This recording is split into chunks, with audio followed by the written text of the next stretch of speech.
There's so many moments in your life I wish I was there.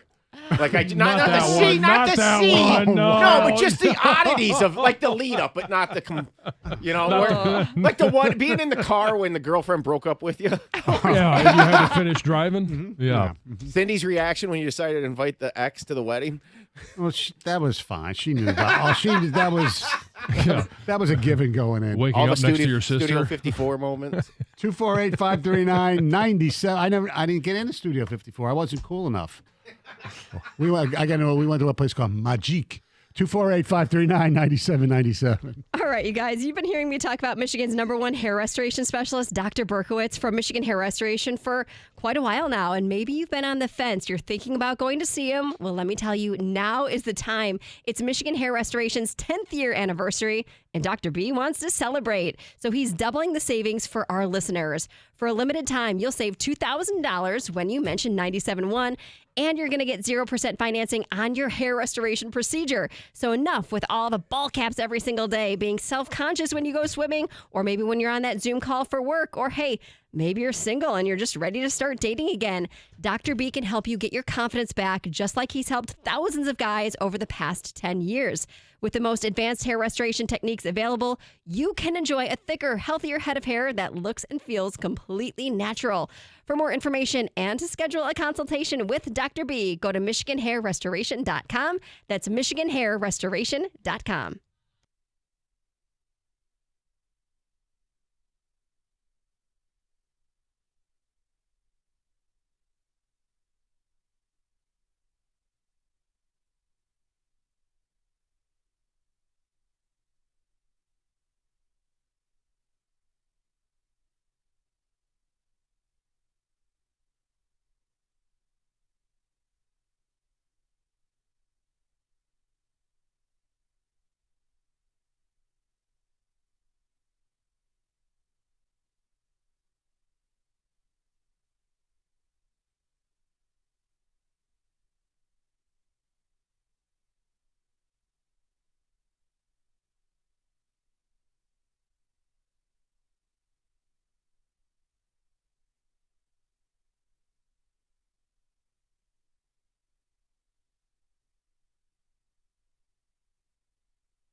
(248-539-9797). George Kittle and Travis Kelce. I might be for a little bit of trouble in some people's minds. We'll explain that coming up shortly. Heather has a waterbed that she's been hanging around her house since she was 12. Yeah. And it's time to get rid of it. So we're asking, what things have you held on to or are hanging on to too long that you need to maybe get rid of? Let's say good morning to Chris in Port Huron. Hello there. Hey, how we doing, guys? Good. Yeah, excellent. Hey, you know what? I've got I played a lot of sports when I was in high school, and that was way back in the early 80s. And I have a bunch of trophies and medals and stuff on plaques that just kind of hang around in boxes. I can't get rid of them, though. You know, it's one of those things, I guess, sentimental. So yeah, I guess that's a question for John. Has he hung on to all that stuff over the years? My parents have. They have those, and some of them, for my parents, like some of them are still out. A lot of them are in boxes, you know. And my question to you is, do you have kids? No, I don't. Oh, I was going to say, because they're great conversation starters, and I would say no, don't get rid of them, because every time, whether you look at the box or you open the box, it's memories. And I know you have those memories, but you don't get triggered to think about those things unless you look at that box or you think, I need to throw that box away, and then all of a sudden it's a flood of memories that come back. Gotcha. Thanks, Chris. All right, man. Well, I appreciate it. Yeah, thanks. Have a good one, guys. All right, let's go to Dre in Detroit. You're on 97.1 The Ticket. Hey, good morning to you all. How are you? I'm doing great. Hope you all are doing well also. Yes, sir. I was calling because I have a free weight machine. Well, I have free weights, and then I also have a machine weight system.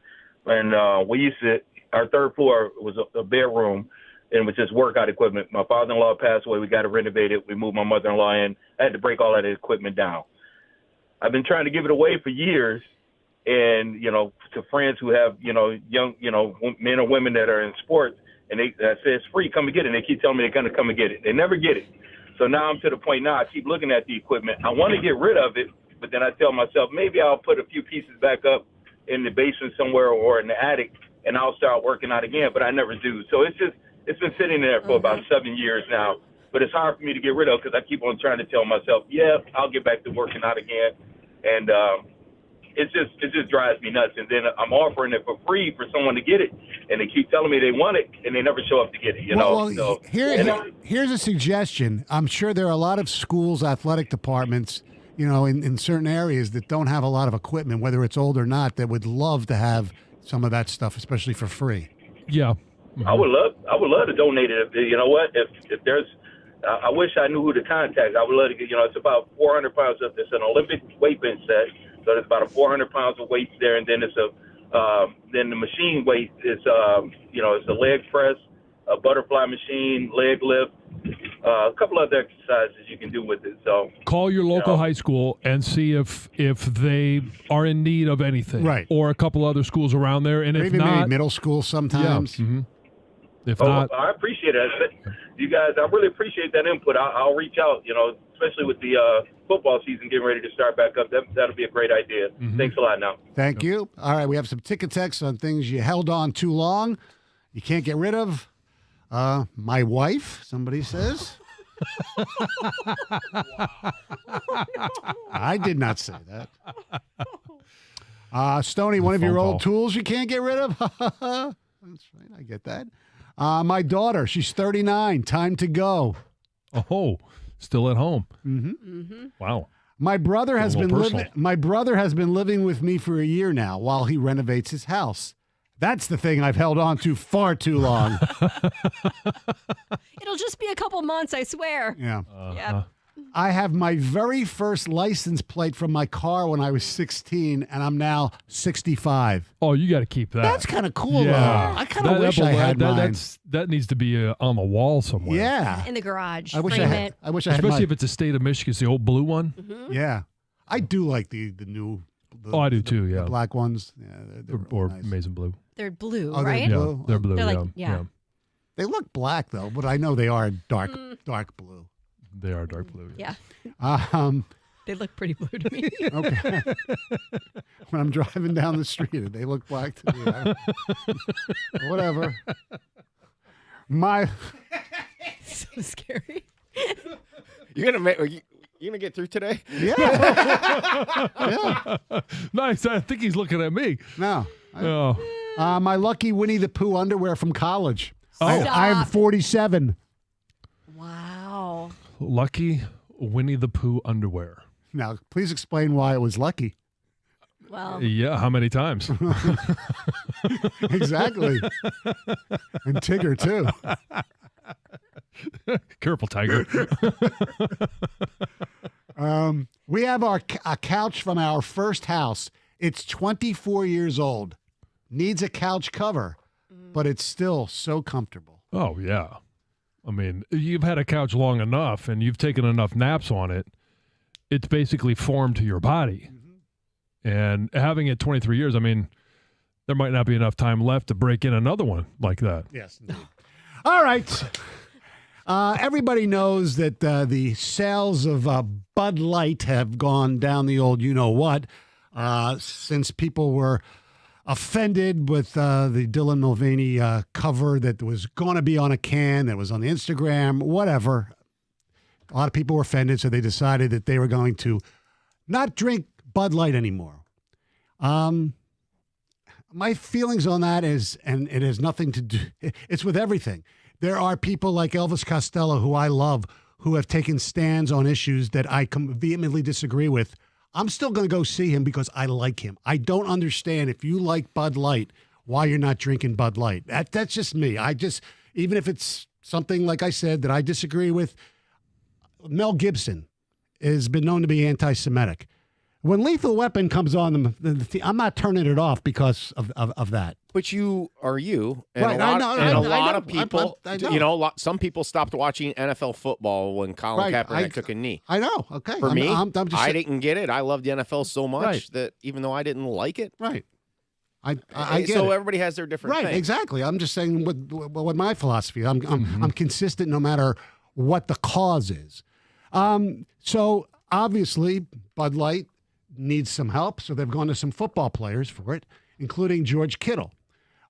George Kittle and Travis Kelce and possibly Dak Prescott are going to be in some ads for Bud Light. There's one on Instagram, and the blowback has been not very nice. Everybody calling George Kittle a sellout. Somebody else, don't you know what Bud Light stands for now? All this kind of stuff. George Kittle fired back saying, been a Bud Light athlete since 2020, actually. Talk about what you know, not what you think. You're right. It's me. I don't understand, if you really like something, why you would give it up just because of a particular issue, no matter what side of the aisle it's on. It's like, look, I think PETA people are ridiculous, but I'm not going to. Well, I'm going to. Yeah, but people are going to. And we talk about every 4 years, get out and vote. Yeah. This is a way for people to vote, and it's with their wallets. And if whether you like something or not, if you don't agree with a stance that product or that franchise, whatever it might be, is, then you can. You do have whatever the you right want. to make Absolutely. to say and do whatever you want. Yeah, I'm not saying you have no. You can do whatever you want. It's a free country. Yeah. I just don't understand in certain aspects, if it's something that you really enjoy, why you would, basically. Well, if you don't agree with the direction of the company, then you can decide that. Of course I don't you want can. to. But if I like a certain product, I'm going to still use that product. There's other beers.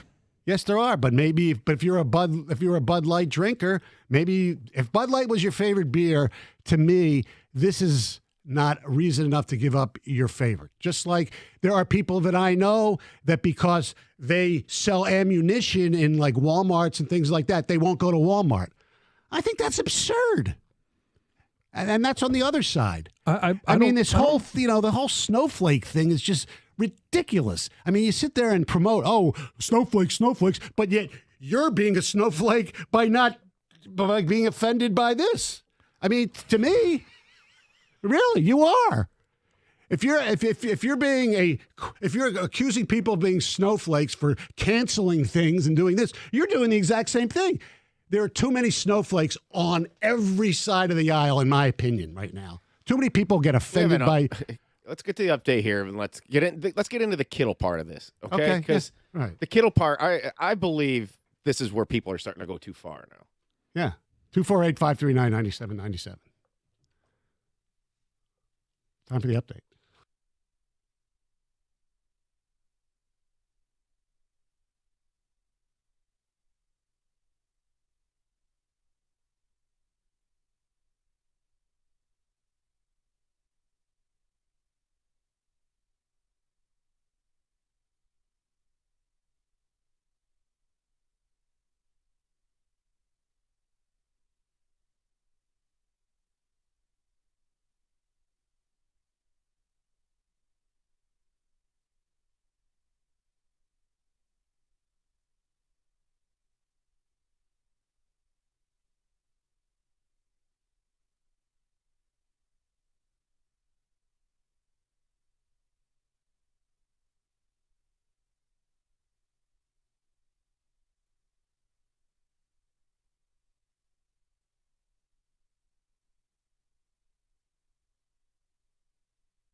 Two 248-539-9797. Scott Harris at 9:35. George Kittle and Travis Kelce has done one before, and they may even have Dak Prescott do a little ad for Bud Light. Maybe it's in response to the fact that Bud Light's product, the sales have gone way down since the Dylan Mulvaney controversy, and George Kittle's taken some blowback, which, whatever. I mean, he can do what he wants. You can do what you want with your, consumer spending and all that stuff. To me, it's just silly on every side, in my opinion. Well, George Kittle, you have no idea how he feels on the subject. I have zero problem with people not getting Bud Light for the Dylan Mulvaney thing. Yeah. I know people, quite a few people who have stopped drinking Bud Light. I do. This is do. a really, really big deal for people. I wish people would keep it at that. I don't think people should be attacking George Kittle. He has nothing to do with. If you don't want to drink Bud Light, it should have to do with the Mulvaney thing, not George Kittle. I don't think Kittle should be under attack. I mean, Ken Griffey Jr. just got criticized last week. There's actually Budweiser merchandise tied to Ken Griffey Jr. that they were putting out in Seattle pre-All-Star game. I just don't think Kittle should be the person that I think this needs to end with the Mulvaney thing. Don't drink it because of that. Don't start attacking other people who are tied to it. Here's my big point. Our local stadiums, some of them sell both Miller Lite and Bud Light. Are you not going to go to the games there because they sell it there? No. Don't drink it. Right. Yeah. Okay? Yeah. How far is this going to go? Like George Kittle, you like the NFL. If you're a fan of George Kittle, he's got an endorsement. Yeah. What is he supposed to? Now, George Kittle's supposed to align with your views, and Well, the only reason George Kittle does it because he plays in San Francisco. I mean, you said that. I know. I know. You see what I'm saying, though? It's like, okay, so I took it to the stadium thing. Yeah. Is Bud Light on during sporting events, commercials? Yeah. Are you gonna stop watching baseball?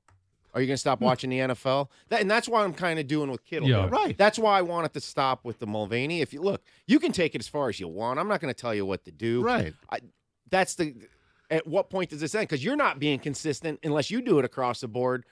And that's why I think it should stop at the Mulvaney, which I Exactly. completely understand and respect. Yeah. Bud Light made a catastrophic decision from a marketing standpoint by doing what they It did. was a stupid marketing decision. I'll never disagree with that. But to me, it's like, who really cares? It's not that they were like throwing them in people's doing commercials saying you should do this, you should live this lifestyle or anything like that. It wasn't like that. It was just they were putting somebody on who does live that lifestyle, and people got offended. They have the right to be offended. 248-539-9797. I don't have any problem with people making their own decisions on where they want to spend their money or where they want to stand politically. You and I disagree, and more off air than we do because we don't really care to talk much politics here. No. But when it comes up, you and I are clearly on, I would say, different sides of the aisle. Right. I'm not going to stop working with you because you vote a certain way or if you walked in here with a Bud Light, I'm not going to say, oh my gosh, I'm not working with you anymore. I know. If if you pull your gun on me, I might have a problem. But if you walked in with a gun, I wouldn't care. It depends what you say.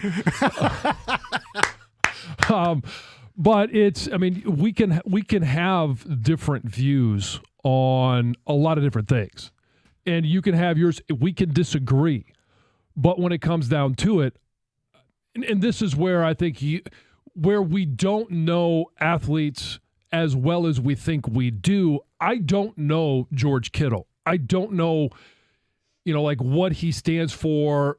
I don't know him as an individual, nor do I really care. Right. When it comes to George Kittle, all I want to know is, hey, when he plays against the Lions, I'd like him to suck.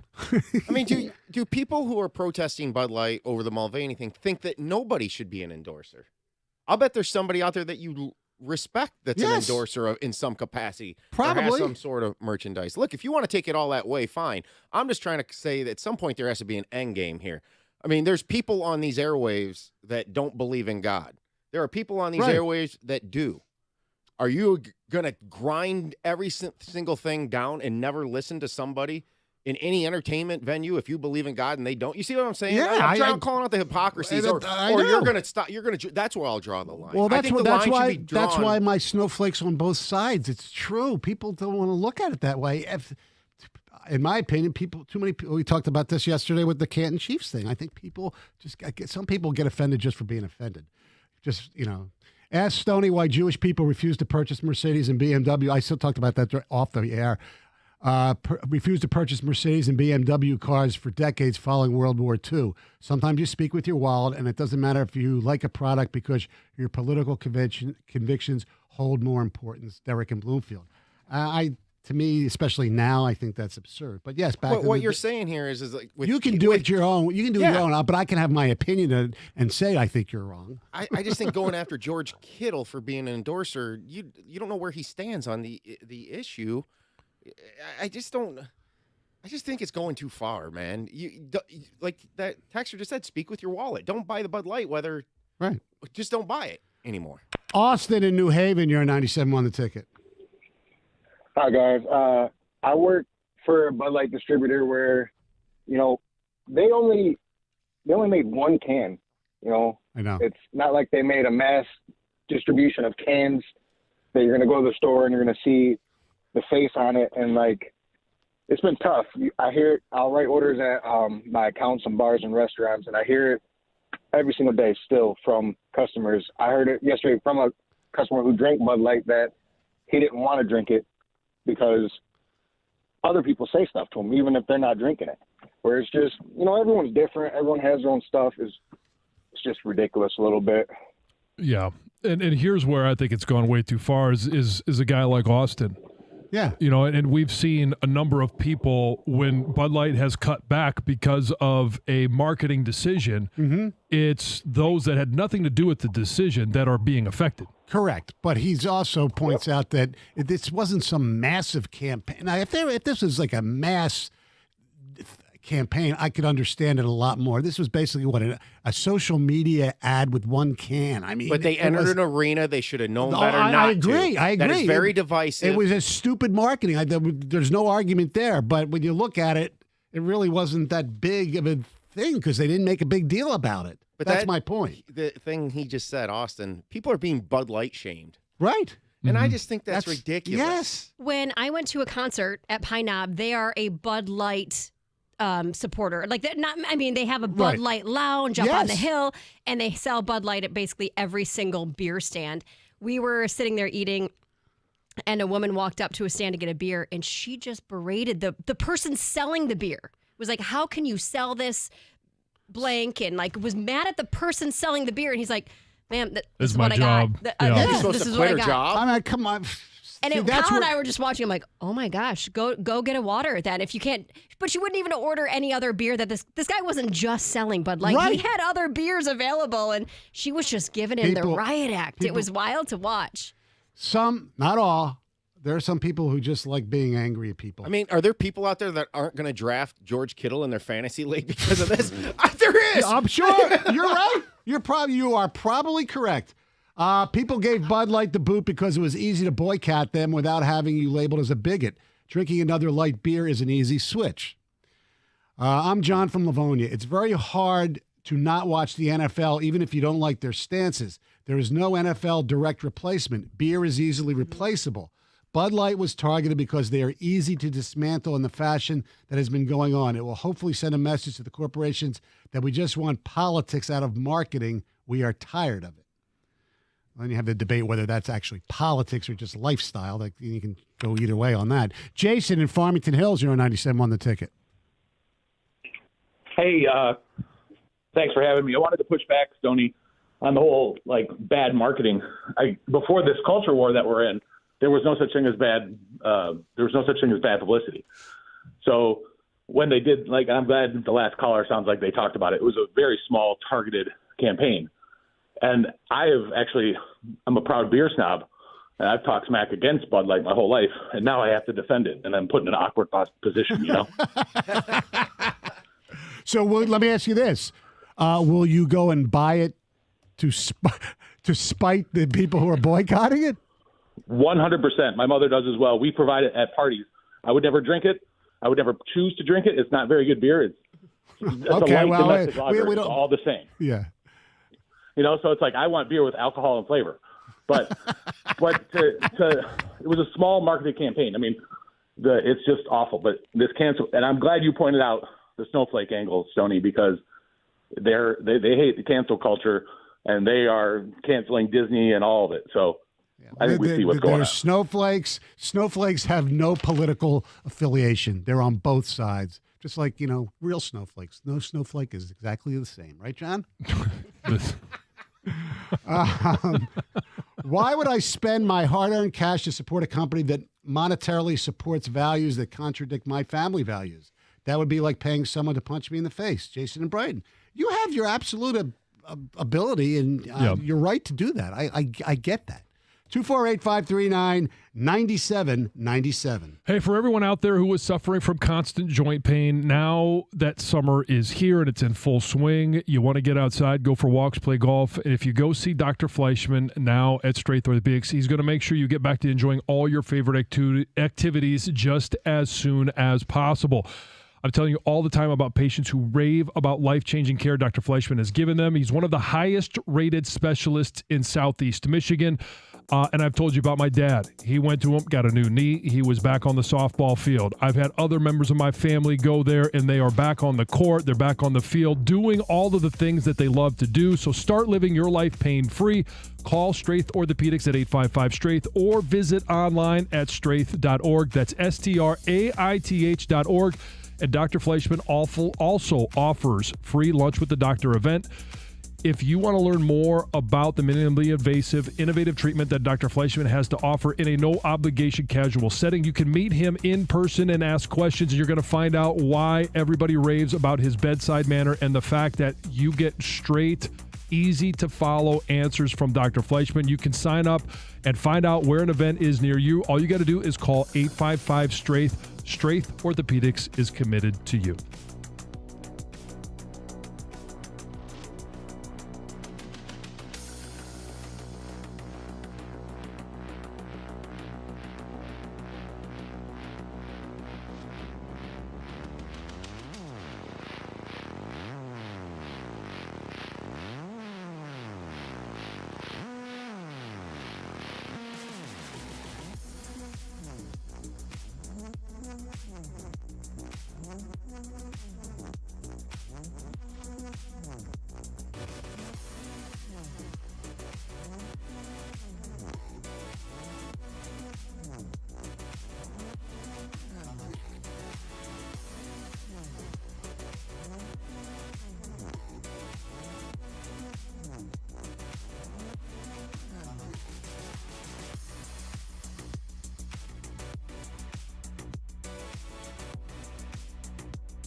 Hey, live your best summer with a brand new Silverado from Sarah Whalen Chevrolet.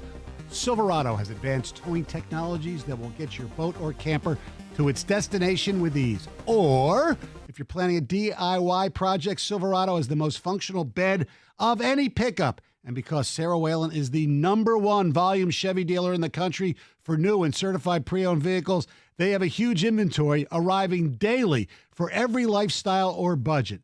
Sarah Whalen Chevrolet, 17.5 in Van Dyke at Sterling Heights. Call 800-WHALEN-1 or go to sarahwhalen.com. Find new roads.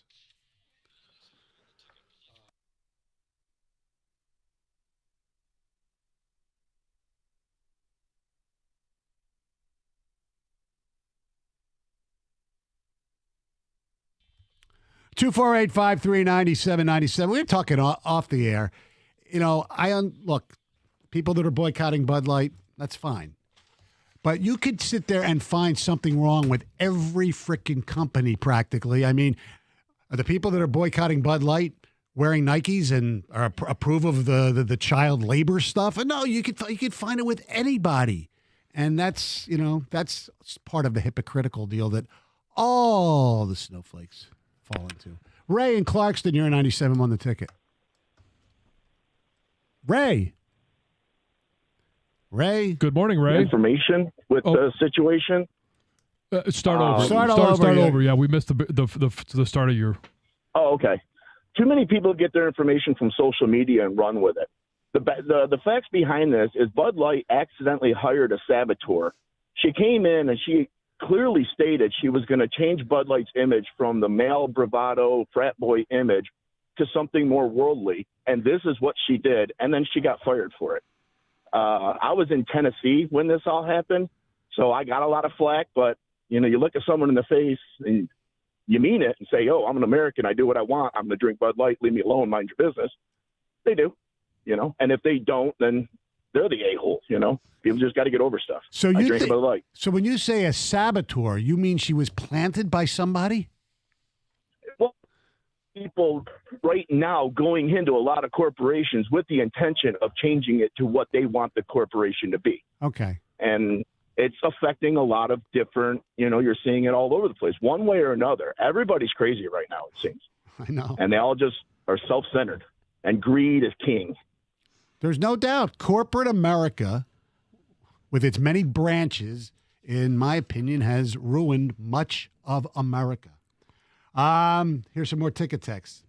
Stoney, not buying items or shopping in a store is the only way that we can express our dislike for products. How else is an individual supposed to do that?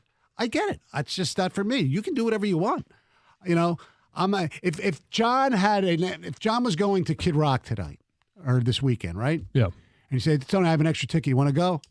I'm not doing anything. Sure, I'll go. I don't care. I don't agree with his politics, but who cares? Sony, but you respect people that don't. Yes. That wouldn't go. Right. Or that aren't drinking Bud Light. I get it. I just think keep it to the issue here is how far is this going to go when you're seeing a Pro Bowl tight end, George Kittle, get attacked on social media a little bit for his ties to Bud Light?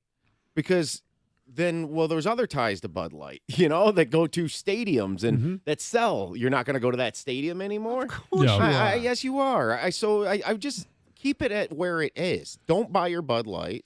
Totally respect it. I really do. But here's the other thing, too, is all of our lives are stressful. They're busy. And I just don't have the patience or the energy to sit there and think, I'm not a big beer drinker anyway, so it's not like I'm going to sit there and pick one beer over another because I'm just not going to order one. But I have so much else going on in my life. I don't have the energy to put towards something that doesn't affect me at all. I get that. It just doesn't. And so George Kittle, Travis Kelce, they can do whatever they want. They can make whatever political statement they want. I don't think representing Bud Light is a political statement for them. No. I don't care. Yeah. I really don't, because it doesn't affect me. And it may be a very selfish way to look at the world, but that's where I am in my life right now, because I've got 5 kids to worry about and I've got things to teach them about. And this just doesn't affect me. Right. Look, I'm the same way. Like I said, I went to see Elvis Costello Elvis Costello is very pro-Palestinian and anti. I care, but not that he doesn't agree with me. I enjoyed somebody's music. Look, there are a lot of people who are not like me, and thankfully for the world that exists. The world would be a really weird place if more people were like me. I mean, look at the thing we just came out of with Liv in the PGA. Yeah.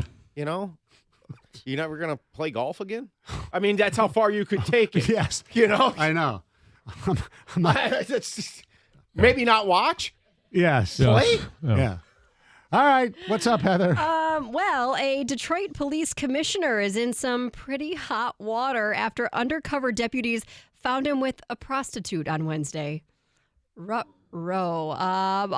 Officials say that right around 7 a.m., deputies with the Wayne County Sheriff's Office were working undercover, and they approached a man in a pickup truck who was said to be engaged in a sexual act with the prostitute. And that man was identified as Commissioner Brian Ferguson. Ruh-roh, indeed. He was cited for indecent and lewd conduct, and his truck was towed. Now, he has released a statement saying that these allegations are completely false. They're not true. Was he undercover? No. Well, let's hope he was. Let's hope there was a cover. But, I'm guessing there probably was no cover in that truck. Yeah. He was. I think I read a statement too that he just misunderstood. Yes. Yeah. 2 teenage boys were arrested in connection with the murder of a 19-year-old man in Port Huron. The 2 15-year-olds allegedly shot the man last night right around 6 p.m. They were taken into custody after a short foot chase. Juneteenth was officially added to the list of public holidays here in Michigan. On Wednesday, Governor Whitmer signed a bill designating June 19th as a public holiday in the state, and it makes this the 12th public holiday in Michigan. Last month as well, Juneteenth was officially announced as a federal holiday. I got a Florida man story for you. Oh boy, love him. Florida man. This is, I would have liked to have seen this because it's hard to, in my head, I'll go over what I think was happening. There was a Florida man that was arrested this week after he allegedly hit several cars with a tire iron and then threw a barbecue grill at police officers during a road rage incident. Oh. But there's more. So police were called to this road rage incident, and when they got there, they found the man believed to be behind the wheel with a crowbar, and they were giving him commands, drop the crowbar, and the guy said, "You're going to have to kill me." So he was not about to drop this crowbar. And then he threw it and he started to run. And while he was running from police, he threw a chair and a barbecue grill at the deputies. So, I'm just picturing this guy. And not only that, he was also armed with a nail gun. So what? I mean, did he have a backpack? Was he just carrying all of this gear with him as he I'm ran? guessing he was running by and it was just there. Okay, see, this is what I need, another perspective, because in my head, I picture this man who's disgruntled carrying all of this junk with him as he's trying to escape police and then flinging it's him. like the shoplifter that's running through the store away from, store security, and they're just, dumping things in the way so they have to hop over them. That makes so much more sense.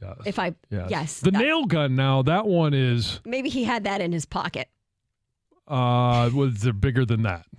I don't know. I'm not sure. Obviously, it's not one that's hooked up to the air cord. Yeah. I don't know. Anyway, he was eventually caught. He's been charged with resisting aggravated assault on a law enforcement officer and other charges stemming from the violent attacks on citizens. Man, 1 in 3 Americans are choosing a sleep divorce to save their marriage. This is nothing new. We've talked about this in the past, but there was another survey just done that it showed that there's a lot of couples who are trying to make sleeping easier. They're using earplugs, they're wearing eye masks, they're going to bed at either earlier or different times to accommodate their partner, right? But then they say 1 in 3 are actually saying, you know what? I'm going to skip all of that. I need a good night's sleep, and I'm going to sleep divorce you, meaning I'm going to sleep in another bedroom. Yes, and they're saying that poor sleep can actually, obviously, we know this, worsen your mood, and then those who are sleep deprived are more likely to argue with their partner. So they're saying this is actually saving their marriage. It's a good thing sometimes for a sleep divorce. Especially if one of the partners snores a lot. Well, that's a huge issue, which is why people are trying to wear earplugs, which are so uncomfortable. I don't know. It depends how you sleep. I don't like sleeping in earplugs. I've tried before, like in hotels, and I don't care for that. We are pretty frequent sleep divorcers in our home. Well, you have different time schedules. Well, that's too. pretty much the only reason why. Is because I want to go to bed very early, and he wants to stay up much, much later, and it just isn't. The only reason we do that every once in a while is because of if I have a cold and my snoring is out of control. Do you sleep in different rooms? Yeah. Yep. There was a lot of people that had to be rushed to the hospital during an Ed Sheeran concert in Pittsburgh on Saturday. 17 people had to be taken to the hospital by EMS. And mainly it's because of the heat. There was heat strokes and things like that. But there was 37 calls for service and 17 people had to be taken to the hospital. One person suffered a heart attack, was actually a worker who was like tearing down the inside of the stadium after the concert. And then later there was another person that had a heart attack. That was a paramedic who arrived after the concert as well. But most were all heat related, like heat stroke. Or maybe what you had, Stoney. Maybe. You never. Something like that. You never know. How are you feeling? Have you felt anything else after that? No, things have been really good. Good. I'm glad. Okay. Stoney! Hey, I have my Pedialyte in my water. I've been hydrating. Good job. I've been hydrating. Good. All right, coming up next, we'll hear from the president of the Detroit Tigers, Scott Harris. 97 won the ticket. Hey, my friends over at Fox Chrysler Dodge Jeep Ram of Southfield know that summer is flying by. We've all witnessed it, and we're in the middle of it, but there's still plenty of time to make this summer your best one yet. Visit Fox CDJR of Southfield for the Make This the Summer sales event to shop exciting specials during the month of July. You can lease a 2023 Jeep Compass starting at only $269 a month with a wide selection of nearly 300 vehicles in stock. You should have no trouble picking out a new set of wheels to make memories in the summer. The best part is Fox CDJR of Southfield's easy 3-step process for purchasing a vehicle. First, work with the expert product specialist to pick out the perfect vehicle for you. Second, the team will help you find the best price or payment for your budget. And thirdly, after you say yes to your new ride, take delivery in less than an hour with their expert delivery team. Stop by the dealership today at 11 and a half and Telegraph for the best guest experience you've ever had, or visit them online at Fox Chrysler Dodge Jeep Ram of Southfield.com. That's Fox Chrysler Dodge Jeep Ram of Southfield.com. See dealer for complete details. Based on bank approval, proper and required documentation, employee number, registration, and funds.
Hey, when I've got questions about my finances, I turn to my bank, and that's First Merchants Bank. I know that their attentive local bankers are 100% interested in listening to my situation and in helping me find the answers that I need. First Merchants doesn't provide cookie-cutter solutions or check-off boxes when it comes to financial advice.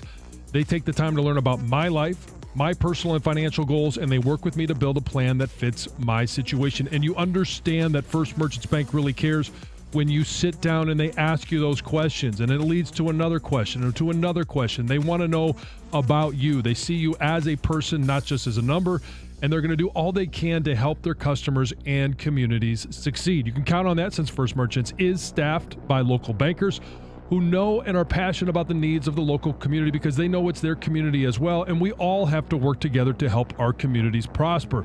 To get started on your personalized financial solution today, you can visit them at firstmerchants.com. That's firstmerchants.com, member FDIC.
248-539-9797 is the telephone number.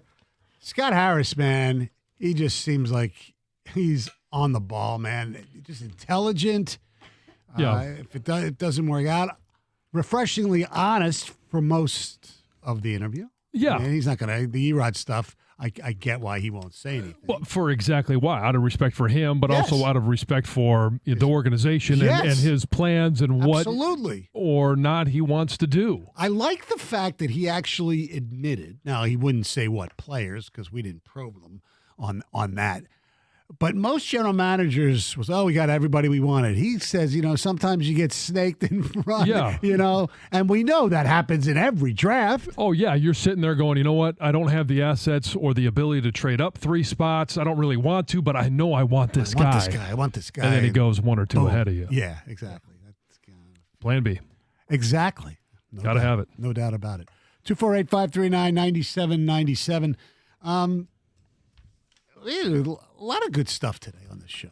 Oh, it was. Yeah. I mean, the cover songs, the discussion, whether you agreed with any of us on the George Kittle and the Bud Light stuff. It was good. It's always good hearing from both sides of any argument or any discussion or any, yes, there's a always point that- more viewpoints, even Yes. amongst the two sides that we like to hear. And obviously, you and I stand on different sides on a lot of different on some things. stuff, yes. Yeah, but there's stuff that most people would say, wait a second, you said you agree with, you're against that, Stoney, you're more liberal. I said, yeah, I think, even though I don't show it all the time, as far as my beliefs, I think are pretty much common sense in my mind. Sure, At that's what least. everybody who's talks about politics Yes. thinks that theirs is common sense. How could you possibly see it any other way? Yeah, but That's why we have arguments about politics. Yeah, but most people only go one way, so to speak. Most people will never vote for somebody on the other party.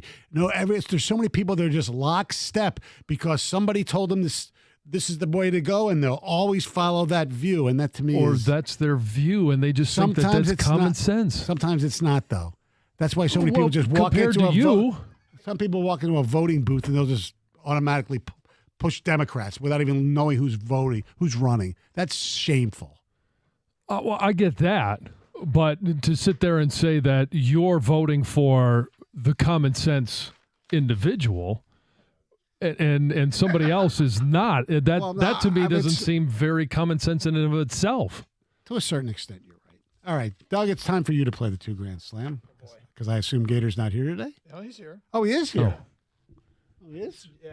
Oh. You want him instead of me? No. No. I I'd rather. I want to. Denzel Washington. I want this. I want this done in a timely fashion. Okay. All right, here we go. You'll do very well in this. Well, the timely fashion, 60 seconds. Yes, exactly. All right, here we go. Trevor Lawrence played at this college. Clemson.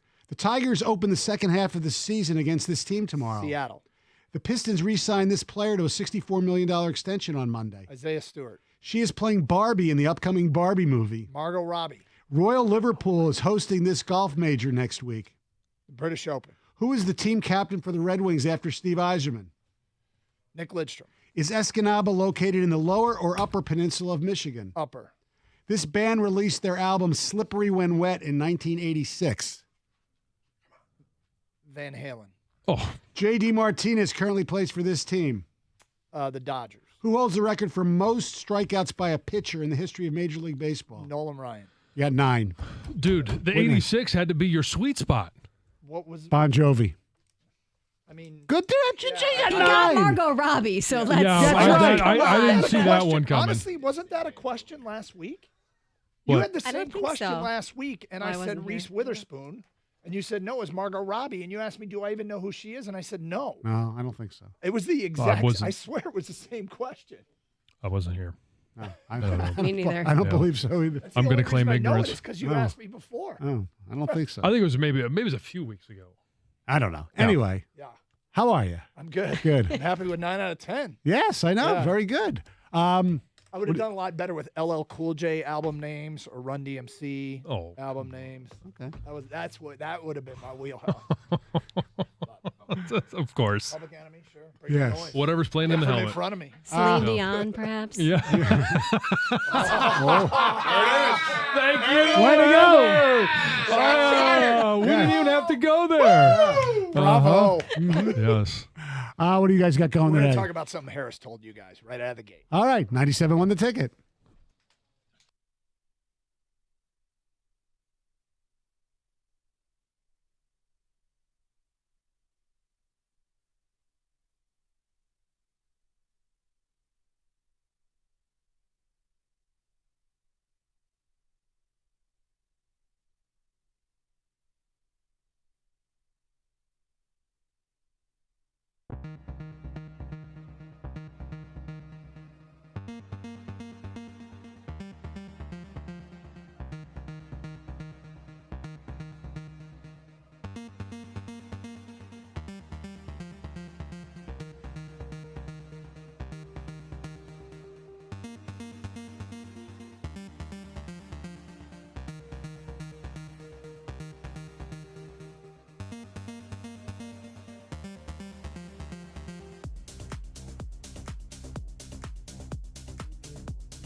All right, what's up? It's Carson Anderson, 97.1 The Ticket. Hope you're all doing well.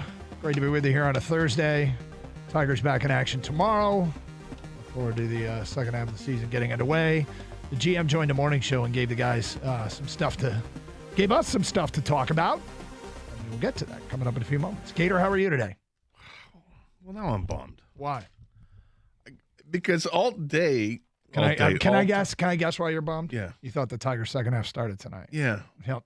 I saw it on your show sheet. Wrote Tigers. Like Gators, all day yesterday. Tigers and then start the this morning. second half tonight in Seattle. And I'm like, no, they don't, Gator. Hate to be the one to break it to you, but they don't. Picking out my shirt today, and I'm like, oh, here's the Tiger shirt. Yeah, why not? Hey, season starts tonight. The second half of it. Let's go. Alas, it does not. Alas, it does not. No. No. Sorry, man. I had there's a potential situation brewing at the Gator household. Oh, yeah? So yesterday, I'm outside with the dog during maybe 5 o'clock or so. I'm letting her out and standing out, and I hear this crackling noise, and I look up, and there's this big tree that's in my backyard, and I see this giant branch, and I'm like, am I going to watch this branch actually fall to the ground? But no, it was hanging on for dear life, and it was also kind of stuck among some other branches. Pretty good-sized branch. And I thought, okay, well, that doesn't look good. Where it's breaking, it looks like maybe it's rotted, which means if it's rotted, maybe the tree's going to have to go, and that's an expensive endeavor that I've already gone through once in my life, and Problem. I don't want to do it again. But ignored it after that point and start watching TV. It gets dark out, and then the storms start to come through. The initial wave comes through, and I hear this loud thud. Oh, no. And I went, all right. Fortunately, I didn't hear the loud thud on my roof. I just heard it on the ground. So I flipped on the light outside, looked out there, and sure enough, there's this giant branch. I mean, it's got to be 15 feet long at least, and a foot in diameter at least that came tumbling down. Sorry, man. Yeah. Sucks. Fortunately, look at the rest of the tree, and it seems well balanced. So, hold on. I see an opportunity here. So you've got this giant branch. Mm-hmm. Does it mean you get to get an axe? Oh, I've got an axe. Oh, yeah. Thank you for reminding me. Yeah. I bought an axe last year. Time to do some man's work. I may have to do some man's work. Yes, you might. Although, Need any help, buddy? I think I got this. I might have this. Hold on. Give me a second because I'm still busy logging on to Peacock. Got to get your Stage 12, daily Tour de France Yeah, that's right. fix. Yep. Yeah. Anyway, go ahead. Sorry. So I'm just concerned now. I'm going to have somebody come out and look at it and see. I don't think the tree's dead because I'm stupid about this, but I thought if as long as leaves are on the branches, that the tree isn't dead, and it's not like this sporadic. I mean, it's a pretty leafy tree. Well, it's always possible that you're stupid about something. Great point. Yep. So, But the way that branch broke leads me to think that either it's just some massive tree rot going on, and then it's going to need to come down anyway. Yeah. But hopefully the branches that are left are balanced enough on either side of it that it doesn't look like it's going to be heavy one way or the other. Yeah. One of my kids is calling me. Which one? 1, 2, or 3? My oldest. Should I answer? Yeah, go ahead. All right. Go ahead. Hey, I'm on the air. What's up? Yeah, we're working. Oh, yeah, I'm watching. Oh, good God. Come on. You don't have him watching that crap too, do you? No, I don't. We're winning a baseball game. Yeah. All right. So I'm watching the Game Changer app while I'm doing the show. Son's playing. He was just giving me an update on the little guy. So that's all. How's he doing? They're winning. So that's what matters. Because that's all that matters in life is, are they winning? I don't know why he called me. It's something that we have text Was he messages new? to. Yeah, I know. Does he know what I do? Actually, he might not. All right. You know how kids are. Hey, he was only here a few weeks ago. How would you know? I heard something. The 2 Grand Slam. I got the Margot Robbie thing right. And I swear to God, they asked me the same question. What was the question they asked you? Who plays Barbie? Barbie? Okay. And last week I said Reese Witherspoon because I had Good no guess. idea. You didn't know, but yeah. Yeah, and they said no, it's Margot Robbie, and then they asked, "Do you even know who Margot Robbie is?" And I said, "Not really." So I answered it again this week, and I got it right. Have you seen the ads for the movie? Well, here's the crazy thing about it. I have, and people are saying it's good. Yeah, I don't know. I don't know if it's good or not. The initial reaction that I saw was that people thought it was good. It looks like it could be kind of fun. Barbie living in a Barbie world, but then she has to leave the Barbie world and go into the real world. Is that the premise? Yeah. Okay. Or she's given an opportunity to go to the real world, so she does, and so it's like fish out of water type thing. Yeah. It's your basic Crocodile Dundee Right. kind of storyline, right? It's the exact same storyline, Right. except instead of Crocodile Dundee, knowing everything Mick? he's got. Is he Mick? Mick, yeah. Yeah, it's Barbie. That's right. Yeah. And Ken's involved, and Hilarious. So, but you can see that she's quite fetching, Margot Robbie. Is she? Yeah. Do a quick search. And perhaps she is. I love that this is the first time. You have no idea what Margot Robbie looked like until right now? Well, I figured she must be blonde. Well, no, it's acting. You could be anything Yeah, and it's be true, anybody yeah. on the screen. Doesn't matter with that. No, that's a valid point. Okay. Yep. So, secondly, you just What found out name what she looked something like. else she's in? Wolf of Wall Street. Never saw it. Keep going. It doesn't matter. I can't never name saw any- it, never saw it, Yeah, never saw exactly. it. Tarzan. I just thought she might have graced your TV in a commercial or something, or I don't know the actors and actresses in TV commercials. interview. She was Harley Quinn in the Joker's sidekick in those 2 movies. Had you heard of 3 her? movies they had. I'd heard the name, Okay, yes. all I'd right. heard the name. So there's that. I've got that going for me. All Hey, right. she's Australian, dude. Is she? Yeah. Where from? Yeah. Oh, Queensland. I don't it's possible. You probably ran into it. No, I probably hung out with her. not at all. Can you name all the Australian states in the one territory? How many states are there? 6, I think, in a territory. Absolutely not. Okay. Queensland, New South Wales, Victoria, Tasmania, South Australia, West Australia, and the Northern Territory. I think I got it right. Wow. I think I got it right, but There it is. yeah, useless. Between the two of us. Useless that. Okay. So I think a lot of people heard Scott Harris on the morning show. Typically, we would create a little distance between when they, played the interview 9:30 and when we played sound bites from it. But we're going to not do that. We are going to take what we think is the most interesting thing he said, that is a question that is perhaps worthy of debate, and we're going to play it for you and get your 2 cents.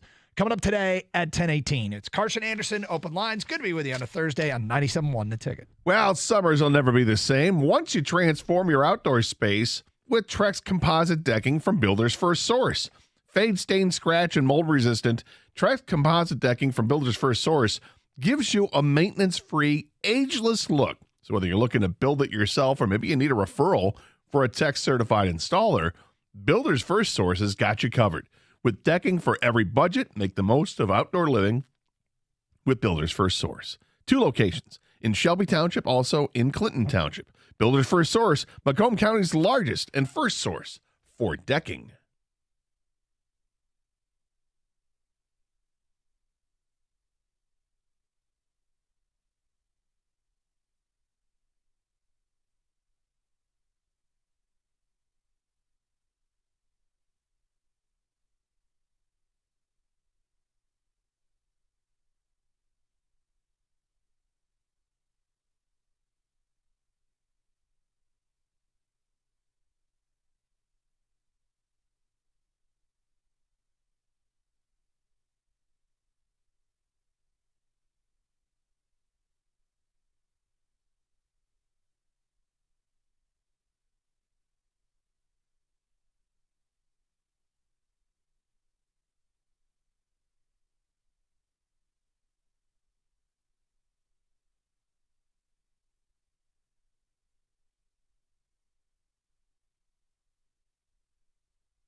It's our car, Scott Anderson, 97.1 The Ticket. Hope everybody's doing well. 248-539-9797. Okay, so Scott Harris, the president of baseball ops for the Detroit Tigers, basically serving GM, and whether or not he will still be the GM, I mean, who knows? He says he's going to name a GM. We pulled a bunch of what he had to say, but we decided we'd do it a little bit different today and just open with what I think is the most interesting thing he had to say. And that was about the trade deadline. Now, the guys asked a bunch of really good questions, and but this is Scott Harris, the guy who pulls the strings, makes all the calls for the Detroit Tigers, asked a two-part question from Stoney, which almost all of Stoney's questions are two-parters. This one was, will Erod tell you if he's going to opt out? Wow. Because that impacts what you do with him at the trade deadline. And do the standings matter as to whether or not you buy, sell, or hold? So two-parter. Will Erod give you a heads up if he's planning on opting out? And do the standings matter if you're going to buy, sell, or hold? And here is what Scott Harris said.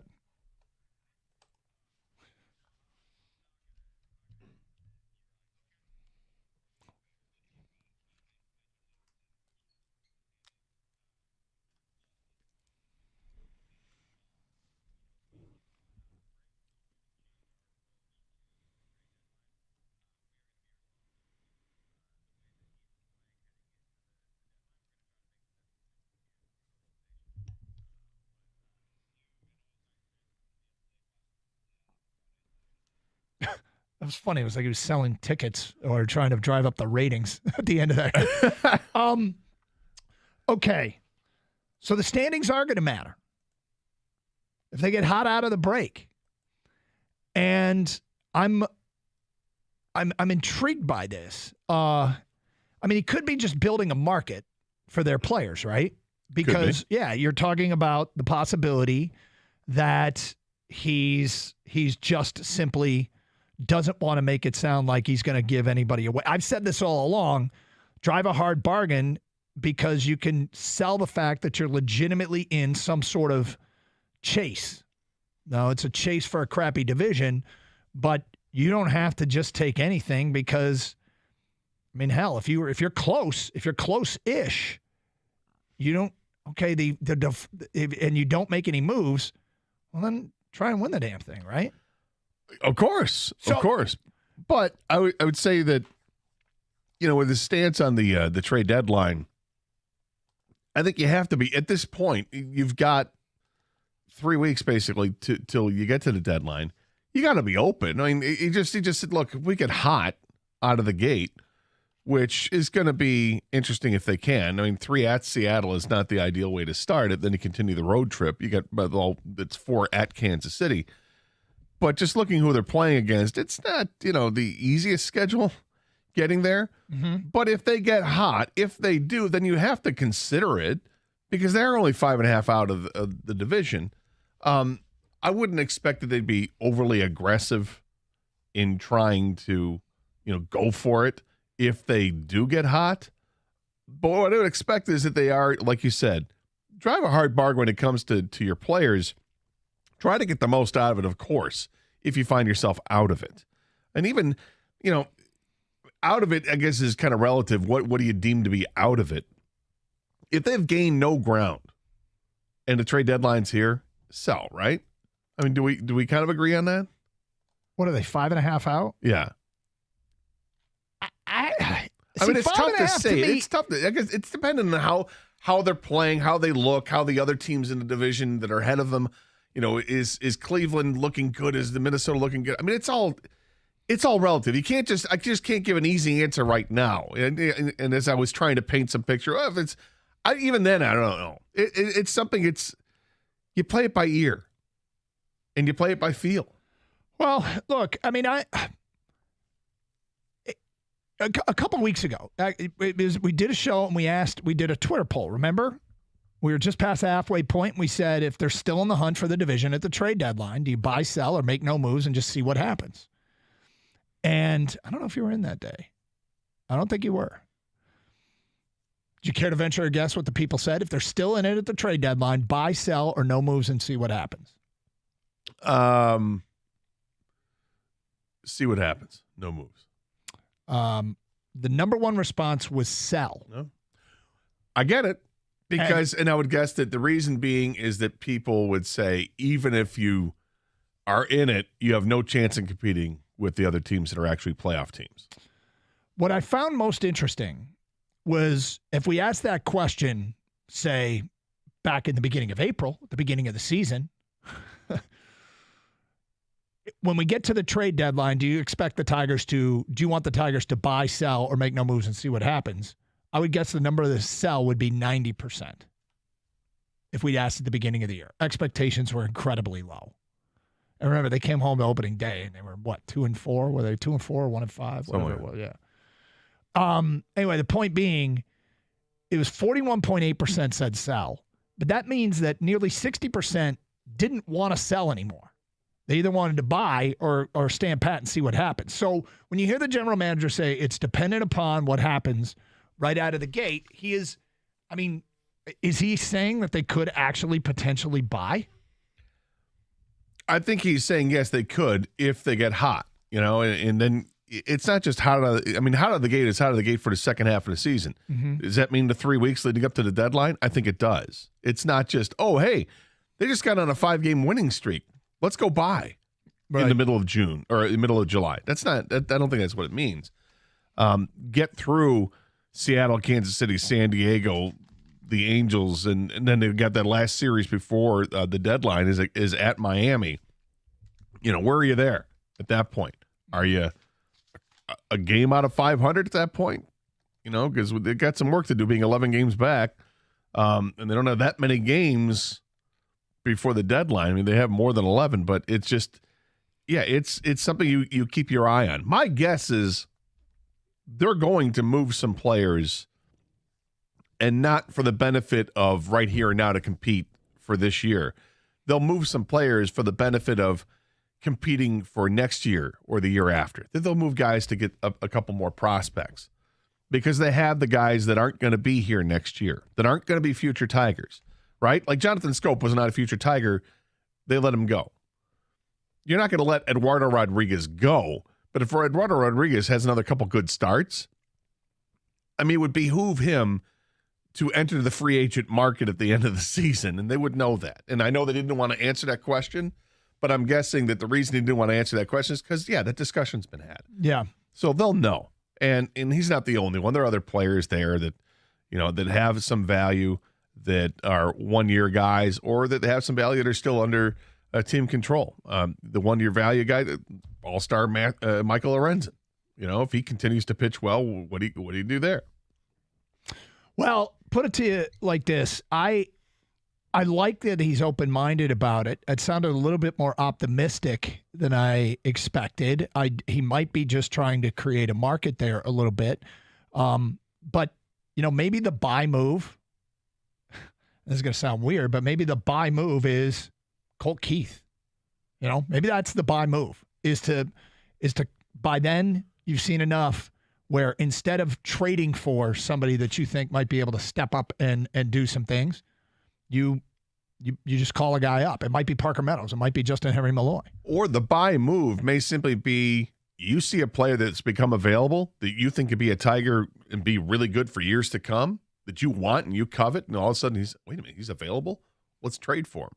We may have to give up an asset, and we're not competing for a playoff spot this year, but that guy's available. I want to go for him. Did you say we have to give up an asset? Is that what you said? So maybe you have to give up, yes. Okay, so you're talking about trading an asset for a young player that you want to be a part of the team. Yes, if you see some young stud player that becomes available. Young stud player means you have to give up assets. Yes. You have to start, dipping into the system and giving guys away. But if I'm just putting it out there. Is that possible that player's out there? We'll see. Ohtani. That's the guy you're talking about, Gator. I'm picking up what you're throwing down. All right, but no, seriously though, Scott Harris. So he says it depends on where they're at, basically, right? Whether he buys or sells. When the trade deadline comes around, do the Tigers come out of the break hot or whatever? What's your guys' number for you guys to be like, hey, we need to add to this team to make the playoff, to make a run at this division? Do you guys have a number? That's a great question. Or a place where the Tigers have to be? Because I personally do. Because otherwise, I'm like, sell, get assets for the future. This is a rebuild. But but there is a number for everyone, I feel like. Because if they're in first place, we all have to say, like, we don't have to, but I would imagine most of us would be, let's add, right? Let's try to win this thing. I will tell you that I think that if I were to pick, I feel like if you're 2 games out, you could consider buying. I think if you're 2 to 6 games out, I'm more compelled not to do anything and perhaps slight lean towards sell. And if you're more than 6 games out, I'm inclined to sell. So my number is, before I get yours, Gator, you got it half right for me, Doug. Okay. I think they have to be at least within 2 games by the trade deadline, and they have to be in sole possession of second place. Like, I don't want to compete against 2 teams. You know what I'm saying? I want to be only competing against 1 team for that spot, because if it's 2, that makes it, percentage-wise, it makes it a lot more difficult. And I don't know if they can take out 2 teams. They got to be second place by themselves and within 2 games. You know, it's funny because if you look at the schedule, trade deadline's August 1st. All right, so they have 18 games if you include the game on August 1st. Well, yeah, I guess you can't because the trade deadline will be done by that point. So 17 games before the deadline. On August 7th, they begin a 4-game series against the Twins. On August 15th, they play 2 more against the Twins, and then on August 17th, they play 4 against Cleveland. So all these games happen against those 2 teams that we're probably going to be in a fight with, but it happens after the trade deadline. So it's unfortunate they're not before, so you really have a better feel on it. That being said, I've got a number. Okay, we'll get to your number, and I kind of want to change my definition here a little bit because it's the first time I heard the question. I like the question. But people, how you feel about this? 248-539-9797. Where would they have to be to justify buying? And where would they be to you say you have to sell? It's Carson Anderson, 97.1, The Ticket.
Scott Harris this morning with the morning show. Standings matter when it comes to the trade deadline. So there's two things here, Gator.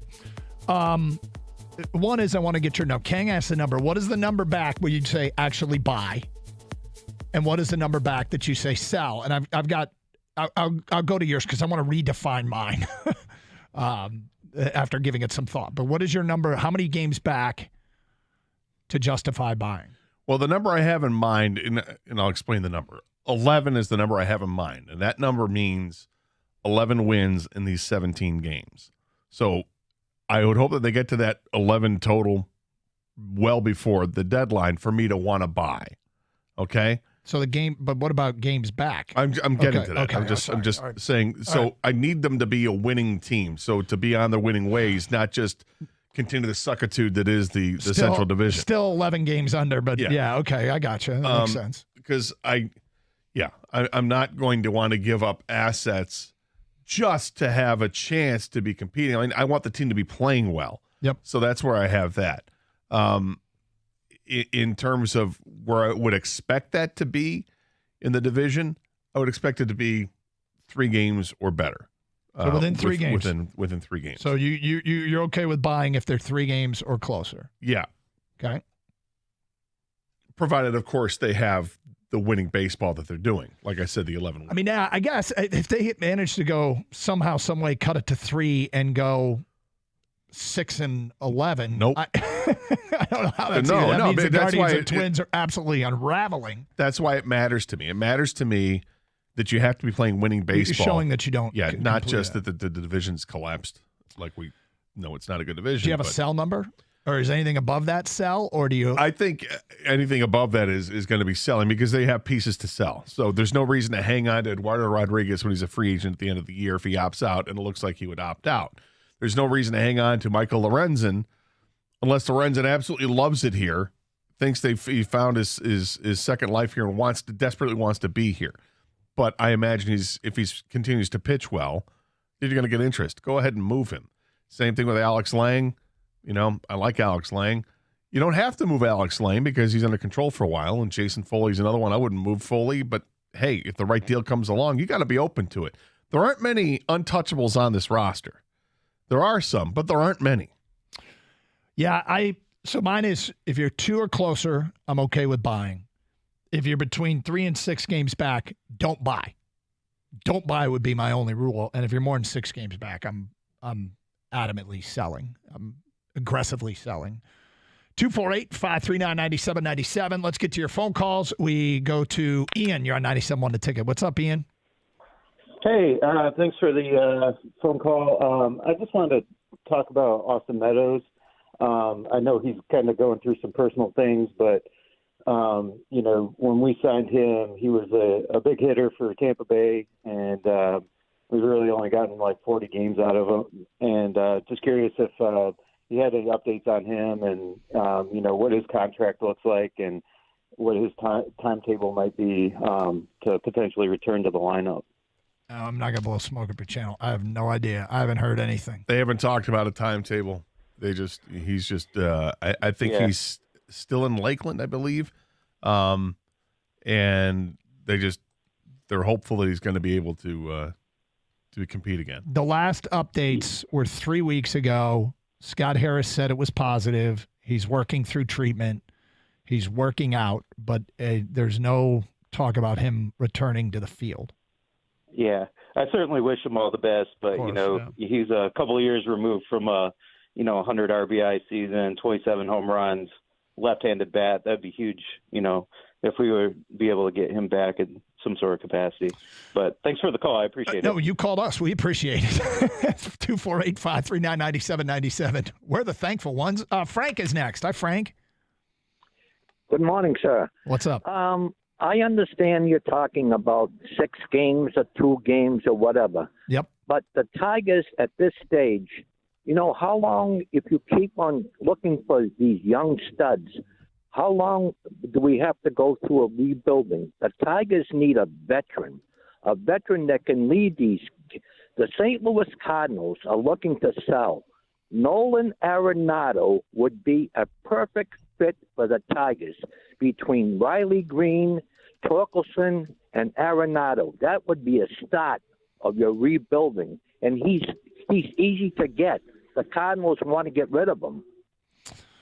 Well, he still has a lot of money left in his contract. He's 32 years old, but he's played awfully well. He's one of the better fielding, if not the best fielding third baseman in baseball. Mm-hmm. Still has 4 years left on the contract.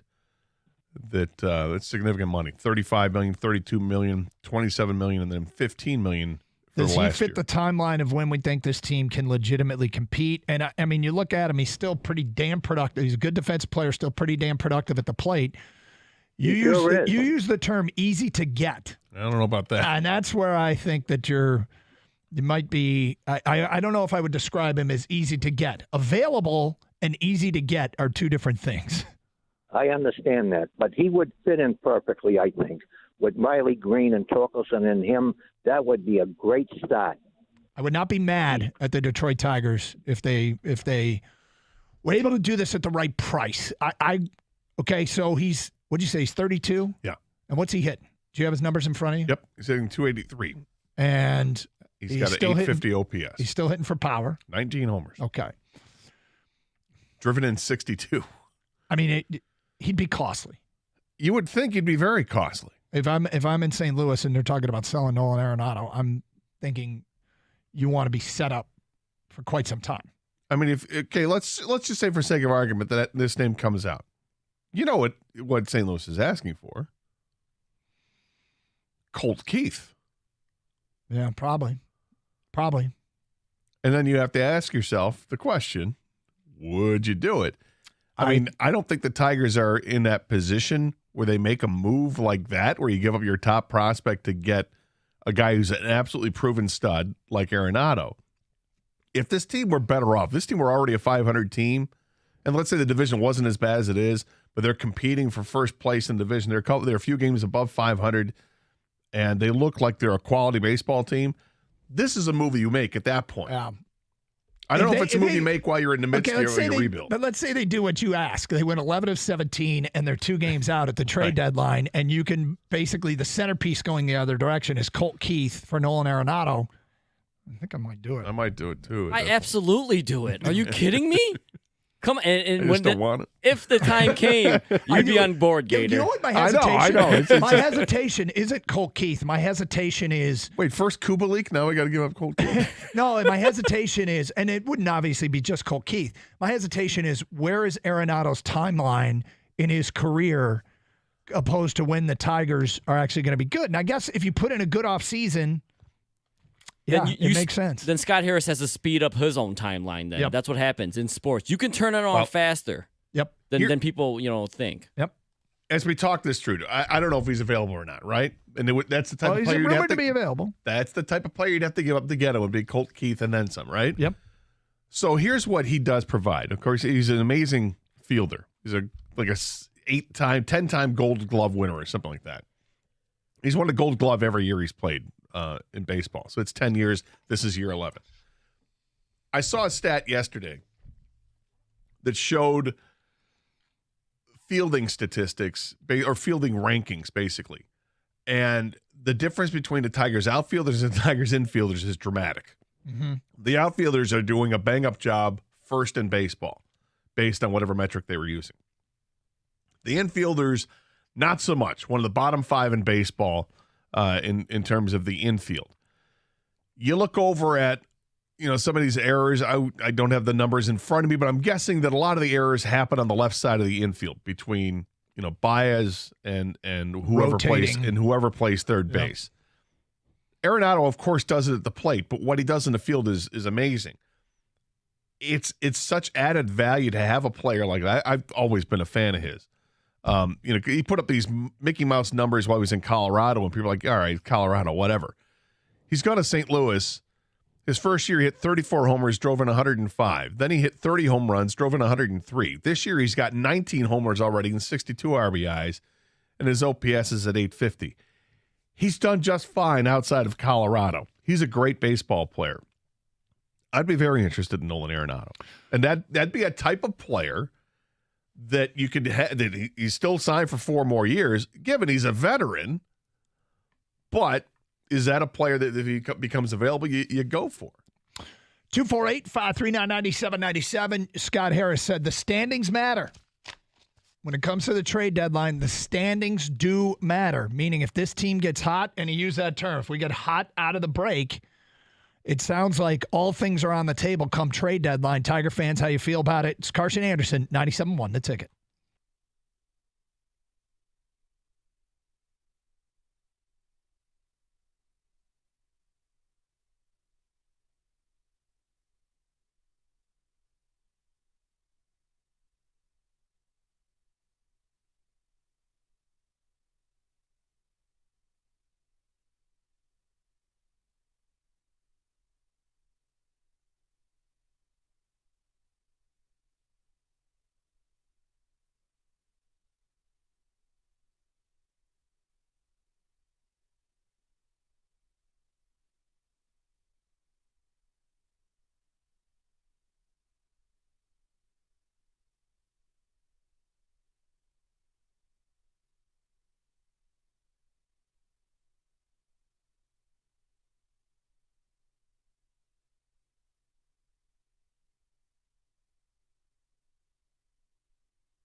Doug Carson, Scott Anderson, 97.1 The Ticket.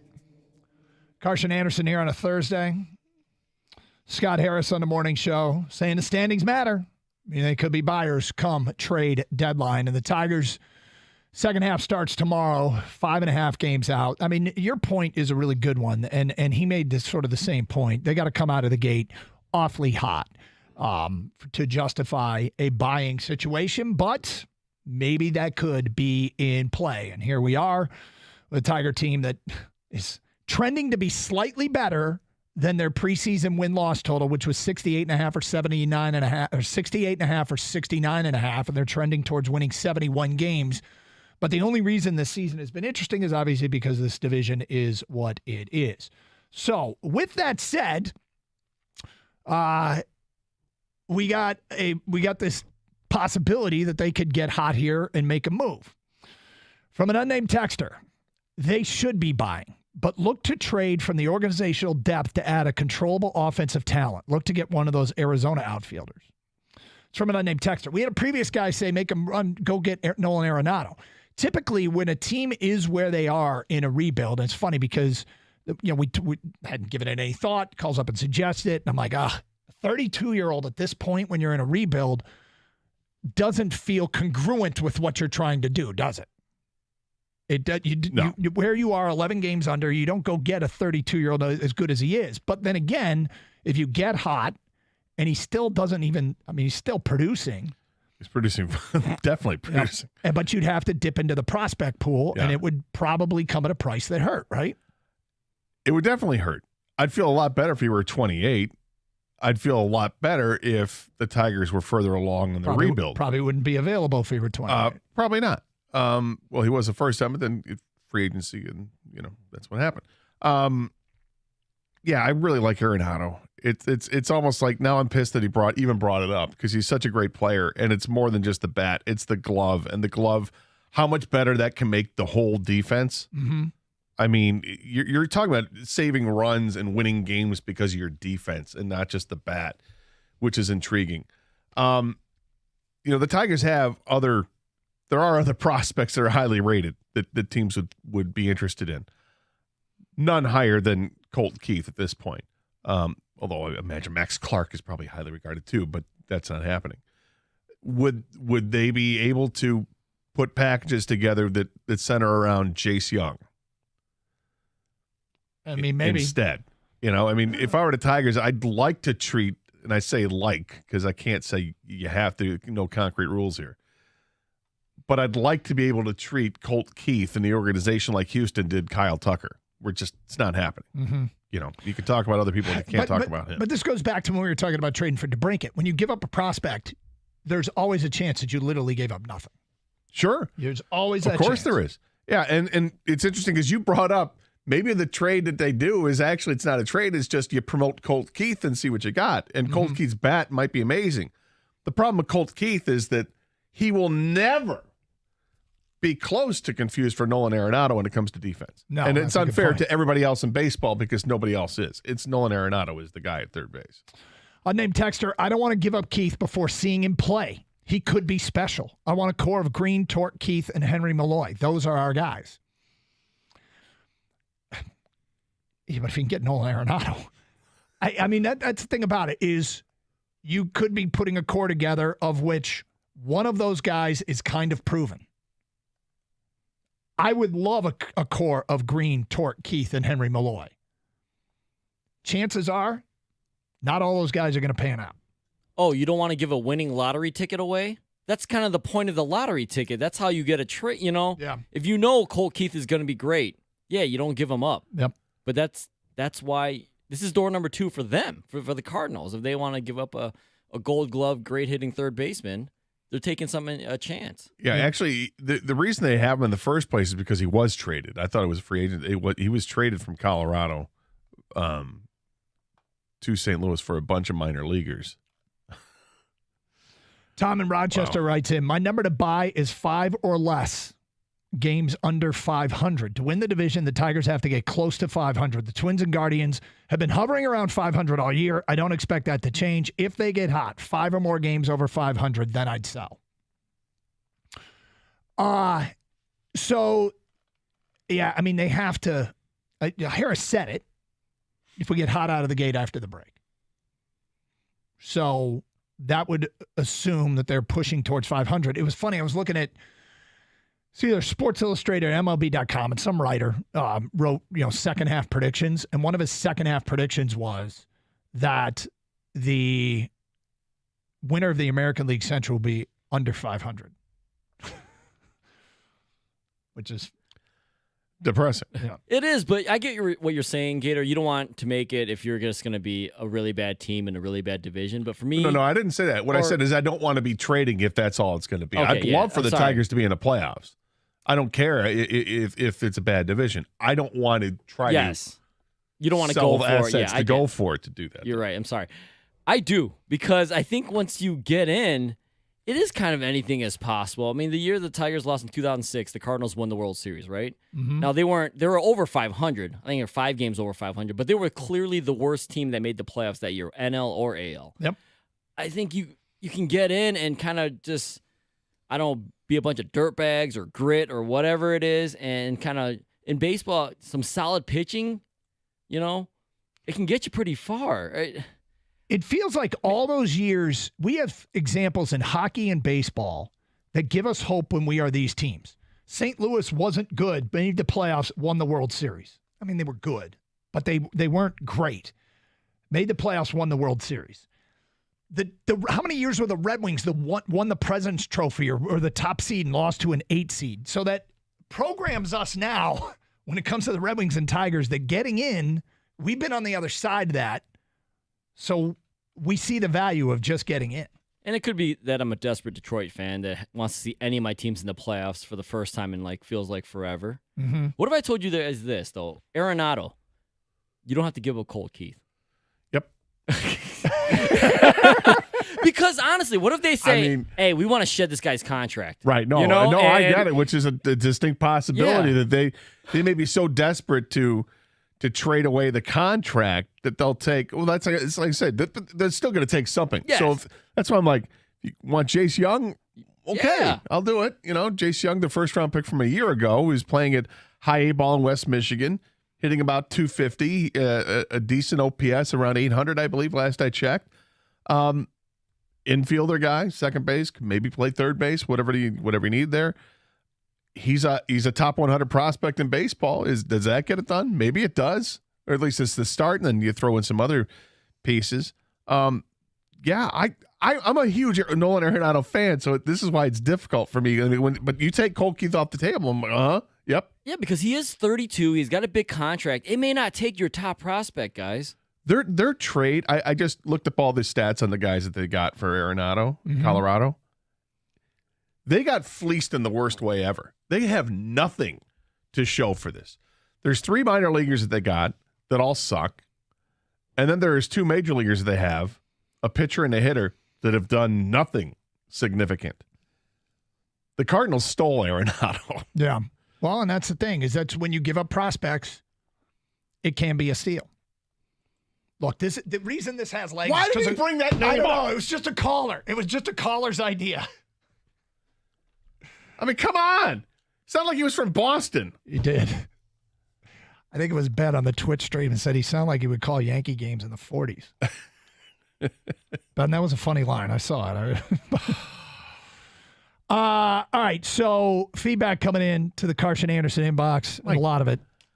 Just looking back, the Rockies actually paid $16 million to get rid of Nolan Arenado. What? Wow. Crazy. Here we go. I think the Tigers are in the hunt for the division, and they are within a reasonable reach of 500. Then absolutely. I think if the Tigers are in the hunt for the division and are within a reasonable reach of 500, then absolutely go for it. If they are leading the division but still 10 under 500, then no. I don't think that's actually possible. They're 11 under right now. They can't lead the division and be 10 under. Can they? I guess they could. Well, they could go Yeah, 500 and everybody else can suck. That's true. Sell and get prospects. That's from an unnamed texter. Chris in Brighton says they need to go at least 12 and 15 to justify buying. Unnamed texter, sell. They're in a bad division, and just being 2 games out means you're still last place in all others. Sell today and get assets for the future to be a much better team. Well, it depends how they're playing at that point. Yep. Okay, if they're 2 games out, but they get red hot. Yep. And, Minnesota or Cleveland, whoever is in first place, that they're still playing good baseball, but the Tigers are playing scorching hot baseball. I think it might change a lot of people's opinion. Yep. But it's a big if. It's a monster if they're going to start to, you got to go on winning streaks. Hey, they just won 7 in a row. They just won 13 to 15 games. That's the type of tear you got to get on to feel really good about that situation. Because things conceivably, they could change. I don't think the winning team in the division is going to be below 500. I think there'll be a few games above 500. But what if it's much better than that? Well, we shall see. This is the difference between first half and second half baseball. Some teams put it together in the second half. We got an update on a story we talked about earlier this week. We'll get to that update today at 11:02 here on Carson Anderson, 97.1.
Brought to you by Cars for Kids. One more night off for the Tigers before they return to action tomorrow in Seattle for the beginning of their second half. And if you listen to front office head Scott Harris, who was on the ticket this morning, their trade deadline is going to depend on how things go over the next couple of weeks.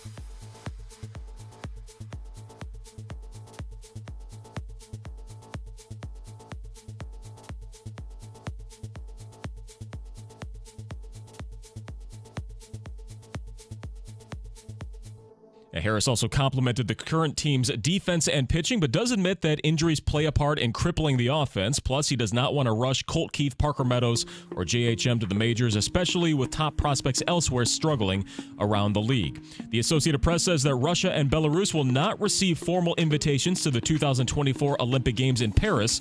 When the invitations are sent out later this month, former Red Wing Dominik Hasek recently exclaimed that the countries should have to condemn the war in order to participate.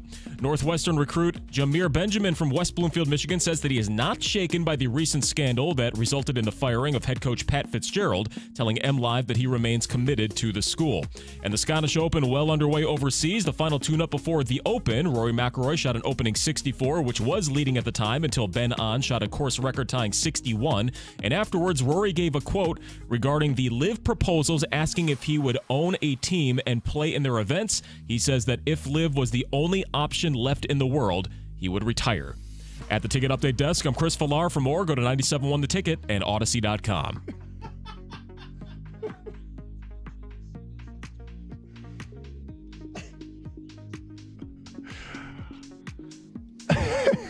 That's a quote. Yeah, that's a no.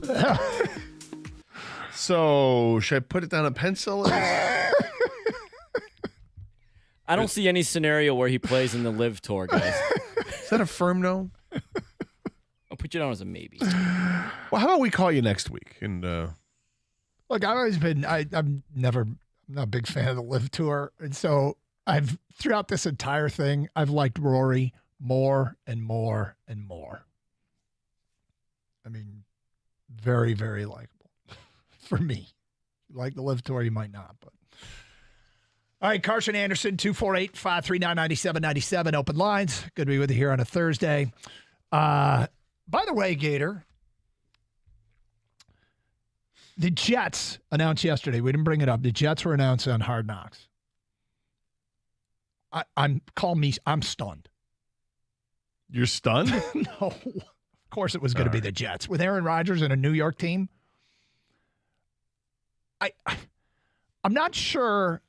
I don't think I'm going to resubscribe to HBO to watch this. Last year, because I don't get HBO, but I subscribed to HBO to watch the Lions season. I'm not resubscribing here. Am I dumb? Am I gonna? Do I need to do it professionally? You know, I mean, I wouldn't do it just for Hard Knocks. Okay, No. I think there's tons of entertainment value from having this this app, if you will. Is it Max? Is that what they're calling it now? Was HBO Max? Now it's Max. I've had it. I've had HBO for years. Mm-hmm. I love HBO. Yep. It's some of the best TV you can get, and then it's for sports. It's got so many great sports on it as well, with the documentaries and stuff, and the Real Sports of Brian Gumbel is an amazing show. I love it. So I wouldn't watch. I would enough. recommend you. I wouldn't watch enough. I mean, if I have more time, and maybe I will. Sending off a second child to college here this year, so maybe I will have more time. I wouldn't watch enough. But with that said, the Jets and Aaron Rodgers, I don't want to pay money to watch Aaron Rodgers be Aaron Rodgers. Well, Aaron Rodgers isn't getting any money for it. No, I understand that. I don't want to pay my money to watch Aaron Rodgers do Aaron Rodgers things. That to me doesn't make sense. But would you watch it if you knew that you were watching this guy just perhaps fail? Or just is... Well, that I will know on Sundays. I mean... I'm hoping for the train wreck. That's what I'm hoping for. I think you might be getting it. I don't know if I'll get it or not, but I'm hoping for the train wreck. I hope that this is a unmitigated disaster for the Jets and for Aaron Rodgers. We all know how Hard Knocks works. You know, it's the same kind of storylines. Undrafted, low-drafted guy trying to make the team. They find some guy that's willing to take you to his home, and, you know, they'll focus a little bit on some stars here or there. Maybe a coach or two grabs a soundbite from him that everyone kind of gravitates towards. So I don't know why the Jets are so upset or didn't want to be on. But, Doug, would you watch it knowing, because the Jets have said this, and I believe Aaron Rodgers as well, they do not want this. They don't want this at all. would you watch it knowing that they're hating every yes, minute of it? Yes. That's appealing. Like Rodgers hates this. It's appealing, but probably not. Like the storyline becomes how Aaron Rodgers tries to avoid the cameras and microphones at all costs. It sounds like Aaron Rodgers, though, is starting to do things like show up to OTAs and like be a actually teammate? participating and giving it the old 110, being a good teammate. It looks like he started to think he's going to do some of that stuff. Well, then don't watch it. Don't need to change our narrative. Kang, you have HBO, right? Yeah. Yeah, okay. So you're obviously going to watch this. Yeah, but I'm with Gator as there's just so much other stuff to watch on HBO. So That's great. like has nothing to really do with Hard Knocks. Yep. It's the great television. Okay, well, I'm making that choice not to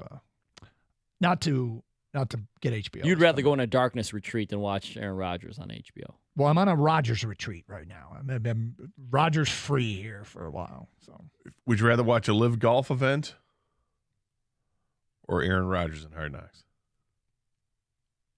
Ooh. Look at that. wow. I know the answer. You know It's the answer. Aaron Rodgers Yep. on Hard Knocks. Yeah. You son of a bitch. I'm sorry, what? I'm sorry, what? You son of a darn. Thank you. Yeah. He loves Rodgers. Doug loves him. He's a big fan. Yep. Okay. So circling back to a story from earlier this week, the Powerball jackpot last night, no winner. Oh. Climbs to $875 million for Saturday's drawing. Wow. $875 million. Man. I know that people love to dream and talk about this, and many people buy tickets. Are you buying tickets for Saturday's drawing, Gator? Yes. Yes, you are. I haven't bought tickets yet, but I will buy tickets. So Saturday you're in. Kang, you'll buy tickets for Saturday? Absolutely. All right. Here's my question. We're just going to, if you win, all right, because everybody who buys a ticket says, well, if I win, ... I'm going to do this throughout the show. If you win, would you buy a private jet? I've thought about it. I thought you might have. I've definitely thought about it. My answer is probably not. No? No, because with that kind of money, you could charter a jet and go wherever. How often am I going to be traveling? Is it? You don't need your own PJ? You're all good? Yeah. I mean, I've definitely thought about it. But my thinking was, like, that's a whole different level of money that I would, if I bought my own private jet, I would want it to be amazingly retrofitted to have the ability, different configurations that I could take 50 friends with me, or it could be just, nice enough to take myself and go somewhere. I would want a bigger jet and have all types of space for friends to go on all types of trips, which would be amazing, friends and family. So you would be like Wheels Up or NetJets or one of those. You'd be going for just chartering your own when you want. You wouldn't feel the need to buy one. Correct. Kang, would you buy your own private jet? No. No? I would definitely charter, though. Just you have to fly too much to make it worth it. I mean, you're really just burning money. It's very obviously then. It's not just the jet, the fuel, everything. Like everything that goes with it, you have to use it. Yeah, I could spend $50,000 and charter a jet for however many 10 people to go wherever, and that's a fraction of what the cost is when you're talking about buying a jet. Yeah, the smart way to go is charter it. Okay. Would you buy? You win the Powerball. I like this. Would you buy a brewery? No. Or open one? No. No interest? No. No interest. Okay, I'll tell you why. There's interest to me, like maybe not necessarily like a bar or something like that. Yeah. There's interest, but the interest is quickly drawn away that I don't want the liability. Okay. I don't want somebody being stupid, gets into an accident, and all of a sudden I'm getting sued because that person made horrible decisions. Okay, fair enough. So that's my big hesitation towards that. Okay, would you buy a brewery? So this is brewery / bar because I'm not into craft beer. Like but I would buy a bar.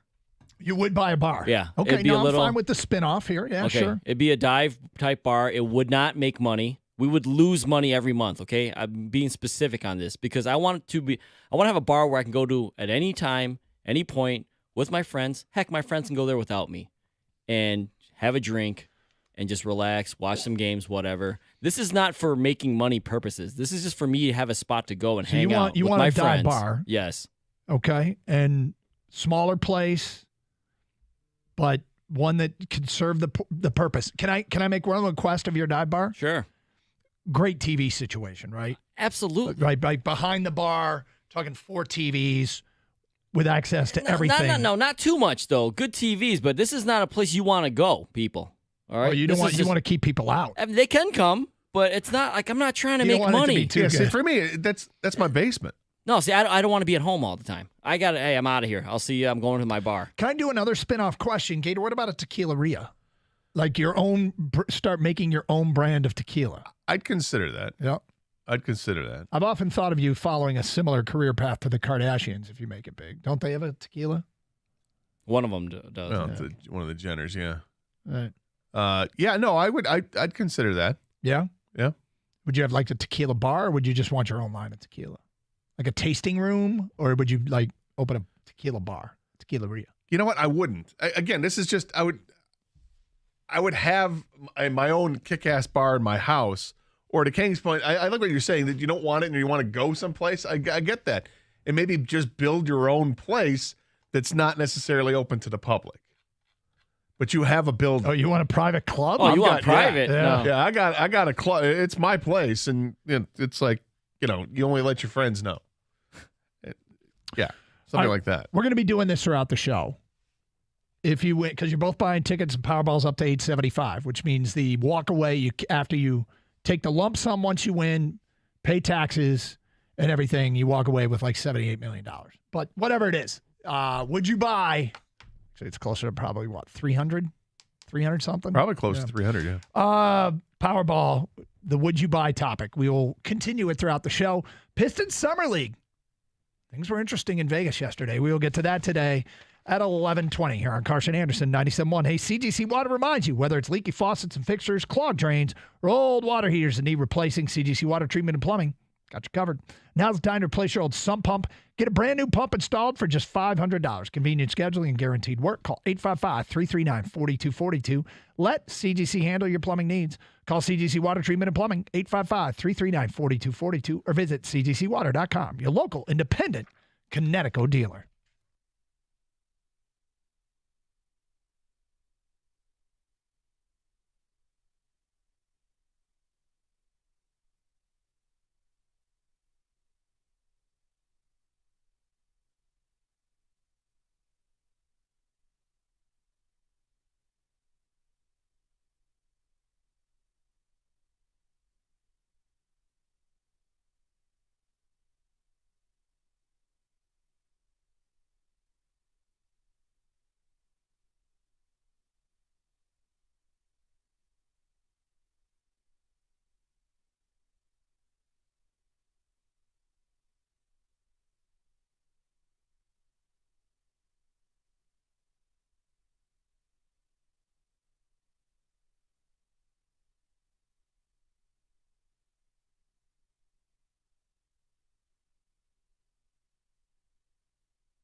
Is the Amazon Prime Days thing, is that over or is that still going on? I think it's over. I think it ended last night. It was a two-day thing. I will tell you, we are so wrapped up in my daughter's graduation party that it kind of probably came and went with less damage than typically right now. The only damage that's being done right now is to your psyche. Yeah, to our family's relationship with one another. As we prepare for this thing that I am deeming my wife's Super Bowl. I'm expecting a lot, Doug. But King, how about your household? How do Amazon Prime Days go? Doug, let me tell you something. Every day is Amazon Prime Day in my household. It honestly doesn't matter. I don't even know what Amazon Prime Day is. I think it's not even a thing anymore. Yeah. Well, it is. It's just they're different. They promote different things that are on sale. Exactly. Gives them an opportunity to, hey, let's get rid of this inventory. So we're putting it out there for an extra 20% off or whatever. Every day is Prime Day. Yeah. I mean, yeah. Every day.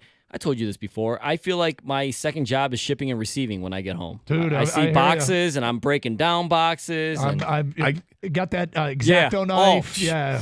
I feel for you guys because I know that you have to do it, right? Yep. You have to do it to keep the happy wife, right? We'll have to do what? You got to do the stuff, take the returns back. You got to do all this stuff. Because even though it's not your mess, you didn't buy the crap, right?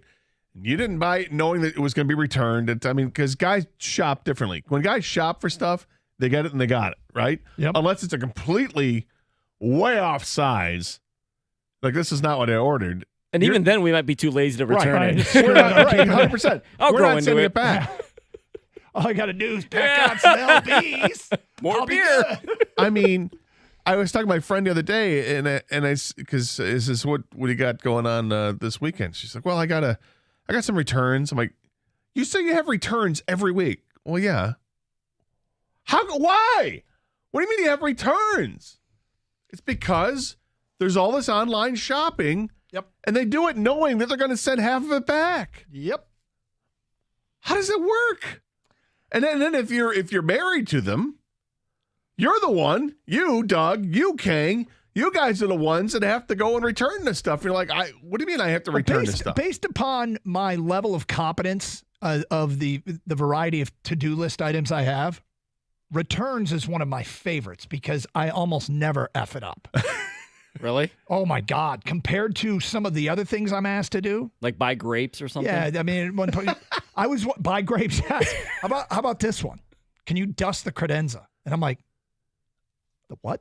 The credenza. Yeah, I don't even know. Do we own a credenza? Like, you get these assignments. That cabinet right there when you walk in, you see it. God, what did she say yesterday? And I'm like, I have no idea what you're talking about. She wanted me to do something, and I couldn't.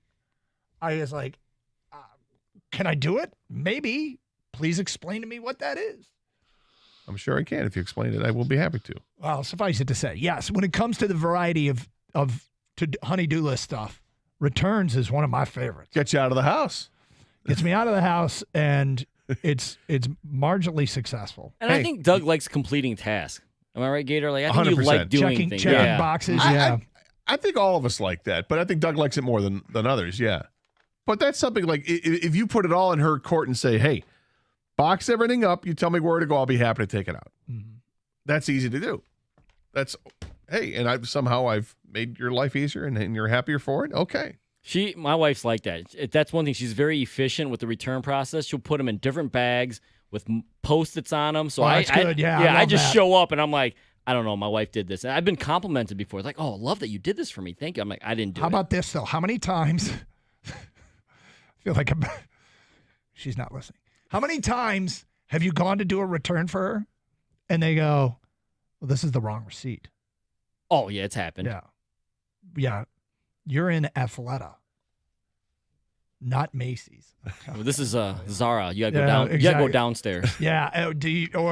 No, it's happened. I've been like, or just I was just at the mall a couple weeks ago. These are the places we went to. Yes. Yeah. They're like, oh, you got to go downstairs. In fact, I walked in to do a return at Athleta once, and the girl behind the counter said the following: "Did you bring the right receipt this time?" Oh, wow! Yeah, return customer. Come here often. Yeah, Doug. I think it's Athleta. The one in Somerset is the one I go to. It was my first time returning something there for my wife. And usually, where's the register, right? Usually in the back. You just go straight to the back. Yep. Like, that's where everything is. So I went straight to the back, looked to my left, looked to my right. I was in the dressing room. I didn't even look because their return register and all this stuff, cashier, is in the middle of the store. I went right by it. I didn't even look. I end up in the dressing room. Like, where am I? Well, I wanted to try this on, but it's not my color. But it's my wife's, and I'm actually trying to return it. But, well, I'm back here. All right, so Pistons Summer League. Yesterday they beat Toronto 94-90. No Jaden Ivey, no Jalen Duren, no James Wiseman. But no problem. Rookie Asur Thompson was pretty good right out of the gate and good at the end when it mattered. He finished strong, finished with 17 points, 9 rebounds, 4 steals, 3 assists, 2 block shots. One of the blocks was on a dunk attempt, which was awesome. Sasser had 15 points and 7 assists. And with the Pistons down, I think they were down 5 inside of 2.5 minutes to go. When the Pistons missed a shot, Grady Dick for Toronto got the rebound, put it on the floor. Sasser ripped him clean and went in for a layup. It was a pretty sweet play when it looked like the Pistons were about to get finished. That was off. Actually to put them up by 1, if I'm not mistaken. Is that what it was? It was late in the game because they came from 5 down in the last couple minutes. Yeah. It looked like the Pistons rushed a 3-point shot, missed a 3-point shot. Yeah, and then Grady was dribbling down, got knocked away. Sasser took it in, gave the Pistons 1-point lead, and then they held. I mean, they came back from 17. What I like about what I'm seeing here, and given I parachuted in for like the last 3 minutes of the game. I watched the whole game, but I was kind of impressed with myself. I saw large portions of the other games. What I like about the 2 draft picks is that they are kind of unselfish, man. They're playing defense, and you see the defensive plays, and you know that the Pistons struggle with the defense. And Asur Thompson just looks like this. That's what his MO is. I'm going to play great D. I'm gonna fill up the stat sheet with all. I correct stat sheet with defensive numbers that you wouldn't normally see. And oh, by the way, I could put the ball in the hoop when necessary. And he made some nice moves. And I like what he can bring to the table. And Sasser just looks like he's got a little bit of bulldog to him, and that's welcomed to this roster. Well, look, it was. Was it Roden had like 18 points last night? Yes. I mean, future Motor City Cruiser. I mean, maybe he'll make that. Who knows? But I'm watching that game, and it was one of my favorite parts is watching the veteran Pistons watch the rookie Pistons and how excited they get and fired up. But Asur Thompson, you see what they like about him. There were large swaths of that game, Gator, I was watching where I was like, these Pistons don't play any defense either. Like, it was a layup line for Toronto. But then again, I mean, it's Summer League. It's not like they're installing a whole lot of stuff that is going to get used necessarily during the regular season. So suffice it to say, it was nice to see him come back and win. Still got a shot at that. Does everybody make the playoffs, or it's only the teams at the top? They were talking like this was an important win if you want to make the playoffs. So I don't know how the Summer League. I thought it was just the team. Well, they got another game to go, but yeah. And Asur Thompson, did you see this? Oh, you probably didn't. The 3 he hit to beat the second or third quarter buzzer. I can't remember which quarter. I did not see the 3. Pistons. There was a foul where Piston might have been Sasser got undercut, and so it was a technical foul was assessed with 3.5 seconds to go. So it got reviewed, and while they were reviewing, Jared Jack, who's coaching the Pistons, put together a play because he thought they'd get the review and then get the basketball. So he split the free throws. I think it was the end of the third quarter. They come out, they inbound the ball, and Asur Thompson takes 2 dribbles and fires a 24-footer. And I'm like, I'm guessing that was not the design play, but it went in. So it looked good. Anyway, Pistons get that dub out in Vegas at the Summer League. 248-539-9797. If you watch it and you have any comments. Gator, I got more would you buy questions if you win the Powerball. Okay. Would you buy questions? As nobody won last night, it's up to $875 million. And I did watch some TV last night. I did watch an episode of a show. Why do I feel like I'm waiting for you to say, good job, Doug? Well, I'm proud of you, Doug. Are you? I'm going to recommend this show to you. Episodic TV. Yes, I'm going to recommend this show to you. Okay. Yes. We'll get to that today at 11:38. It's Carson Anderson, 97.1 The Ticket.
Interesting stuff earlier today from Scott Harris. Played the one soundbite for you about the trade deadline and how the standings matter to him. Could change their approach. You'll hear more from him in the noon hour here on Carson Anderson on 97.1 The Ticket. Gator, we've been asking, would you buy questions with the Powerball climbing to $875 million. And there's some sort of cliche things that people decide whether or not they'd opt in or opt out. We did, would you buy a jet? Oh, we did get some response to that on Twitter. Somebody tweeted us. Carlos, 23, wrote, at Doug and Gator 971, no on private jet. I've been in this field for 30 years, and the maintenance cost is ridiculous. All right, Carlos, thank you for the advice. This will be very useful when Gator or Kang wins. Very useful. Also the idea of like buying multiple homes all over the place. Yeah. I've kind of calmed down on that. You're taking a step back, Gator? Taking a step back and thinking, why buy when I could rent a home for a month at a time at some beautiful location? Yeah. I don't need to buy the house. I'd like to experience different things. Okay, so for your house in Scottsdale, you will charter for the house that you're renting in Scottsdale instead of flying your private jet to the house you bought in Scottsdale. This is how this man is going to make smart decisions when he wins the Powerball. It's a good thing you didn't win it earlier because you've matured. I have matured. Yeah. No, it's a good call. But it's not to say I still wouldn't have a home here, a home up north, and a home in San Diego. All right, that's not changing. That's not changing. Okay. Right. But you're not going to have 7 homes. But I'm not going to go out and buy the house in Scottsdale or buy the house in Maui. Not doing that. I can rent. All right. If I want to go to Europe and hang out with Clooney, out there in Lake Como, I can do that, but I'm going to rent. Yeah, you'll find a spot. I'll find. We'll figure out how many lira it is or how many euros, whatever we got. I got this. I don't need to buy. Doug.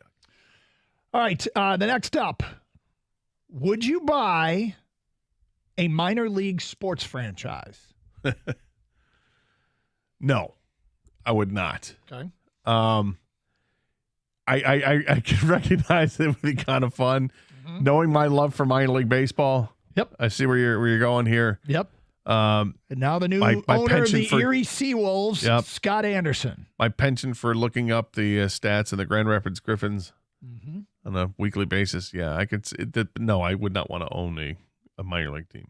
Okay. Kang, would you buy a minor league team? Owning a team, even though if it's not one of the big 4 teams, big 4 sports, major sports here, sounds like it would be pretty fun for sure. But I'm with Gator. I don't really have any interest. It would lose its interest after they asked me to do stuff. I'm like, dude, I'm just an owner name. I got my buddy Scott owns a place in San Diego. I want to go see. Right. I was barely, a coach of the Watermelon Sharks. I just. It's just more added responsibility. I'm good on that. Sounds fun, but. All right. I'm good. All right. Just wanted to make sure. Would you buy? You win the Powerball. Would you buy an island? No, this I've thought about. Because I watched on TV on the I don't know if it's Travel Channel or whatever or Home and Garden, whatever it was. It used to be they had a show about buying islands. Yeah, and whether it was some island in Georgian Bay and in Canada, or if it was somewhere in the Caribbean or something, there was tons of different types of islands that you could do.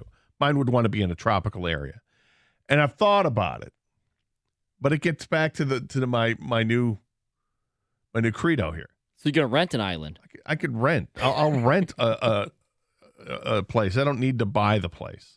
It's a lot easier to rent homes in this day and age than what it was. Plus, the island, if you're talking about the Caribbean, the constant maintenance with that, because it gets beat up by the salt water and the air, and then I don't want to worry about hurricanes and all this stuff, having to constantly rebuild. I don't need to worry about that. This is too many headaches for a recent Powerball winner. Yeah, exactly. I just want to sit back and enjoy it. Gang, would you buy an island? Yeah, once again, same thing with the minor league team. I think it sounds like a cool idea, but then once you start, like you said, Gator, the maintenance, just keeping an eye on it, and I think I just want a vacation on it, not actually own it. Like I could rent the resort for family and friends, rent a bunch of cabanas or whatever, and do that for a couple weeks, I don't need to live there. Okay. Maybe you can throw a concert on your island and charge people and get them white tents. If I have enough cheese. And paper plates. Right. Do you know a water guy? I do.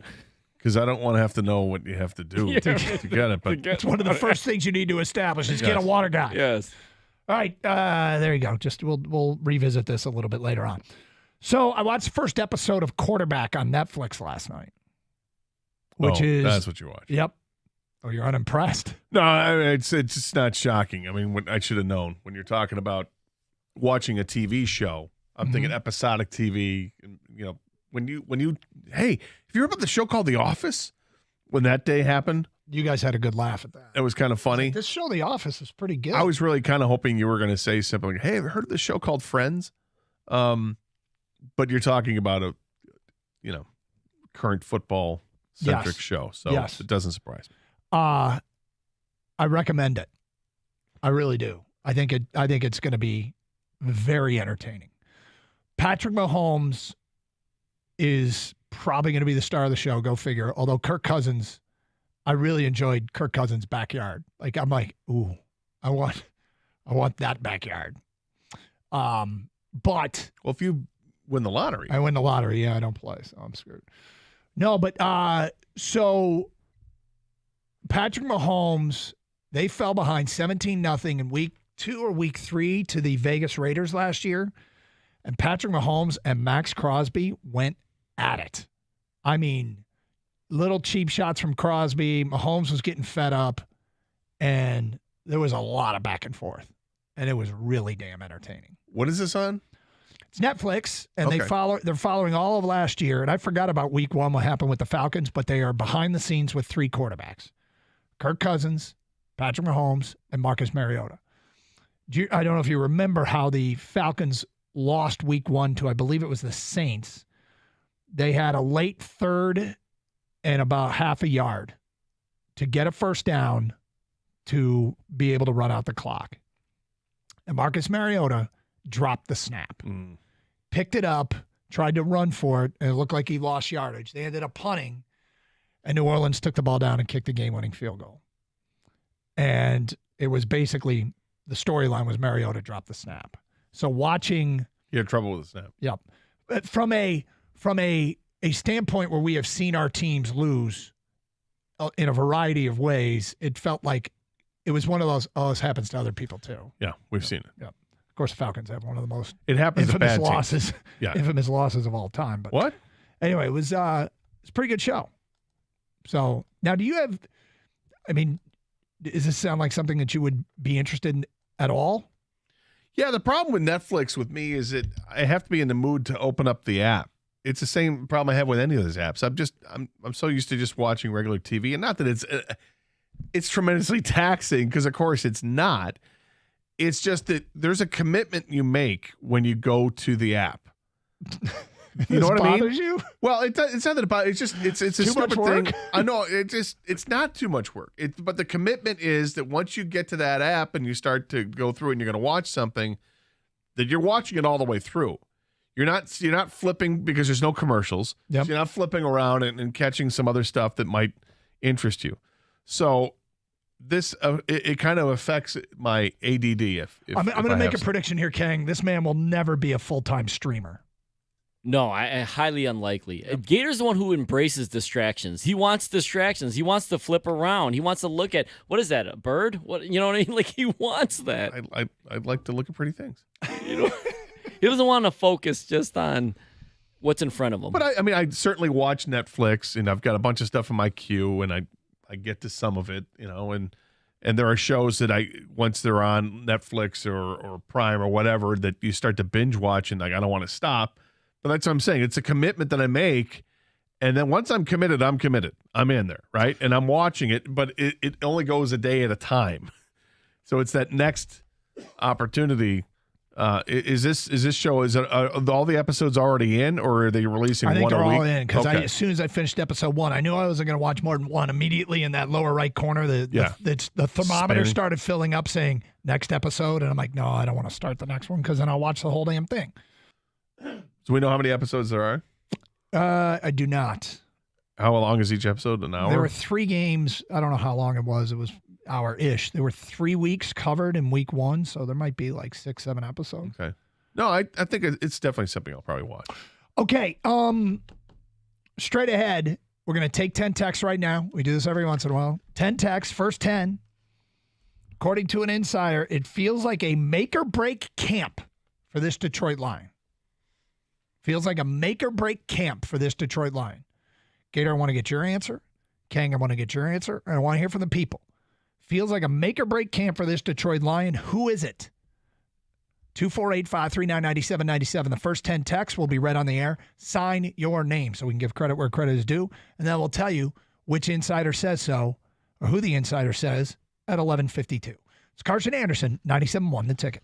Well, I'll tell you what, even if I win the lottery, I'm still going to be drinking Flying Ace bourbon. It's no lie. I don't care. So what? So I got $300 million and I'm buying a $30 bottle of booze. You know what? Yeah, I am. Because it's delicious.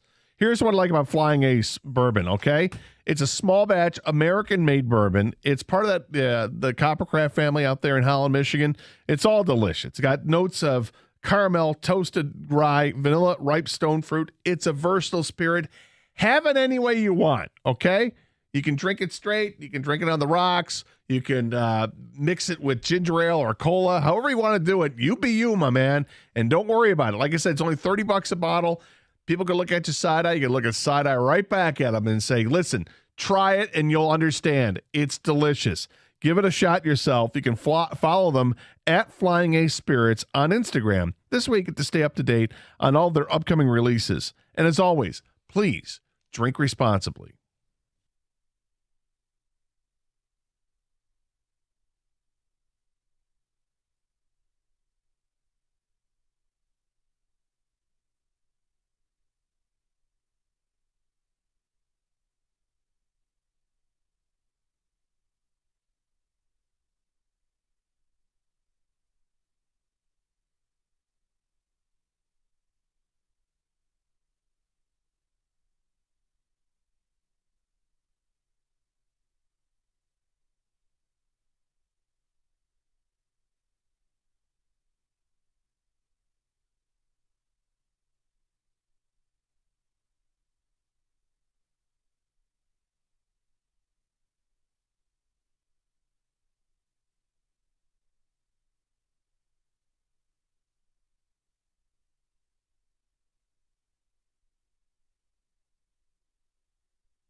It's part of your history that I just find hard to believe.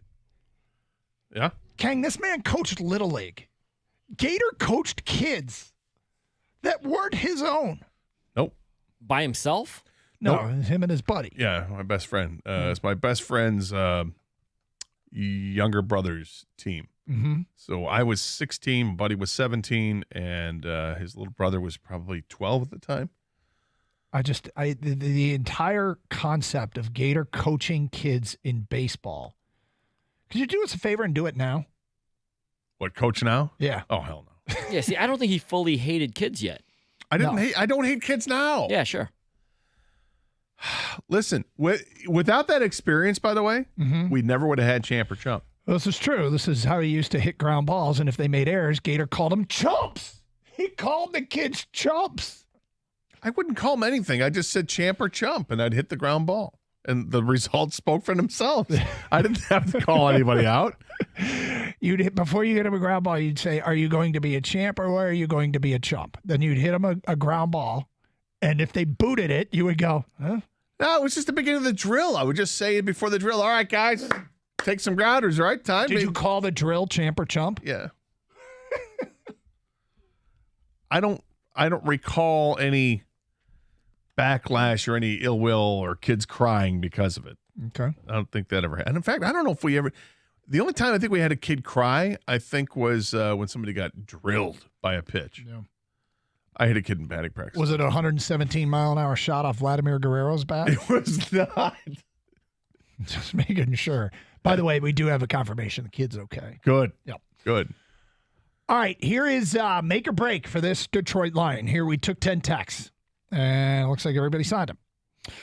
Luke at work says Chase Lucas. Eric in a car says Derek Barnes. Nick in Waterford says Brock Wright. Matt in a truck says Alex Anzalone.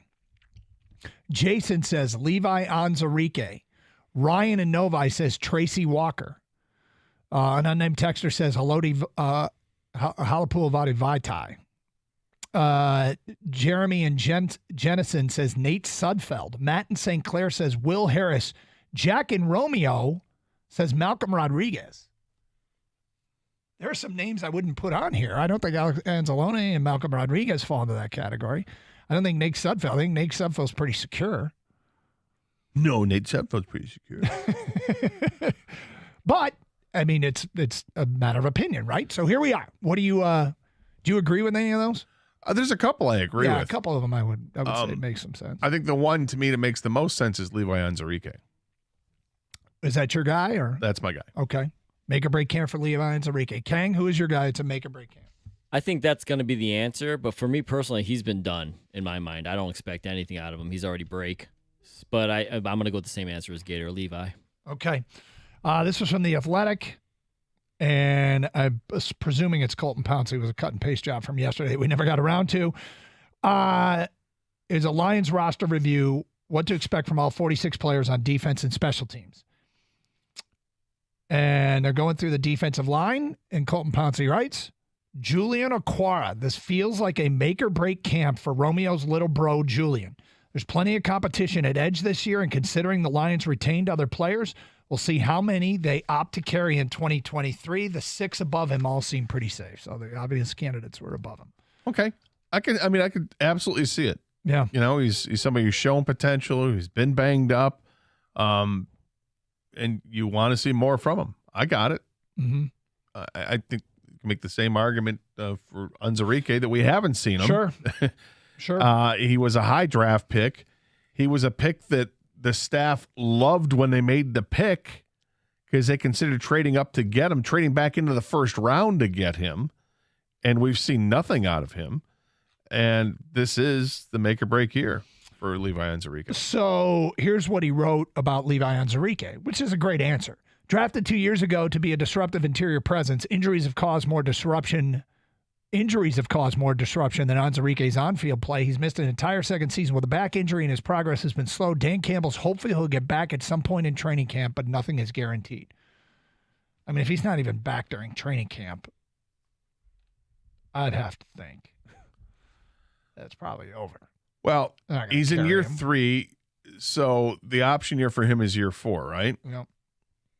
I mean, if it's not costing you, although he could be a cut candidate anytime, I guess. Yep. I hope he's not. I hope that he gets healthy enough where he can contribute. Oh, he had look. And you watch this college tape. He looked like a dancing bear. Like he was this big, giant guy that could really beat you with quickness. But the injury, back injury, is no good, and it's something that goes back to his college days. So they knew about a back issue, and they still went with it, and it got exacerbated.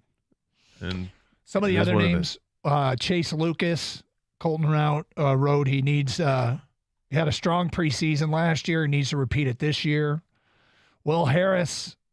He was spotted as Detroit's second-team nickel in minicamp, which feels like a good spot to place him until Branch is ready. Who else? Barnes. Derek Barnes. I'm going to guess Barnes apparently has taken a big step forward. Lions coaches went out of their way to praise the development of Barnes this season, noting that the mental side of the game is finally catching up to his athletic traits. He repped with the first-team defense for much of minicamp. Is it just off-season hype, or has Barnes actually turned a corner? Good question. Really good question. But these are all the guys that are in the in this story, all the defensive players. Anybody else you want to know about? No, I think it kind of gets it. Kind of touches on. Okay, here's something else Lions related. You know what's 8 weeks from today? 8 weeks. So first week of the season. Yeah, they play the game. Yeah, 8 we're weeks Thursday. from today. There we go. It's 8 weeks from today. Kansas City. Wow, 8 weeks. I'd start working on making notes for our pregame show. From Arrowhead? Yeah, we're going to be there, right? I would assume, right? Yeah. Powers is right out there. Go yell at him, ask him. He's meeting with the Lions. Maybe we can see if we can sell this. Yeah. Sure, they're right there. Yeah, Lions are right. Go seriously, just go yell from here and say, "Hey, Powers, are we going to Kansas City for the opener?" Right. See if we can get this done right now. Little here we go. Jimmy, we're going to Kansas City for the opener, right? Just double checking to see if it's in play. Yeah. This is strategic because of who they're meeting with right now. You were just Gator suggested it, and how was the response? The Lions guys laughed. And then Jimmy said, yeah, get your vacation time in. Oh, really? Yeah. Damn. I was fired up for that. That was a good try. We gave it a shot. I made the effort. Yes, we did. That's a no, I guess. Be a good job. Get some barbecue. Do the show from some barbecue joint. Big Lions pregame party. Here's a question for you, Doug. Yep. All right, because Kansas City known for the barbecue. Yep. Let's say the barbecue we go to. Yep. Renowned, best in state, best in Midwest, whatever you want to call it. Yep. There's no barbecue chicken option. Yep. It's only brisket and pulled pork, ribs. Mm-hmm. You got to try it, right? If we get sent to Kansas City for the opener, whether there's chicken or not, a hot link, I will try a piece of brisket. That's reason enough for Jim to send I will us. try. If we get there, I will have a taste of something I've never had ever before. I would have a bite. What a sacrifice by Doug. I mean, something that me and Gator would just like, Right, please yeah. give us more, you know? Seconds? Yes. Doug is willing to. I will do that. This guy. You know what's funny is it's true. I've never had it, and there are going to be people that just think that's the most ridiculous thing in the world. But I will have a bite of the brisket, if indeed we get sent to Kansas City. The forbidden meat. That's right. You got that right. 8 weeks from today. Lions and the Kansas City Chiefs. 248-539-9797. All right, coming up next hour, unbelievable story out of Detroit. We will get to that today at 12:05. Plus, Scott Harris joined the morning show. Really kind of stirred the pot a little bit with what he had to say about the trade deadline. That, hey, if we get off to a hot start in the second half of the season, that changes things. The standings do matter to Scott Harris, which means they could be buyers come the trade deadline. Now, you can make a strong case that it doesn't make sense, and I understand why you'd feel that way, but hot start implies, a chance to win the division, and it's been so long, and there is a just get in feel to the sport of Major League Baseball. I can understand why he would feel that way. But also next hour, he talked a little bit about Colt Keith. He talked about why they went with Max Clark over Wyatt Langford and how difficult it is projecting high school players versus college players. That is coming up next hour. Hear what the Pistons the Tigers general manager or president of baseball operations has to say. From Rich at Work regarding the lottery and the would you buy questions. Rich at Work says, my question for when I win the lottery on Saturday, what is it a reasonable amount to give my parents, in-laws, and siblings? I wouldn't want to seem cheap, but at the same time, I don't want to give away a ton of money. Thanks, guys. Have a good one. This is first of all, a good problem to have, right, Gator? Yeah, it's a great question and a great problem to have. Yeah, and I do think about this as well. Sure, I have as well. Let's say that your lump sum after taxes payout, let's just make it $300 million. Okay? Probably close to it. Out of $300 million, I'm not going to feel any concern if I'm giving, $5 million away to members. Like, hey, my parents, here's, however, whatever you want to do the rest of your life, here it is. Brother and his family, here you go. I got a smaller family, so it's easier for me to do that. But with friends, I'd be handing out $1 million cash prizes. Yeah, see, here's the problem with that is who's like the first cut? You have to draw the line somewhere, and you're going to have a friend that's like, oh, he got $1 million, I get nothing. That's right. There's going to be like, that's a tough really? one, man. There's tough decisions. Really? Look, like inviting who you're going to invite to the wedding, right? There's tough decisions you make. Sometimes you make the cut, sometimes you don't. That kind of. You get shunned like that. That ends a friendship. Well, that's unfortunate for those people that they would let money get in the way of that. Mm-hmm. But there's a process into thinking, okay, why would I give this person money? Why would I not give that person money? There are people I would give money to that I'm not great friends with. This is $1 million shunning. This is no joke. Yeah. But there are people I would give money to that I'm not great friends with, but I'm friends with. And there are people I'm really good friends with that I probably wouldn't give anywhere near that money to. I hope it depends on situation. He's made a verbal contract with us, gang, that he will pay for our kids' college, which is a wonderful gesture. Would not back down for that even a little. Thank you. It's a great gesture. I think, by the way, for the straight million, I think there's a chance that I would be in the shunned crowd. Hey, there's a cutoff somewhere, Doug. Straight from the source. My kids would get their college paid for. See, that's the issue when you start handing out millions, because it becomes real. Like, or you could just be like, you know what? No one, just family. I'm taking care of some family, right? And friends. I'm just not handing out millions. I'll pay when we go out, things like that. I might buy you a nice gift here or there. But you don't have to. Trip, Vegas junket. Yeah. We're doing a junket together on me. Right. But I don't. Hey, you were on the trip out to play golf at Pebble Beach. Yep. But I didn't give you $1 million. But you get to go golfing with me at Pebble Beach. All expenses paid. If I ever play and ever win, Gator, I will include you on my trip to France to see the tour.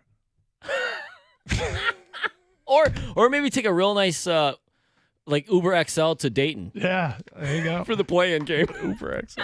It's Carson Anderson, 97.1.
All right, Doug Carr, Scott Anderson, 97 won the ticket. I mentioned before the break an unbelievable story out of Detroit.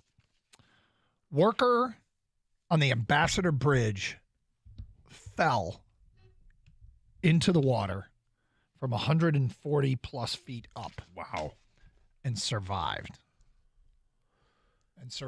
Because was there a boat going by that saw, or there was some, I know that there was a boat captain that picked him up, but I'm assuming that they were close by or saw it happen and got to him quickly. There was a captain of the boat that pulled the worker from the water, quoted to the CBC. He was still conscious and talking, so that was good. He kept asking us what happened to him. His eyes are dilated. He was really dazed and confused. The force ripped some of his clothes off. He had his shirt on, but his pants had been pulled away by all the way by his ankles, and his work boots were still on. Wow. Yep. I'm amazed he survived the fall, but he was young and looked quite strong to me. The thing that makes me happy is that he's alive and his family is not going to get some really bad news tonight. Spokesman for the U.S. Coast Guard Detroit sector said the individual was pulled from the river within minutes and was out of the water when the Coast Guard arrived.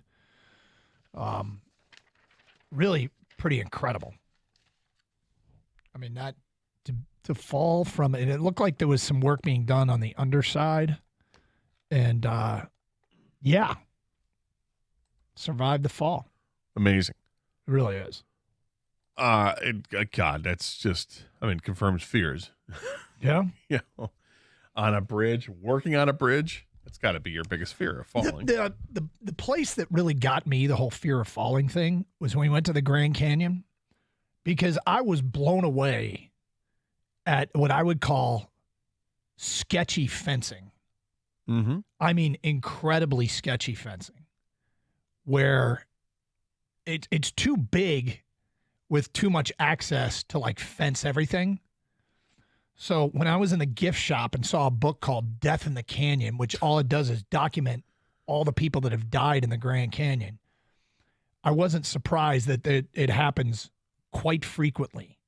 And being there with kids, I couldn't have been like more protective. Like I felt like a goalie. Like my back was to the canyon. Yeah. I was just trying to keep them away from the edge. It was almost, it was enjoyable, but it was borderline unenjoyable because it was on edge the entire time. But yeah, surviving a fall from the Ambassador Bridge seems almost impossible. It's 14 stories. It's crazy.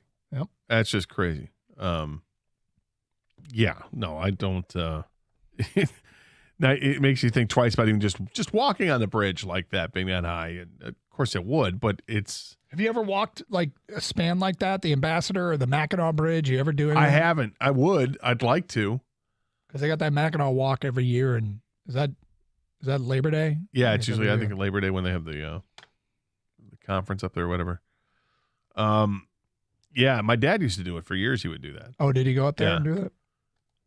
What about Kang? What about you? You ever walk any bridge or span like that? Not that big. No, not that I can remember. That's the one thing.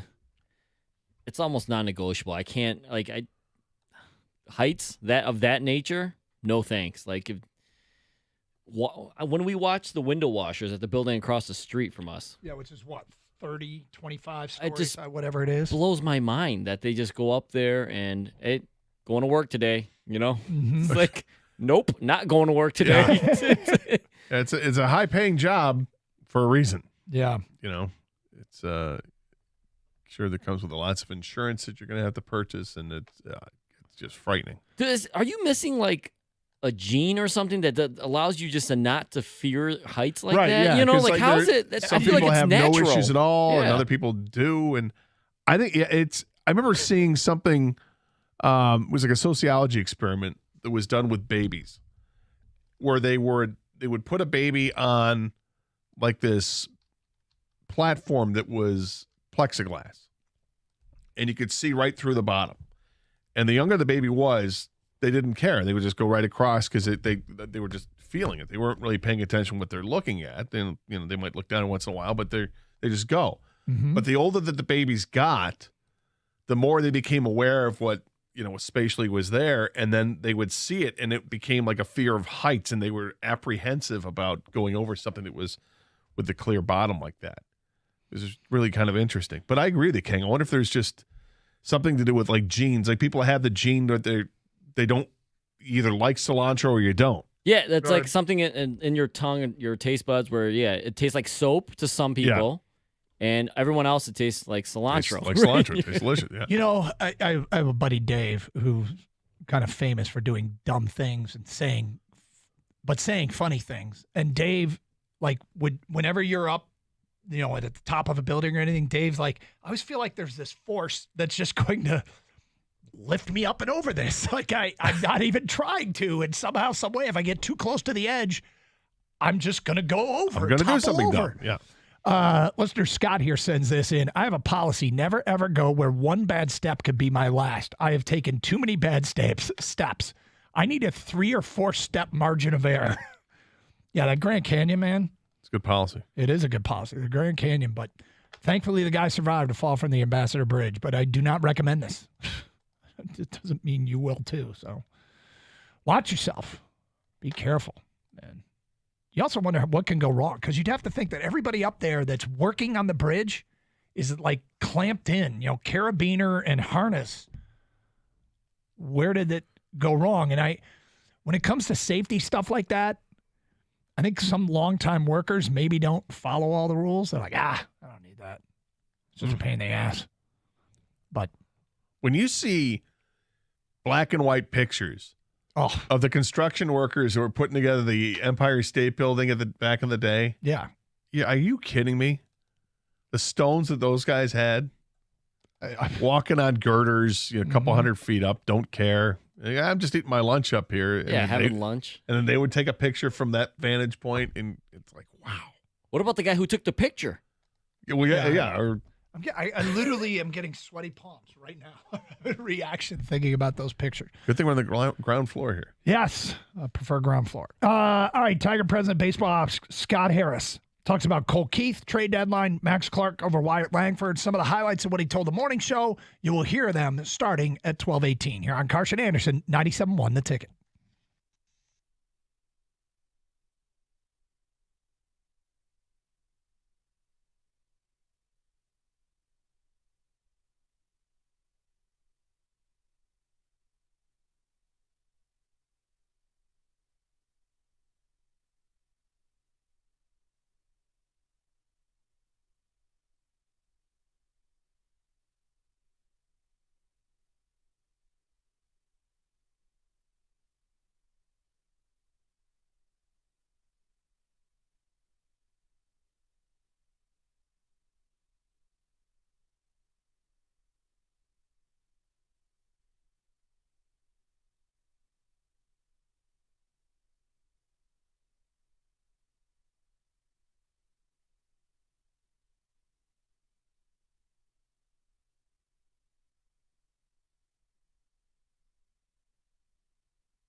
Scott Harris, snaked or popped? I love it. I love having a younger general manager. Dude, he's been in fantasy football Of drafts. course. There's a 100% chance. And now You think he's been in the fantasy baseball draft? for sure. And you know that there are guys out there where one of their buddies is now drafting for the Tigers. God, I hope he's good. Like if you had to pick somebody for your fantasy league to run the Tigers, Kang, Gator, either of you historically, is there anybody that you would pick, one of your buddies, to run one of our pro sports teams because they're really good at fantasy football? No. Which, of course, is ridiculous. I would be the one. No, I don't. I wouldn't trust him, my friends. No, Because I feel like that's what we got. I feel it is like what we got. Yeah. I mean, with all respect due, it sounds like it's disrespectful, but he is so young that when he made the comment, it's, love like a that comment. fantasy football draft. Because everybody's been in that position. We've all been in that position. He knows how to relate to us because he's been in that position in a fantasy draft, except he's been in a real draft. And because he's 24. Yep. Well, he's not, but he's young. It's awesome. Is he 34? I think he's 34. So Yeah. Yeah, he's not that old. But he's been with a bunch of organizations already. And look, I loved the first thing he said last year at an opening press conference, and he talked about the strike zone, how important that is, and commanding it both from a pitching standpoint and from a hitter standpoint, and how it's just a simple philosophy. Yep. But it makes all the sense in the world, and they've made moves to acquire players and to coach players in a way that reflects that. And now they're drafting players, his first draft, it's along the same thing, and it's just a basic concept, but it makes all the sense in the world. And I hope it pays off. I hope they got it right with Max Clark, because they could have taken Wyatt Langford, got the college bat, who's definitely closer to making to the major leagues than Max Clark is, but he had his reasons. So, and he did one of the things he brought up multiple times this morning, and I'm not sure if we'll hear it in any of the sound bites we're about to play with Tigers president baseball ops Scott Harris, was how he talked about guys' swings being long through the zone. Like that sounds like it's a point of emphasis. They're looking for swings that are in the strike zone for a long period of time, which cuts down on swings and misses. So helps with productive at bats, cuts down on strikeouts, things of that nature. That's something that seems to be a point of emphasis just listening to him talk. But all right, here we go. More from Scott Harris, who was on the morning show with Stoney and Jansen. He talked about the challenges projecting high school talent versus college talent.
Really insightful into the philosophy. I mean, he really touched on a lot there.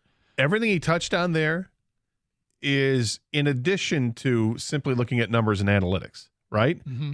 Numbers are one thing, but what he talked about, swing paths and the arc, the bat paths and all pitch this, shape, and getting jumps and reads on balls if you're an outfielder or an infielder, and pitch shape and all this stuff, which has nothing to do with the analytic part with the numbers. But of course, analytics matter, and you have to look at that stuff as well. But this goes beyond that. I think it was a really detailed answer to a question, and I really appreciate that insight. Well, he said a lot of things too that kind of confirms what we suspected. First of all, that the college player, because of the pitching they see, there's a higher degree of predictability. And we're like, look, the high school numbers don't matter.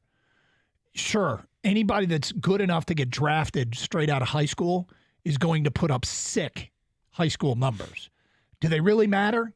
And he said, well, we watch them in the summer, in the showcase circuit, which is the perfect game tournaments, or Team USA. Team USA, yeah. Where their first 2 picks were teammates. For Team USA. And Max Clark last night made an appearance on the ESPYs, which was funny when they did the Gatorade Player of the Year. And I'm looking at him like, A, he's a child, and B, he must be so nervous right now. He's our guy. He is our guy. All right, more here from Scott Harris. They just asked, because Stoney has a friend, I guess, it's losing it over passing on Wyatt Langford. And he goes, why did you pass on Wyatt Langford and take Max Clark? And Stoney said, please, make my friend feel better. Here's what Scott Harris said.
So I guess this is one of those questions here, Gator, is he going to be Riley Green or is he going to be Derek Hill?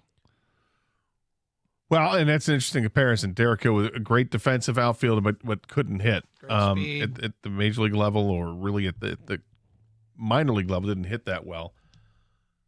Max Clark comes with incredible credentials. Gatorade Player of the Year and all that. He's got great size. Derek Hill had great size too, but it seems like this isn't much of a reach. This is a guy who made adjustments from one year to the next, and those adjustments paid off, and those are adjustments that major league players would make. But when you look at Wyatt Langford and you watch him play in college, and he was hitting the ball out of the ballpark, a great power and some great numbers, and plays a competent outfield for sure. But the difference between Max Clark and Wyatt Langford seemingly is you've got a potentially a good defensive outfielder and a potentially exceptional defensive outfielder. And because he brings that other attribute to it, because his defense is great, that gives him an edge because he can run. And his run grade was like a 70 out of the scale out of 80, which is extraordinarily good. They don't give 70s out very often when it comes to scouting grades. That's somebody that matches what the future of baseball is. Baseball, if they're going to stick with the size of the base itself, and if they're going to continue to limit pitchers throwing it over to first base and have that pitch clock, you need guys that can steal bases, and Max Clark will be able to do that. It seems like he's going to be a really complete prospect. We'll know in time, but I like the gamble they took. And I don't know if I don't think he talked about it with the guys in the morning show because he kind of distanced himself away from that earlier when he was talking about the money aspect of it. That they weren't going to select guys just because they wanted to save money and then it has to make sense for the team. Now, you can sell me that the reasons you took Max Clark over Wyatt Langford are because of the on-field reasons. Okay, and I'm buying it. But you can't tell me that part of that reason also wasn't because you saved money on the slot and then you were able to use that money throughout the draft. Or guys who dropped that weren't going to say, because they have the option to go to college. They can always say no to your offer. And then that's another reason why you drafted 9 high school kids. When I thought I read something that the previous 7 years, the Tigers hadn't drafted that many high school kids or something crazy like that. There's a reason they did. because they wanted to be able to lure those guys that have this high talent, high ceiling, high potential. It's not there yet because they're high school kids. You don't know what they're going to turn out to be, but you have a pretty good idea what you think they are, but you want to lure them away from going to college and keep them in the organization. And it seems like they think they can sign almost all of the guys. Yeah, a lot of guys will be showing up down in Lakeland this weekend and going through physicals and all that, and then they'll start some inter-squad scrimmages and some rookie ball, and we should get to see Max Clark at least get into games this summer. So, yeah. Road trip? We get Jimmy to send us down and do that one too? Take your private jet. No, we'll just charter. Just charter. That's what Gator plans on doing when he wins the lotto as a charter. Yeah, a weekend down watching the Flying Tigers. I guess it wouldn't be Flying Tigers. It's the That's instructional league or whatever, yeah. It's just the rookie league, the rookie league Tigers. Well, maybe he'll find himself on the Flying Tigers before the summer's out. And it's not unusual anymore with social media that there'll be internet posts and posts on Twitter of Max Clark at bats. So, oh yeah, yep. Look forward to it. 248-539-9797. And he's not alone. And we talk about Max Clark because he's the first pick, but the second pick was a high school shortstop from Pennsylvania, and he's widely thought of with a great bat. The third pick was Max Anderson, the infielder from Nebraska, who apparently can hit a ton. Mm-hmm. Where is he? That's a college bat. So where is he going to start his minor league career? Does he automatically go to Lakeland? Or I imagine these guys go to the rookie league for at least a little bit, and then they'll figure it out. Some guys will stay in rookie league, and the other guys will get a chance to, go to single A. Okay, so the cut that had everybody talking was him talking about the trade deadline and how a hot streak could change their approach to the trade deadline. We'll get to that today at 12:32 and get his comments on Cole Keith, Scott Harris. That's next here on 97.1 The Ticket.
Doug Carr, Scott Anderson, 97.1 The Ticket, open lines, 248-539-9797.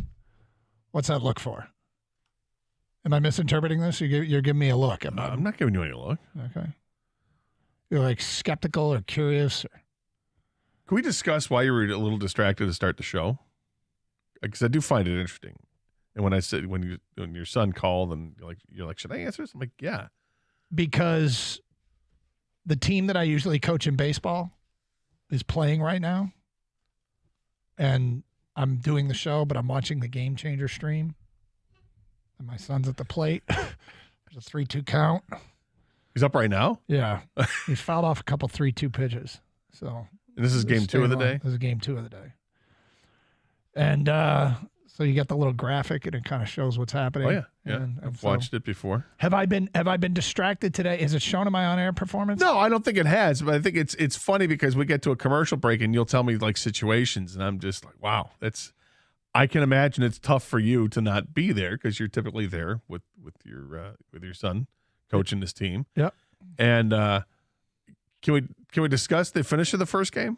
Oh, I saw a fist pump there. What happened there? Walked, came back from a 0-2 count and drew a walk. Fouled off a couple 2-strike pitches. Well done, boy. So he's been up twice. He's been hit and walked. Hit by pitch and walked. He So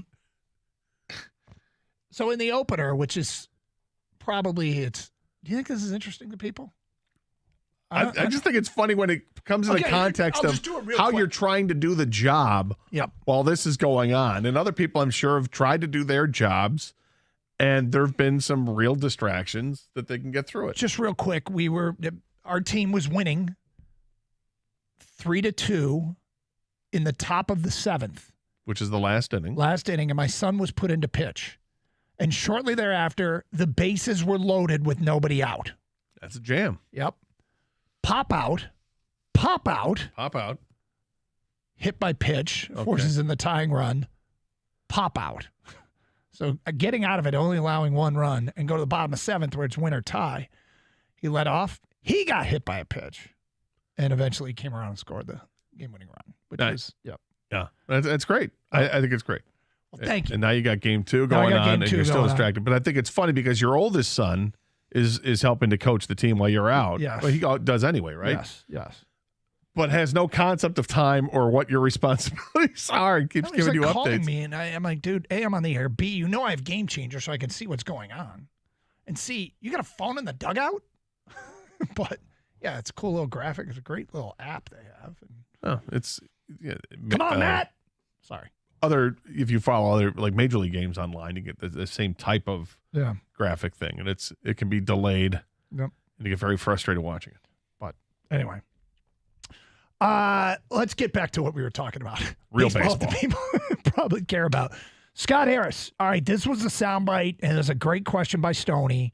The question being, does Erod tell you if he's going to opt out? And do the standings matter when it comes to the trade deadline? Because they've often been thought of as Tigers have often been thought of as sellers, but maybe that's changed because they're 5.5 games out of first. Here was the long form answer. No, we got the short one. Okay, this is a short one. He basically said, "I'm not going to answer the Erod part because it's not fair to anybody, and that's private." But as do the standings matter? Here's what Scott Harris had to say.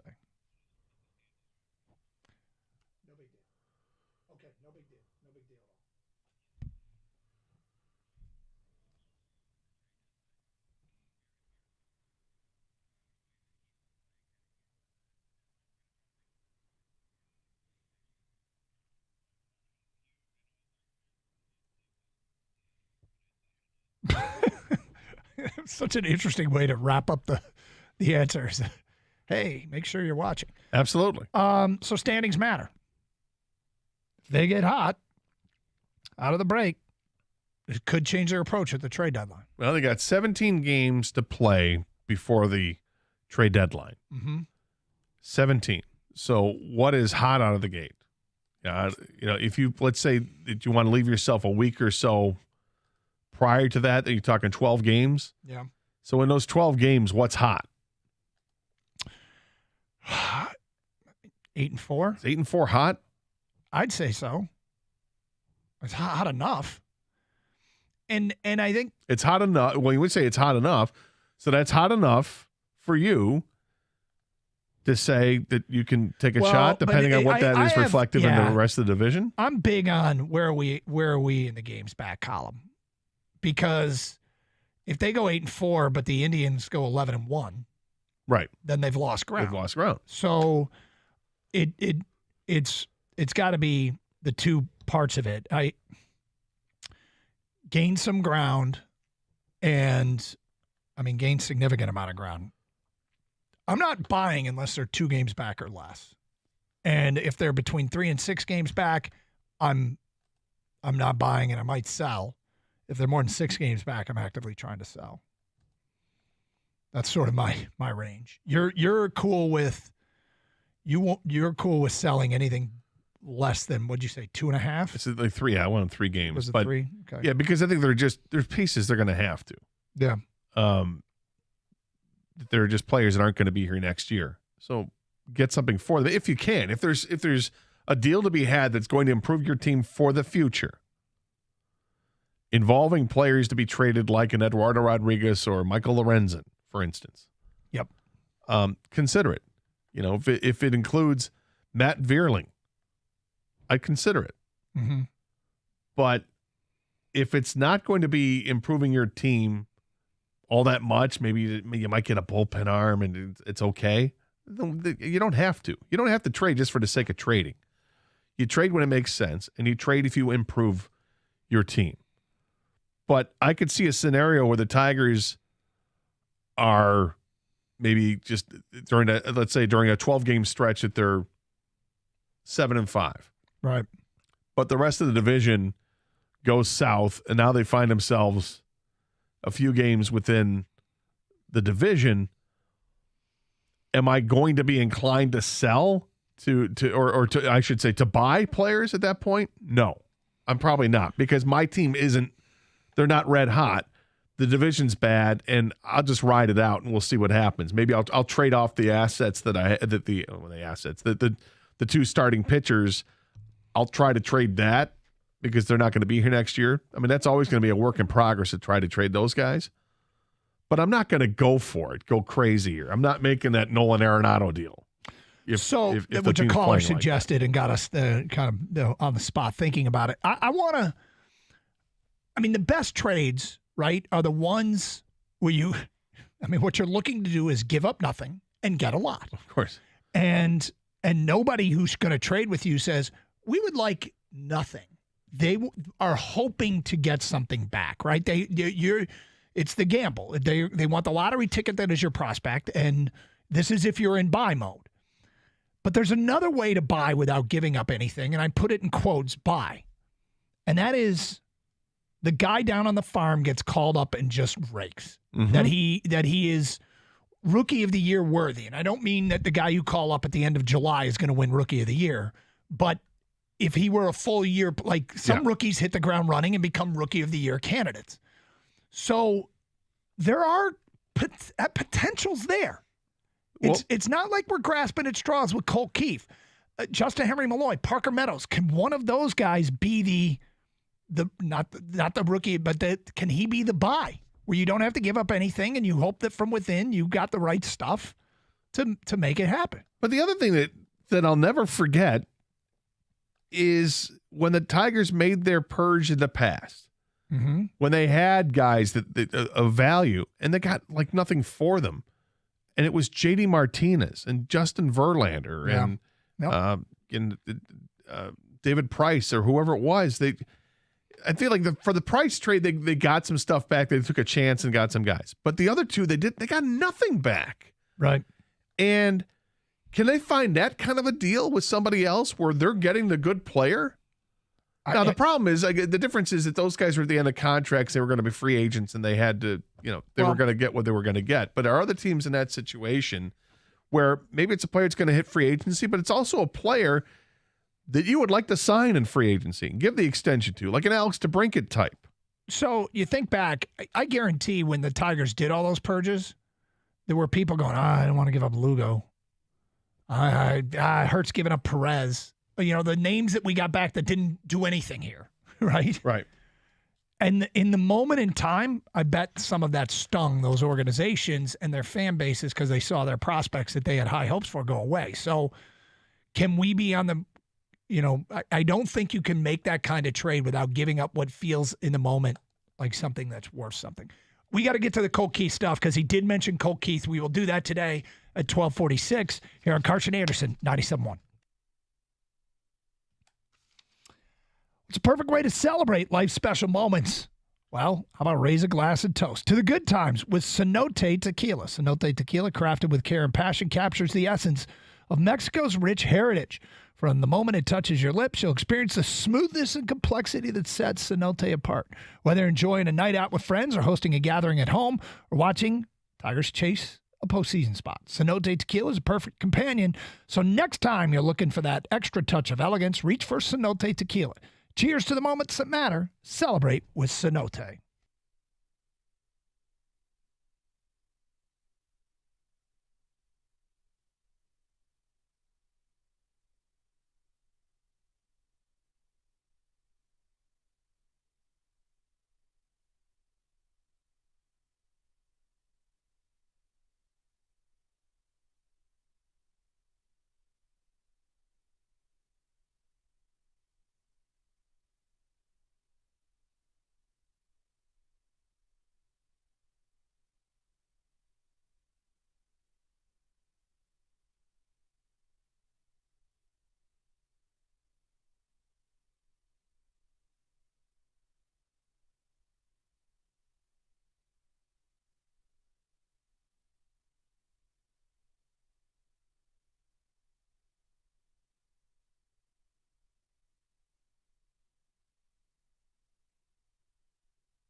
Doug Carr, Scott Anderson, 97.1 The Ticket.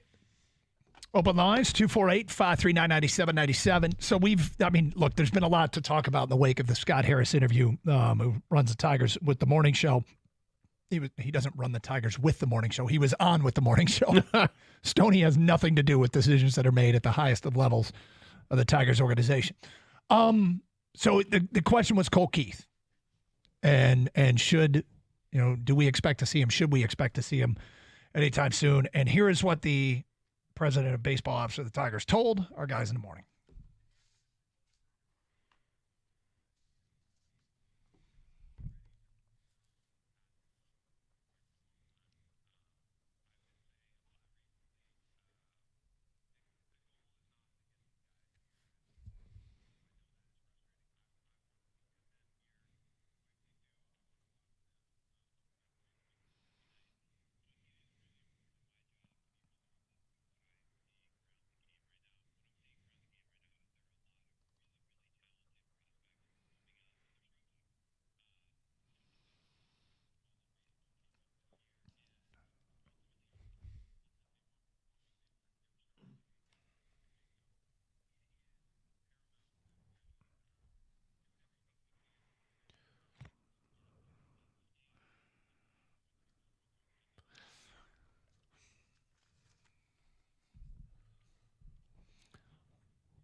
Okay, so this is where I have a slight disagreement with the guy who's running the Tigers. Uh-huh. If they call up Colt Keith this month and he doesn't stay up here and he fails and goes back down, I'm okay with that. I'm not looking for Colt Keith to come up and be here for be at third base for the next 12 years. I want to know if Colt Keith can help now. And even if he has boxes not yet checked at the minor league level, he said it a few times, and I don't know that he's thinks different than what I'm saying right now, but his point he was really emphasizing, when we call him up, we want to call up and then to stay up. It's okay if he calls up, if they call any of these guys up and they fail, just to make sure that they can't help. Like, I want to be, if they're hitting at the AAA level but haven't checked all the boxes, but the Tigers are 3 games out in a week, I might call them up even if they aren't here to stay. No, I understand what you're saying, and my slight disagreement with him would be, or at least just I guess a question. You're not going to know if they can handle Major League pitching until they face Major League pitching. If they're killing AAA pitching, and so far Colt Keith has, it's a small sample size, but he's done very well with AAA pitching. You're not going to fully know unless you give him the test, which is the major leagues. So, what does it say about the guys that you keep bringing back and forth, guys that have been optioned back to the minors, and guys that come up, whether it's a Nevin or Akil Baddoo or Nick Maton, if he ends up getting called up, that, and I get it, because this is the tough part. This is the tough part with finding out if you have a player or if you have a 4A player. Right. Because Tyler Nevin has done everything he can do at AAA. He's earned a promotion, and he failed at the major league level with the Tigers. And I suppose, but the difference with him is he's older. He's not 20 years old or 21 or whatever Colt Keith is, so maybe you've already, the book's out and you got it. With somebody who's really young like Colt Keith and who's just stormed his way through the minors last year, stormed his way through the minors this year, I'm not terribly concerned if he doesn't latch on and stay with this team like you. He's young. He'll figure it out at some point. Yeah, just let's see it. There seems to be something that I think you and I and maybe many people, we underscore the importance of, and that I almost wonder if there's a mental fragility that they're concerned about, the setback of somebody that's called up that isn't ready, and that we are discounting how it can set you back as a player. I don't know. I mean, I just don't buy into it. I haven't really either, but it's probably a real thing, isn't it? It might be, but I mean, I would expect that you're able to determine that before you bring him up. Okay, is this guy mentally tough? And if he's not, then you don't say, well, he's mentally weak. That's why we're not bringing him up. Maybe that's the case. I can understand the hesitancy with Parker Meadows based on how long it's taken him to get to where he's at now, where he's actually hitting reasonably well. He's still not. It's not like he's hitting 315. I mean, he's hitting 270 or 265 or whatever it is. He's not blowing it up. He's blowing it up compared to what his arc has been so far in the minors. Malloy's a little bit different. Malloy has hit very well. And you feel like you want to give him that shot. And I feel like the Tigers would have if he didn't have that god-awful May that he had. Right. Well, there you go. That is the highlights from Scott Harris, Tiger President of Baseball Operations, this morning with Stoney and Jansen. All right, so we've been doing something throughout the show. We'll do it 2 more times. Powerball jackpot is approaching $900 million. No winner last night. And both Kang and Gator have committed to buying tickets for Saturday's drawing. So these are would you purchase? All right. We've done would you buy a jet? The answer's been no. Would you buy a brewery? Kang would get a bar and you would consider a line of tequila and maybe some sort of private tasting area or something of that nature. Would you buy an island was kind of a no for both of you, as appealing as it might be. Would you buy a minor league franchise was a no, although Kang thought it sounded fun for a minute. Next one, would you buy a suite for a season for a team? Yes. That didn't take much thought. No, it doesn't at all. I would, because it's not just for the team, it's for events there, right? So would I have a suite at LCA? Yeah. You just want a year-round. I want a year-round suite. Can you buy, I don't know if you can buy a suite for the Red Wings and Pistons and for everything. Can you own a suite? I mean, I suspect that it would be for every event at LCA, you would have the same suite. Yeah. This is basically yours. Yeah, I would do that, and I would I'd do on a per game basis for the Tigers. I would do that. You know, how many games do I want? I could just sit in good seats. I don't even need 81? A suite. No, I wouldn't go at all 81. I would probably do that for Michigan State football. Sweet. Yep. Okay. Yeah, so definitely would do that for sports, some sports, and just the arena itself for LCA. It sounds to me like you'd do it for. Well, you just mentioned 3. You'd have one for Pistons, Red Wings, Michigan State. Well, it's LCA as a whole. Yes, you purchase. Yeah, I'm not going to every Piston game. I'm not going to every Red Wing game. But You know what? I've got the suite. I can do it, and I've got the suite to go watch the Eagles or whatever other concerts coming to town. I got it. So can you do that? I don't even know if you can. But I don't know if you can either. But I mean, obviously, you could do a separate for Wings and Pistons. Clearly, like a season package for each one. I didn't know about the events in between. But the answer, would I buy suite season tickets for any sports team? Absolutely. For the Pistons, I would actually buy floor seats, a pair of floor seats for the entire season. For Wings, I would get a suite. For Tigers, I'd get a suite. For the Lions, I'd get a suite. But the Pistons, the only one where I actually would want to sit. Were your Pistons your Pistons floor seats? Yeah. Are they next to the bench so you're on camera, or are they on the other side? There's a correct answer here. There's a correct There is a correct answer. I've thought about this, okay? Mm-hmm. I hope so. I want to be opposite of the bench, to be honest with you. So not on camera. That is the correct answer. And I want to be able to heckle the other team. And if you're in a playful way, though. I'm not like, Yeah, I'm not trying to get tossed. It's pretty ballsy to heckle the other team when you're sitting between their bench and the scorer's table. The other thing is, if you're sitting between the bench and the scorer's table, as much as those seats seem awesome, I'd love to experience at least once.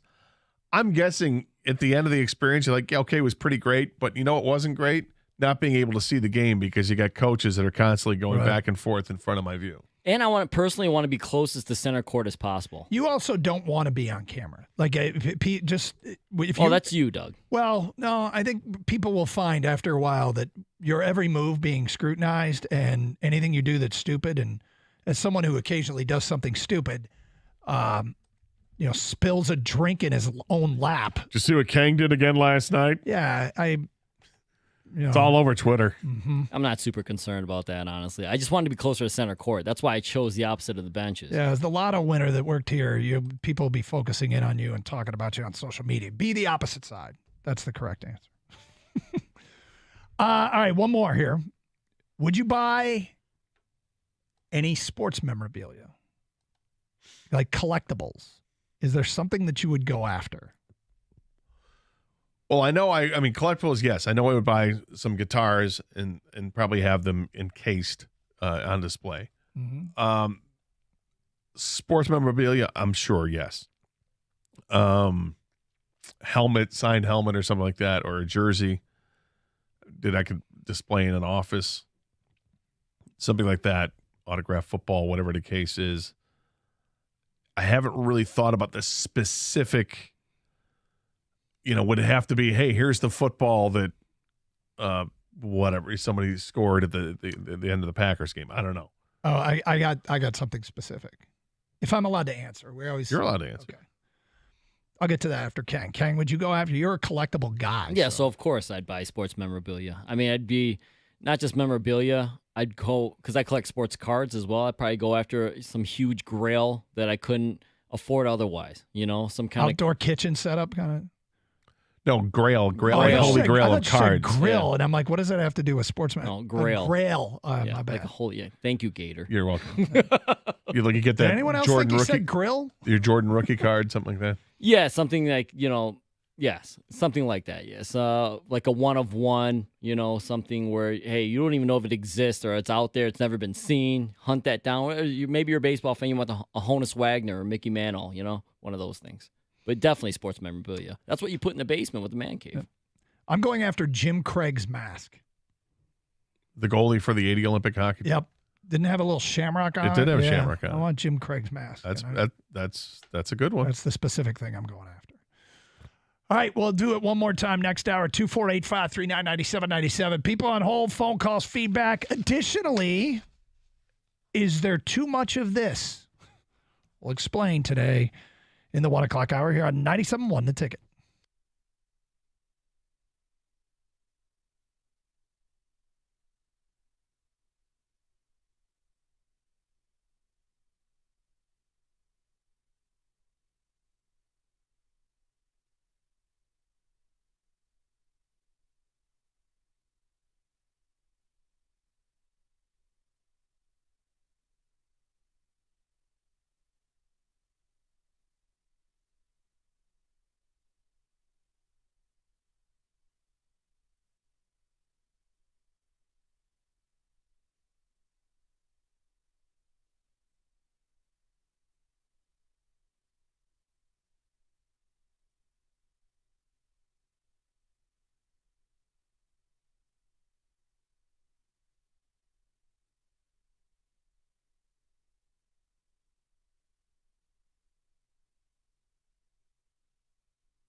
that just break right now?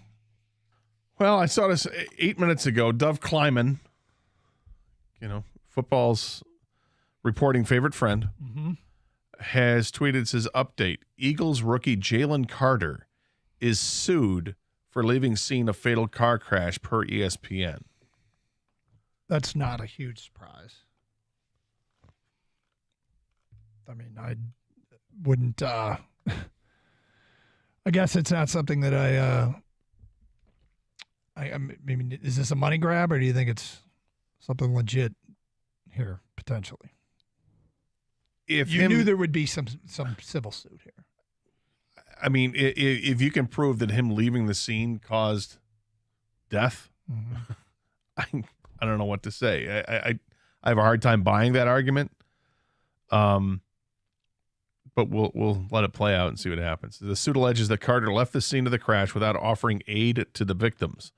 According to reports from Mark Schleyback of ESPN.com, the lawsuit claims that Carter, fully aware of his shared responsibility in the incident, failed to fulfill his legal duty of remaining at the scene.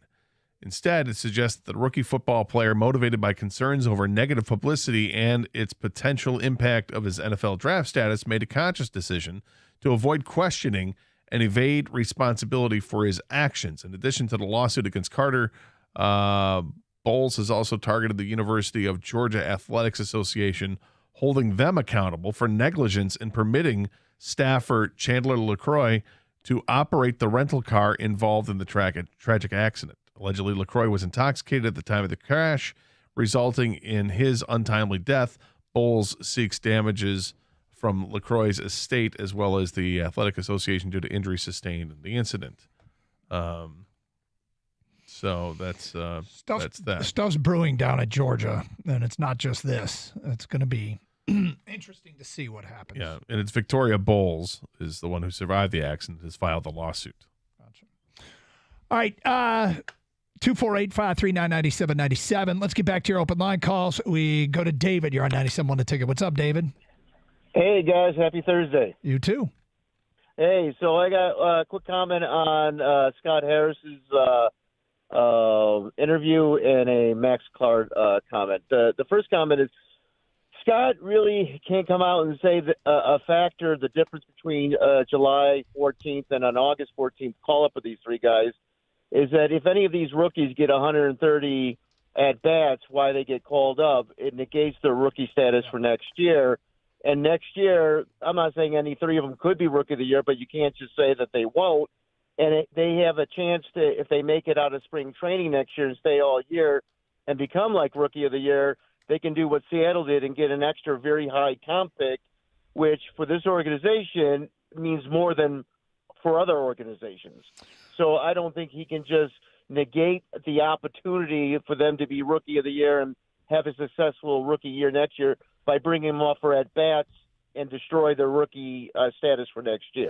Well, that certainly could be a motivating factor. If somebody's ready and he's leaving him down for that purpose, it's ridiculous. But I definitely have noticed and thought about the 130 at-bats, or is it 45 games? 45 days on the active roster. That keep you as a rookie. I wouldn't do it just try to get the extra draft pick out of it, because you're talking about having to stay up all next year and win Rookie of the Year, which seems like such a minuscule chance. I wouldn't let that factor into any decisions made now, but I can see wanting to hang on to, their rookie status for contract purposes. Yeah, definitely. I think it's probably in the back of his mind. I'm not saying it's an overriding factor, but yeah, it could be a minor variable. Yes, right. I think when this organization has a shot with three guys next year, it's better than having no shots. That's true. Being able to get That's it. true. And I also wanted to comment on the Max Clark pick, and I think people are forgetting that if they look back when this place was built in 2000, they came out and said you needed defense and pitching and guys who can hit in the gap. And the Tigers went then for the next 23 years, draft right-handed power-hitting college bats for A players. So the first two picks that they made, both being high school guys, I'm ecstatic that they're taking shots at a guy with enormous upside. And so, like Alvilla last year, if you can believe it, drafted all all picks last year were all college bats. Didn't draft one high school prep last year, which I think is criminal for an organization trying to hit on a player. But I guess he knows his organization was so bad and couldn't actually develop players. He just went with college guys, and I just think the best thing that we ever did in the last 7 years was get rid of them. Yeah, well, it was clearly not working. There were a lot of dead ends with prospects. I mean, there were trades that, in retrospect, they gave away star players for what amounted to almost nothing. I mean, it is what it is. It was a painful era. I'm glad it's over, and we're forward thinking here. 10-2. Look, they've had plenty of guys in the organization over the years that could play outfield quite competently. Guys that are outfielders, right? Yep. I get so tired of hearing the argument about the dimensions of the field and they couldn't have anybody hit it over the fence. Visiting teams would come in and not have a single problem with putting the ball over the fence in left field to the pull field. Mm-hmm. So that's never – it just doesn't jive with me. But have they had an issue with whom they drafted? Yeah, because they haven't – I mean, how many guys have made it in the 23 years or whatever that the ballpark's been there? How many players they drafted ended up being – quality players with upside because of their hitting abilities. I mean, there's Nick Castellanos and there aren't many others. Well, look, Clark is legitimately a 5-tool potential kid here. I mean, this really could go. There's such a long runway for him, right? That we could be seeing the beginning of the next Bryce Harper or Riley Green. Or we could be seeing the beginning of the next Derek Hill or Scott Moore. Was there a Scott Moore out of high school? Yep. They drafted years ago? Because you just don't know what's going to happen. It's the game is filled with trapdoors and landmines, and when they find your weakness, you're done. And so he's got a lot of questions to answer and a lot of baseball to play before we'll know. But it really does feel like, you know what this was? This was a Troy Weaver, I like to hit home runs. I'm not looking for bloop singles. I'm looking for home runs kind of draft pick. He was looking for a home run here. Yeah. And look, I don't know if you could have gone wrong with taking Wyatt Langford either. I mean, Wyatt Langford is a reason he went right away after him. Mm-hmm. A hell of a player. But they like the upside that the high school kid has, more so. Better outfielder. And the ability to steal bases is big. And that weighs perhaps more than the bat that might be ready for the major leagues sooner and that has power right now. But Wyatt Langford's 21, 22 years old.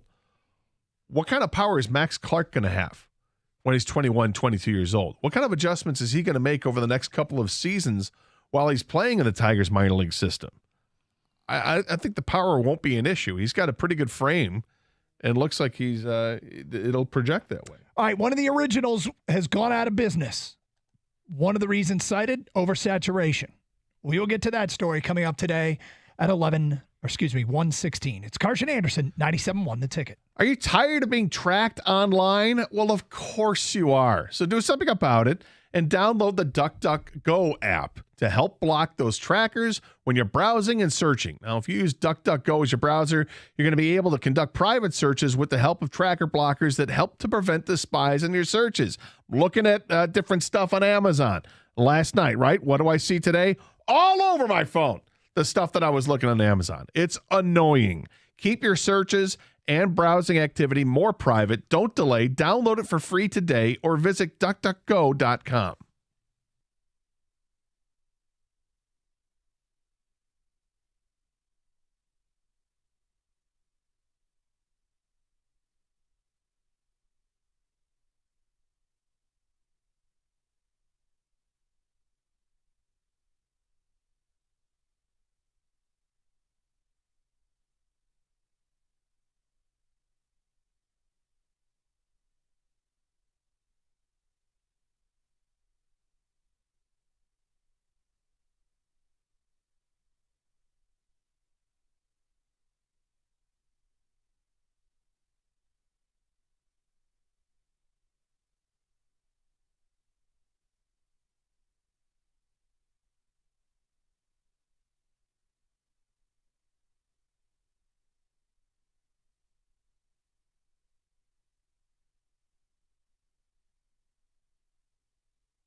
April 5th of next year.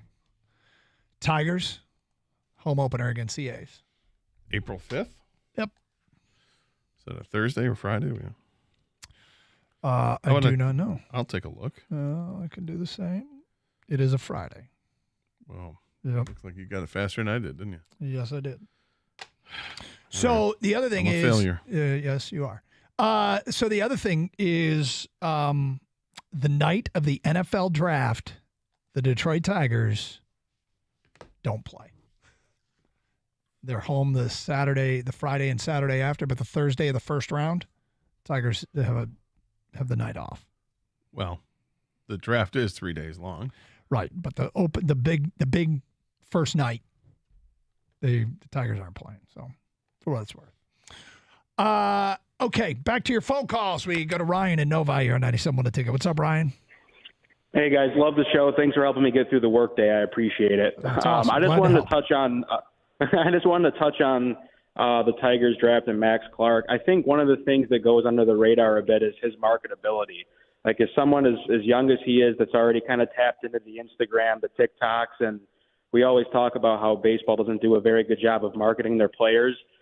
I just have to imagine that Max Clark, when he's ready, is one of those guys that sells jerseys that, might be on the MLB social media and whatnot. And I think one thing that Tigers fans, at least for myself, have been frustrated with is, you look around the league and you see these guys like Julio Rodriguez, Elly De La Cruz, Adley Rutschman, these guys that seemingly rise so fast that are so young and make a perennial impact. And I feel like the Tigers don't really have that guy. I mean, Riley Green shows glimpses of it. Especially, before as he was playing before his injury. Spencer Torkelson's not really there yet. So for me, I see Max Clark as a guy that is, could be that guy that comes up at age 20, 21 and is, blowing up social media because of his play.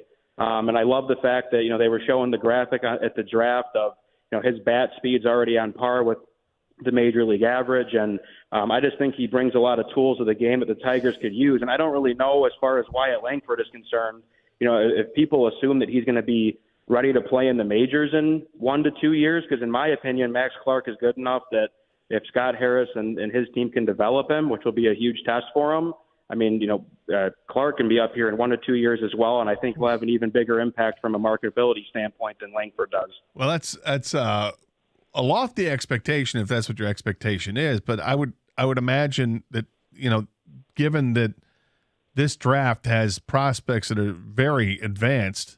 It was a very deep draft that maybe it only takes a couple years for Max Clark before he gets an opportunity. But if you want a player like that now, I mean, Colt Keith is that guy now. He's spent 2 years this is his second year of minor league baseball, and it looks like he's knocking on the door ready to come in, and maybe in a month we could see him back up with this team, and the Tigers could have one of those guys that's so young and has an opportunity. But I certainly hope that's the case with Max Clark too. Well, Ryan, you bring up something I hadn't given any thought to, and that is the marketability of the player and his presence on social media and, his ability to, move merchandise and all that. And I think everything you said is true. If I also would suspect that they didn't use that at all when deciding between Max Clark and Wyatt Langford. It's a pleasant little bonus if that's something that after you've made the decision you're aware of, but I hope it didn't play a role. I would just take the better baseball player, but you are right that if you, the theory of Max Clark, I love. I hope I like the actual Max Clark, No, I totally agree. Obviously, at the end of the day, you would have to hope that they're not looking at TikTok followers when they're drafting talent. But I do think there's something to be said about, like when I go to the ballpark now and you look around, I mean, you used to see the Verlander, Scherzer, Price, Cabrera, all these different jerseys of who's your Tiger. And now it's like, I don't think anyone's Tiger is Zach McKinstry or Eric Haas. Riley Green and Spencer Torkelson are those guys for sure. Now, Torque, of course, we talk about all the time. You'd like to see him be that guy that can be everyone's Tiger, that everyone gets on their feet for when he comes up to the plate. Riley Green has shown glimpses of it, but, to me, Max Clark is you said, Doug, if all goes as planned, whether it's in 2 years, 3 years, 4 years, and Max Clark is that guy, as someone who's established himself already and has that reach to the younger generation on the Instagram, on the TikTok, whatever it is. I would even go as far as to say, as the pipe dream is, he could be one of those guys that we're seeing all over Major League Baseball social media with his play in the future. So again, the theory's fantastic.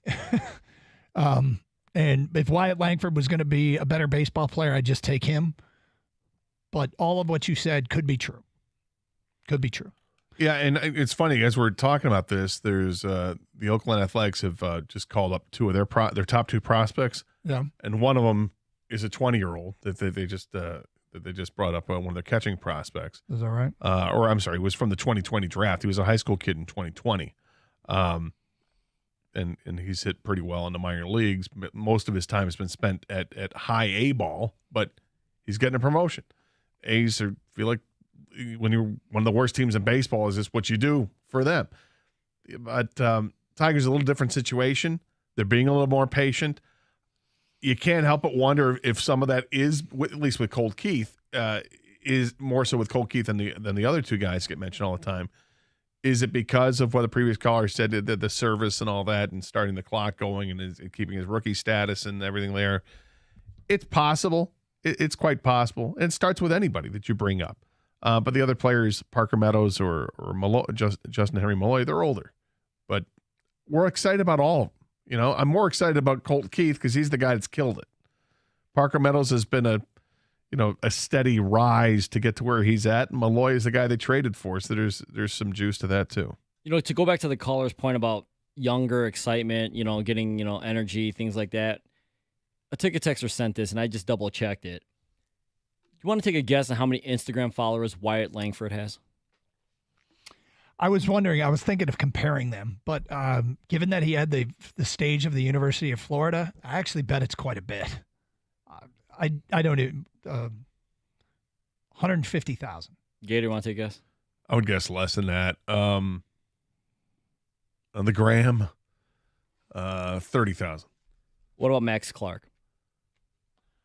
I'll tell you the answers. All right, yeah. I mean, 100,000. Max Clark, I think he seems like he's more savvy to doing it. I would say more than Langford. I don't know. I'll go a little higher than Doug. I'll go 115. Wyatt Langford has less than 14,000 Instagram followers. Yeah. Okay. Max Clark has 361,000 Instagram followers. Wow. It's not even close. Wow. They're not even playing the same sport, but actually they are playing the same sport. But you know what I mean. Well, boy, I swing and miss at estimating Instagram followers. But there you go. All right, Gator. So the oldest craft brewery in America, the Anchor Brewery in San Francisco, Anchor Steam, is closing its doors. What? Yep. Anchor Steam's delicious. It's wildly popular. And they were bought out by Sapporo in 2017. Japanese beer. Yep. There's been some speculation as to why. And much of the speculation is centered around the fact that the market is flooded with breweries and that the Anchor Brewery in San Francisco has become a victim of a market that they created. They've just been sort of drowned out by all the breweries. So I got a question for the beer crowd. Yeah. Kang, where were you reading that about the theories as to what sunk the Anchor Brewery? Washington Post. Okay. A question for the beer crowd. Because typically, more competition's a good thing for the consumer. Typically. For the consumer, yeah. Yeah. Because it means more people want to enter the marketplace and offer something different or perhaps better. Is there any downside to all of the breweries and all the craft beer places? And this might be one of them, in that it might drive your favorite out of business because of a market oversaturation. And we've brought this up on a number of occasions through the years, and we always get beer guys, the beer guys who know a ton about it. But is there any downside to this? To what's going on? Is there any downside to too many great breweries? Too many, or maybe I won't even use great, just simple oversaturation of the craft beer craze and the brewery craze? Well, I think the downside is that it is what it is, because you've got so many that people want to try different things. And if more and more people are trying different things, it means less and less people are sticking with the thing that they liked because they want to try what the next thing is. Mm-hmm. And eventually it gets phased out. This sucks. I was a big Anchorstein fan. Great beer.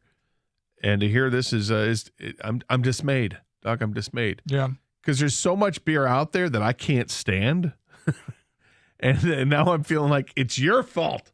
There's no Anchorstein anymore. It kind of is a little bit. Yeah, right? a little bit. All the bad beer. But it's on such a smaller scale because, look, I'm not, obviously the state of Michigan is a huge state for brewing. Huge. One of the biggest in the country. But I can't imagine what happens in the state of Michigan is affecting why the Anchor Bar or Anchor Brewing Company in San Francisco is going out. But Anchorstein was one of those beers that they would distribute all throughout the country.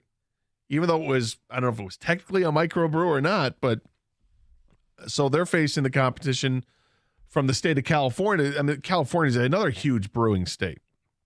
And they just become less and less popular. It's not that the beer has changed. The beer is still great beer, but there are just so many options. Things get lost in the shuffle. I'll explain to you in terms of collecting baseball cards or whatever. It's why I don't collect baseball cards anymore. It went from being something that as a kid there was one company, and then as I got older there were a handful of companies, and now the market's so oversaturated. I don't know what's the one to get, so I don't even bother with it anymore. No, it's a lot. And in the article too, they were saying about beer, like most of their sales, the Anchor Brewing Company, was through bars and restaurants. And as they tried to get into retail and the shelves, there's not enough space for them. Like, so if anybody wants to get their beer in Kroger or Meijer or wherever, there's only so much space they have that they can put your beer out there. To that point, like I think about it 30 years ago when I had my first Anchorstein,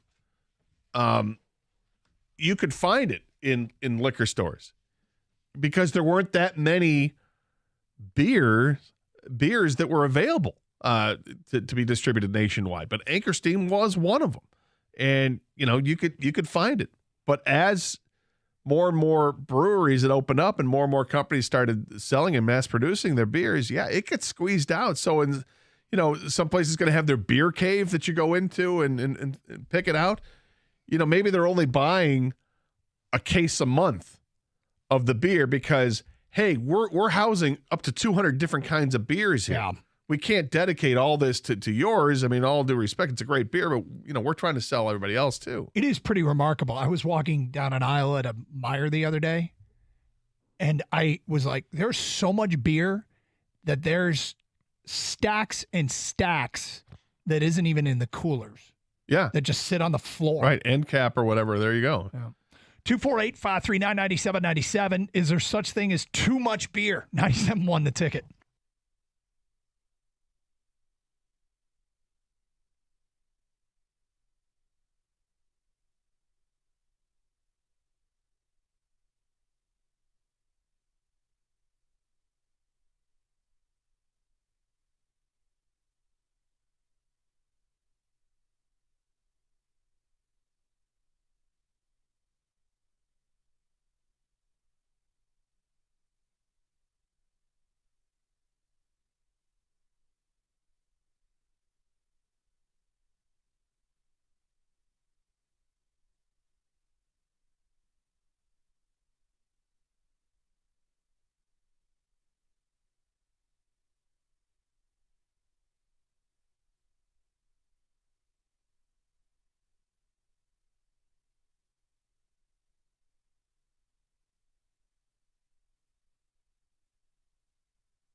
Saquon Barkley turned down $13 million a year.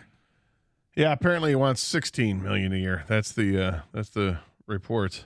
Has anyone? I mean, sometimes these things are easier resolved than some of these things. Is Saquon aware he's a running back?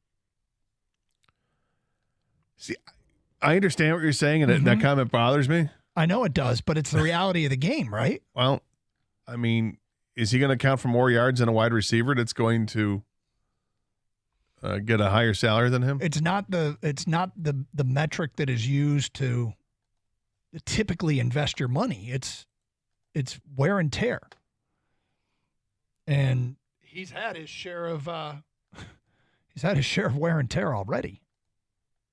I mean, hey, if he gets it, more power to him. I'm just saying. I'm shocked to see a running back ask for this.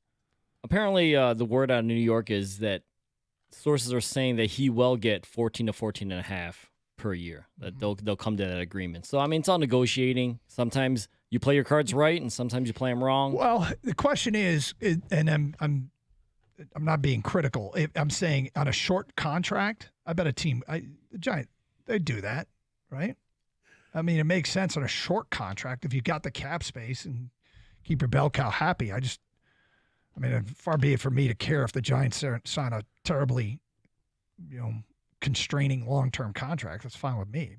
But yeah, I always stick up for the running backs because they're disposable. The league uses them and abuses them, and I wish there was a way to protect them a little bit more. And the only thing I can come up with is to let a running back hit free agency earlier than other players do. And I don't know if that's fair or not, but it's what I've come up with. That instead, like if you're a first-round running back, instead of, hitting free agency after your fifth year, yeah, that maybe it's after your third year, or any running back for that matter. You have to reach a certain number of carries, you can hit free agency. If you hit 700 carries in your career, you can become a free agent, even if it's year 3. Well, interesting. 248-539-9797. Let's get back to your open line calls. Chris is next here on 97.1 The Ticket. What's up, Chris? What's up, guys? Good afternoon. What's going on? So, I wanted to comment on the beer situation. You'd think the answer would be no, there's never too much beer. But in the craft beer industry, there can be too much beer. You guys advertise a M43 on your station, which is an IPA, and IPAs are meant to be drank right when they're brewed, fresh. And as they sit there on the shelf and they'll get drank, they change in flavor. So when somebody drinks an IPA that's older than it should be, it's going to change flavor, and it's not a desirable flavor. So it's going to turn people off to a certain type of beer. And then that just sits there because nobody wants to drink it. So canning dates matter with the beer. The longer the further out from the can date, the longer the beer is going to sit there because it changes flavor. Well, there you go. I mean, that's why we asked for Beer Guy to call. Part of it, sure. I hadn't given it a thought because my Miller Lite doesn't really go bad after. It does. No, they have. No. Well, they do, but they're born on dates and for a reason. I mean, but they certainly have a longer shelf life. That's what I mean. Not quite as quick. Flavor profile. The hoppier beers, they change in flavor. The darker beers and the lagers and stuff like Bud Light and stuff. My Gelada tends to hold. Yeah. Hold its disgusting flavor. Yes. Thanks, Chris. Let's go to Brandon next here on 97.1 The Ticket. Hi, Brandon. Hey, fellas. How are you? Great. All right, Brandon. Hey, just commenting. In particular, you were talking about Anchor, but I do want to touch on the broader dynamic as it pertains to Michigan after this. Give me a minute. But Anchor, I was with a actual guy from the mothership from Sapporo owned. They were a subsidiary brewery that's massive on the West Coast, Stone Brewing. Guy was a super good guy, but he actually fielded a couple of calls regarding Anchor, and people were, giving him a pretty hard time. His surmise of the whole predicament was it's a couple of people that are loyal and allegiant that have been rolling with this stuff, but, they're screaming from the rooftops. The vast majority, that brand certainly internationally, or should I say domestically, was getting phased out, across the country. And it was getting strangled away. And these people just kind of viewed it as more of a problem than it was worth. But in essence, when you have bigger breweries and entities absorb smaller ones, it it kind of is like letting the fox in the hen house. You know, they're allowed to kind of phase their own competition out. I know a while ago, I believe Coors tried to acquire Pabst, and they were literally just going to try and like strangle them out. It was a pretty, nefarious grounds, and I think Pabst fought it, and they were able to work their way around it. But it's like any other industry. There's a lot of stuff going on behind closed doors and handshaking and deals. Those beers that you saw at Meyer or Kroger or wherever you're at, Doug, those are all there's a large, vast network that goes high up, and people are making deals, not unscrupulous deals, but just to get the shelf space, each other with support, and they're going and they're working, and the all the way down to the lowest level. You got people coming in and merchandising, so it is a vast network, and there is a ton of thinking and political maneuvering that's going on behind that. But beer topics always do well for us, and people like the Anchor Bar going out of business is, Anchor Brewing Company. Anchor Brewing Company, yes, but is going out of business. It's kind of a big deal, and the craft beer and the breweries, and it seems like from a consumer standpoint, the more the better, unless something gets phased out that you really like. Right. Like, I really like Anchor Steam, so it's too bad. But I wonder if the solution is that, or this is just the lifespan of the brewery.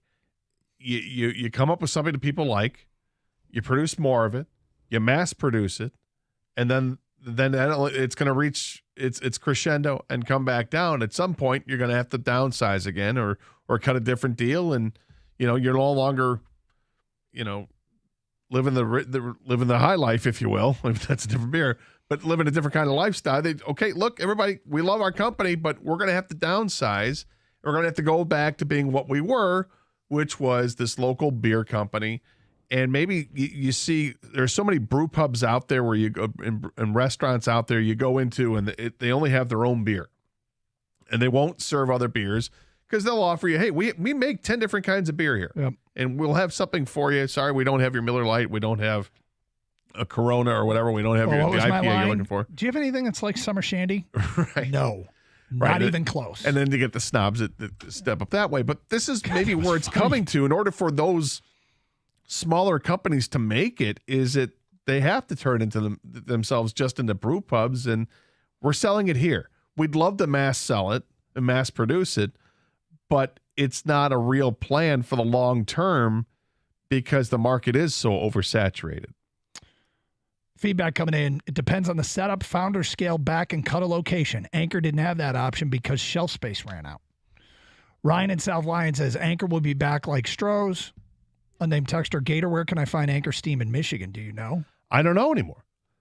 I don't know. It's Anchor Steam was one of those beers that if I went into a beer cave and I was looking for something specific, if I saw it, I would get it. And I can't remember the last time that I bought it, but it probably speaks to the fact that I haven't seen it. Which is unfortunate. Or maybe it was there and you couldn't see it. Maybe I couldn't because here, look at these literally 200 other kinds of beer that are sitting in there. No, Anchor is different because they're the first one and oldest. But isn't the whole point to sell out? You start small, but you want to sell out, right? Isn't that the? Well, you want to keep the integrity of your beer, of course. but you know what I mean. You want to make it big. You want to make money. Yeah, and then you can. That's what I was saying. Maybe it's just the evolution. Is that it's going to be. Like a graph, it starts slow and then peaks and then comes back down. It's a bell curve. It's a bell curve. There you go. How about this one from Jared in Waterford? Marijuana dispensaries are seeing this problem already. Too many, too fast. Some have already closed. Doesn't surprise me. I've never seen one. And the strongest will survive, I guess. The strongest strand? Hey, whatever. 248-539-97. The best marketed one will survive. Yeah, right. 97.1 the ticket. Play, practice, and party at Five Iron Golf, opening in Detroit this July. Hey, look, it's July. You think it's coming soon? It is. Like maybe even next week soon. Downtown's newest sports bar has 13 TrackMan simulators, certified instructors, and a full bar and restaurant. Join as a founding member, and you can get 50% off of your first 3 months. You get a free lesson and more, or experience a new way to play on courses like Pebble Beach. They got excellent food and drink specials, a private event space, and it's a new late night or date night activity. I was there last week, had a great time playing the Pebble Beach course, and knowing that they're going to have all these simulators. They have all these simulators there. It's really fantastic. Check it out for yourself. Go to 5irongolf.com to learn more and to tee up good times.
Doug Karsh, Scott Anderson, 97.1 The Ticket. Open lines, 248-539-9797. All right, Kang, I didn't get it. The quote that you just found? Yeah. St. Louis Cardinals president, John Mlazek, told Fox 2 St. Louis yesterday, quote, "Right now, I can tell you, we're going to trade people. Here we go. You just don't know if it's going to be household names or guys who are more likely not to be here next year. That means they're going to give up. You know who they're giving up, Gator. Come on. Let's go. Okay, but you understand, like, when I first looked at this, I'm going, the timelines don't make sense. They do. But here's the deal. If you add a Nolan Arenado, it helps you win now and gets you to a point where, so what? How much is this contract? 30-something million?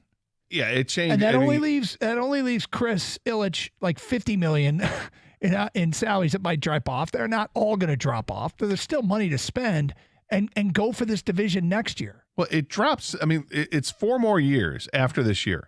35, 32, 27, and 15 in that 4th year. Well, that's those are good contracts. Yeah. Those are contracts I like. For And a guy who his production has not dropped off. Yeah. Even though playing in a different ballpark. Make it happen, Captain. You got tons of money to spend. Do you need a third baseman? Yep. Now, what do you have to give up? I mean, you got to talk about. I don't want to give up Colt Keith. I don't think you might not have to. You might not have to. If I were to say that you could get Nolan Arenado in exchange for Jace Young and Ty Madden. Yeah.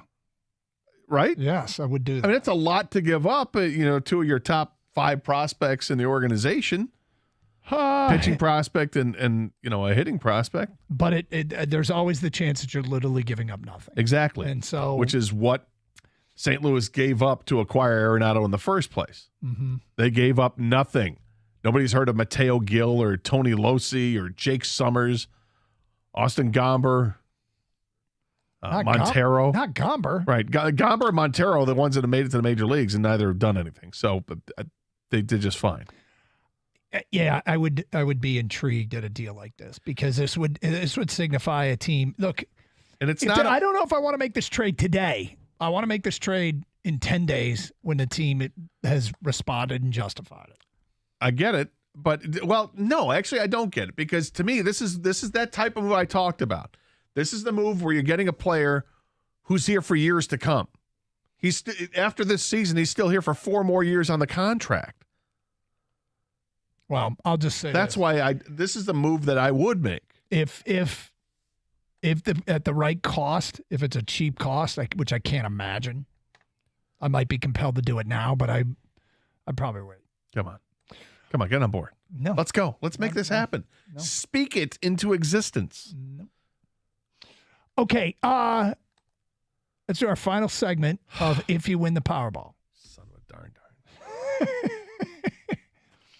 If you win the Powerball. If I win the Powerball. Are you buying Nolan Arenado? Are you buying a farm or a barn? Well, it's an interesting question. I have, as you know, Doug, in dreaming about this scenario over the years. Oh, have you? I have. I may or may not have, been searching out different properties and I did come across one, a local property that was on like 10 to 15 acres of land. And part of it included a barn. But the barn, the way it looks fantastic. I love the architecture of a barn on the inside where you can see all the beams and the trusses. I think it's awesome. I love that look. Mm-hmm. The thought of renovating that and cleaning all that up and then turning that into, maybe that's where my bar could be, my hangout place with my friends, an event space or whatever, or a place where I have family and friends of it. It's where Gatorpalooza is every year. Yep. I could throw fundraising events for charities there. I could, take part of it and use it as maybe I want to construct a music studio, something like that. So my friends can record and for free and not have to worry. This is something I have considered. A barn. Well, the property that happened to have the barn on the property, yeah. I have considered it. But I would not use it for the purpose of raising chickens. You're not. No. I'm not growing crops. I'm not growing crops. I'm not raising chickens. I don't have any cattle. I'm not talking to, I'm not talking to John Dutton about taking on some steers. No. What about that Yellowstone kick, man? You love that show. Yeah. Mm-hmm. No? No. I don't know how to ride a horse. You learn? I'd like to. I wouldn't mind learning to ride a horse, but this is one of those things where do you buy a jet or do you just, buy your tickets on a plane? I would go ahead and take some lessons and maybe go to ride somebody else's horse on their ranch. I don't need to have all that responsibility tied to it. Would you buy a barn or a farm, Kang, if you win the Powerball? No bueno, man. No? I don't need that. It just doesn't appeal to me. Like I said, with me, it was very specific of why I went to this certain property I saw. But you want none of the animals. No. It's like just, I love animals, but I don't need, you basically just want land. Yes. With the structure that was already there. It's kind of historic and it looks great. And yeah, renovate it. Here we go. Okay, final one. And you actually kind of touched on part of it. Not really, but you mentioned something. The last one. If you win the Powerball, $875 million, would you buy ownership in some sort of race team? Would you buy a horse? A thoroughbred? Would you buy ownership in a NASCAR team? Get in a conglomerate to buy ownership in an IndyCar team? You see a lot of people do this. They get a lot of stupid money and they start buying teams, race teams. Would you have any interest in being part of a race team? Part of a race team? No, none. We talked about this with the 300, for the safety of this, for the sake of this discussion. Yep. $300 million, right? Yep. Would I consider using $100 million of that and buy a stake in a baseball team, a major league team, or a major sports league? Go in with a group of people, hobnob, with $100 million get you as part owner. I'd consider that. Okay. But that wasn't the question. I know. Wasn't the question. But it comes to a racing team, absolutely not. What I've about you, noticed that. King? Yeah, I would. Would you? I wouldn't put $100 million into it or anything like that, but I would definitely be part of that team. F1 or NASCAR. I mean, if I could somehow get them to say the Kang car or something like that, that'd be pretty sweet. Actually, Maybe. now if I win, I'm going to try and get him to say the Kang car. Why not just buy the sponsorship on the side? I of might, it? Kang. right, my face or something, anything. That'd be cool. I think Doug knows it's the hotness now. Oh, dude. It's right. What's I that don't show think you love? It's Drive to Survive. Yes. I don't think even a Powerball winner could get involved in Formula One. I know. That's why. Like, what can I? It's How like, much do I need, Doug? I don't know, but I get the sense. I don't want it's to be like a stupid majority. money. Give me. I don't even think you can be. Can I sponsor the tire caps for the air? I'm not even sure. I'm not even sure that would get it done. I mean, sponsorships are expensive, but you can sponsor. But being part owner is different. That's big money, billionaire money. What's the cheapest, like the worst one, Doug? Is there like the driver that just? It might be. It's probably the least competitive team. Probably is some American AlphaTauri, driver. but AlphaTauri is part of Red Bull, and they're like their B team. I don't know, Alpine. Yeah, whatever the C team is. I mean, let me on that. Haas, Williams. Williams is terrible. It's a shame of what happened to Williams. Yeah, it's a shame. You want to get in on Williams? You're going to buy a sponsorship of Williams? Once Derek Lafitte left, yeah. Yeah, see, that's a cool name. Williams. I know why they suck. Williams. Derek Lafitte got in his famous spat in a London pub. Yes, I heard about this. With Simon Williams. And Derek and Simon used to be best friends, best mates, as they like to say over there. And they got into a really heated discussion one time over COD. And next thing you know, punches were thrown. The rift happened. Derek Lafitte left, and Williams Racing has not been the same. The one thing about Haas is you get to hang out with Gunther, and that would be fun. That's huge. Yeah. So Gunther's good people. Yeah, he might. True. There's no doubt about that. You seen his TikTok videos? Gunther's where it's at. Gator, was the argument over cod whether cod's a fish or did it stand for catch of the day? Yes, actually. Was it catch of the day or was it a fish? And obviously it's a fish that can also be catch of the day, but it's because of the fish. And that's when they started to fight? Yeah, and then it got to be salted cod versus bread, and the whole thing. Like I said, punches thrown. And it brought down Williams Racing. Yeah, Simon Williams and Derek Lafitte had a rift, and they split because of it. Well, I'm going to be the one to bring them back once I win the Powerball. So you win the Powerball, we can expect Kang to get involved in Formula One sponsorship. May I suggest offering scallops? I love scallops. May I suggest take me to Silverstone? I'm going to have to learn all this stuff. Yeah, okay. Sure. Get great seats in Vegas. That's why you want to do it, is because you get it in for the Vegas F1 race. Now I get it. Whoa, I got to go back home. Seat. Yeah. Got to go back home, man. Yep. Well, good luck. King hanging out the sphere. Have you seen what they keep doing? Every day they show something different on there. I don't know if you guys on social media. It really, to me, is almost like it's like almost too far. Like that thing, it's got to be the biggest distraction of drivers ever. I saw an image online that I'm sure it was fake, but it looked funny anyway, of Mel Tucker. Yeah, I saw that one. Great. Yeah, there's Tuck a bunch. Yeah, it's great. I saw one with Dan Campbell giving a speech. Man, love it. Yeah, well, either way, it's get one with Derek Lafitte breading the cod. Breading the cod. Sounds dirty. What'd you do last night? You did a little bread in the cod, did you? You know what I'm saying? Say them all. If you will. Yeah. As one would do. I breaded the cod last night, too. You did not. I did, too. You salted the cod. Well, I did that, too.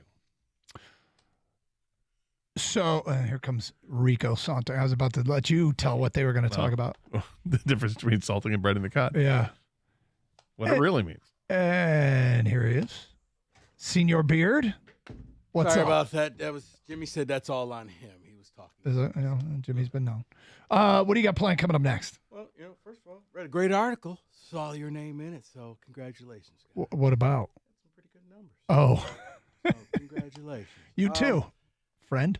I'm sitting there, and I don't know where in the show we're going to talk about this, but I was just reading some stuff happening. ESPN, Disney may be parting ways with ESPN. They're trying to come up with solutions of how they could possibly keep them if they sell off parts of it, if it goes to streaming. Like, do you realize how the game may be changing? Yeah. Oh, my leader teetering. It's teetering, and then you look at like, man, was the Big Ten just ahead of its time? The jump The off. the That's network. a good point. That's a good point. So Go I get don't. Herb Street. Go get Herb Street, Big Ten Network. I don't know where we're going because I just started reading this. So I'm like, I wish I had another hour to really digest it, but we got that. I'm telling you right now that in-season NBA tournament, probably the best thing that could happen to Detroit and the Pistons. Ooh, I'm intrigued to hear that. When are you getting to that? That would be at 2:03, man. All right, because I think it's one of the more ridiculous things I've ever seen. So I want to hear what you have to say. Stay safe, everyone. Treat each other with respect. 97.1.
All right. I don't really know where we go with that opening, but hey, we're here. Is it Thursday? Yes, it is Thursday. You know what? Yeah, the All-Star game and all of that has kind of thrown me off. And then we did the drops contest. But Thursday, 2 o'clock, I'm here. Mike still celebrating his victory from the 5th annual Stoney and Wojo contest. There's a lot going on. There's something that is brewing with Disney and ESPN. We're going to try to get to that later on today. But I do want to start with this. If you were watching any of the NBA Summer League over the weekend, the NBA announced their in-season tournament. And the initial reactions, a lot of people were like, okay, well, I don't understand it. Richard Jefferson was out there trying to break it down. Cade Cunningham was out there, I guess, kind of representing Detroit. Victor Wembanyama, Steve Kerr, a lot of names were out there, Trae Young. The tournament is simply this. It's in season. It starts November 3rd. It goes all the way to December 9th.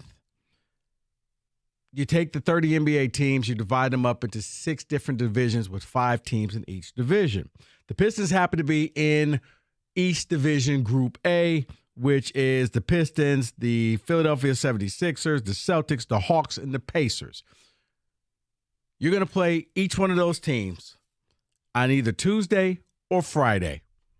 You get 2 home games, 2 road games. So that's yet to be determined. But you're going to play those 4 teams, and those games will count towards the regular season standings. The winner of the division automatically moves on. So whoever has the highest record between those 5 teams moves on. So that's 6 teams, plus they're going to take 2 wild card teams. You then move on to the quarterfinals, which will be played on December 4th and 5th on a Monday and Tuesday. Now, it's kind of genius. The NBA is understanding that, okay, we're kind of infringing on the NCAA football's toes, but not really, because that's going to be the Monday and Tuesday after college championship week. So those games will take place on Saturday, and then on Monday and Tuesday, you get the quarterfinal games. And then the top 4 teams finish this thing off in Las Vegas December 7th, and championship game is December 9th, a Thursday and a Saturday. Every game counts that you play except for the championship game. So in theory, 2 teams are going to play 83 games this year, minimum. But I'll get to, they're going to be compensated financially. I'll get to that in a minute. You're saying, okay, why are you explaining all this to me? I'm going to say this. This in-season tournament, probably the best thing that could happen to Detroit Pistons and Detroit Pistons fans. Before you just blow it off and say, it's ridiculous, think about this. It's really not. This tournament is what is needed if you are a Pistons fan. Why? Because you will care about this team out of the gate. When are people most optimistic about the Tigers? Opening day. Sellout crowds, opening day. People are down there. You're excited. Heck, yesterday we had full phone lines just talking Detroit Lions. They haven't played yet. But when it comes to hockey, they got DeBrincat. You're excited for the Wings. But when it comes to the NBA and the Pistons, we have already written them off as, well, this team's going to suck this year. Guess what? Not necessarily so. This is a great thing for the Pistons because now, and the Pistons as well, because now you have something to play for at the beginning of the season. Now, as soon as the season starts, you can focus on trying to win or at least get to the Final Four of this in-season tournament. You can kind of plant your flag and state your case of saying this is a building block. Why?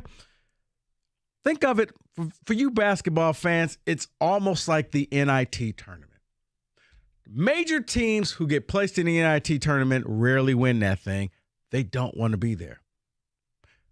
The Celtics, the Sixers, bigger fish to fry. You don't. So you can go in there, you can attack these games with a winning mentality of trying to get to Las Vegas. It will give Monty something to build on. It will give a team that is so young confidence of knowing we won something. I don't know. You may say, well, it's ridiculous. It's like winning the bubble championship. You know what? At the end of that bubble championship is the word championship. You still won something. You did something no one else has done. Now, after that, you go with the regular season. But if you can make it to the Final Four, you can see that, okay, we've accomplished something. And maybe, just maybe, this team can catapult and do something better.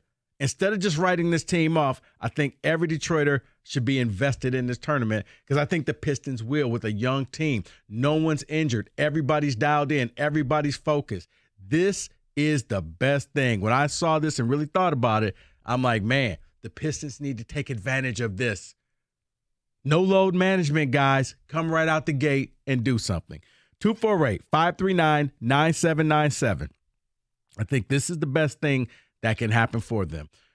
Because when you think about it, Golden State, well, let's just stay in the East. The Celtics, the Sixers, the Bucks, they're not really trying to win this thing.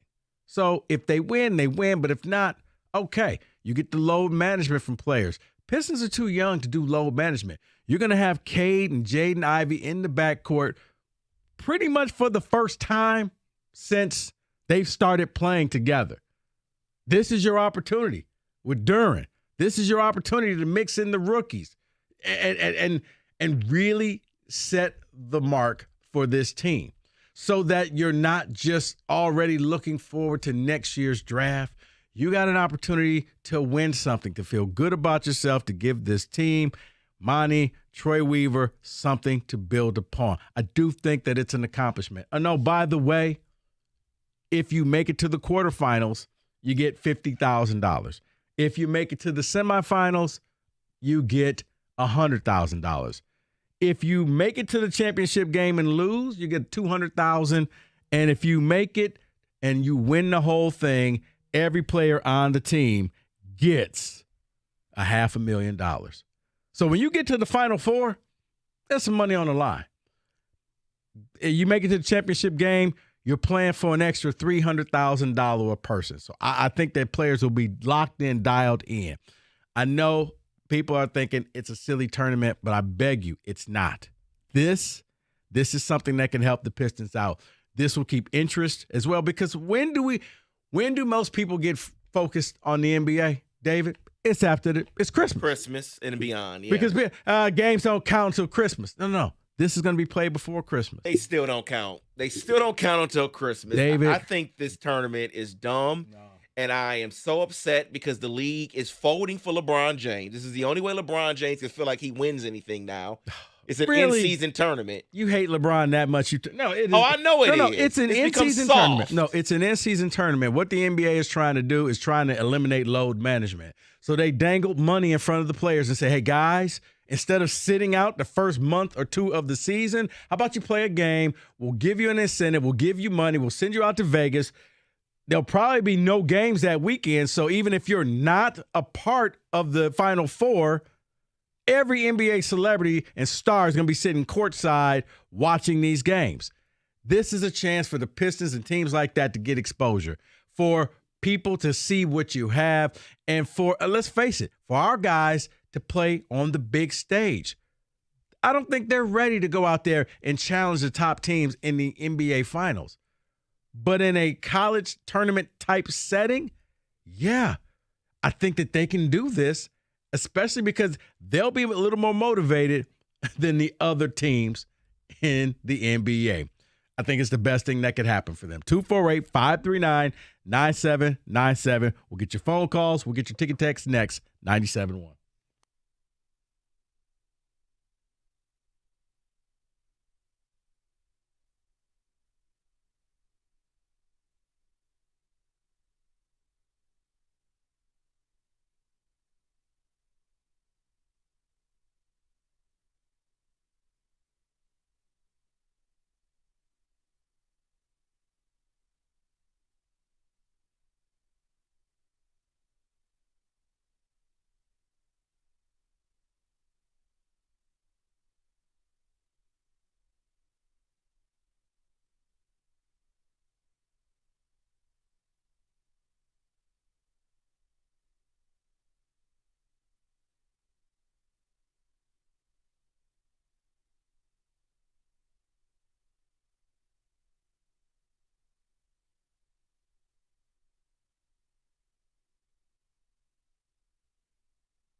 The NBA is having an in-season tournament starting from November 3rd, goes all the way to December 9th. The games count in the standings. The games will be taking place on Tuesday. Games will be taking place on Friday.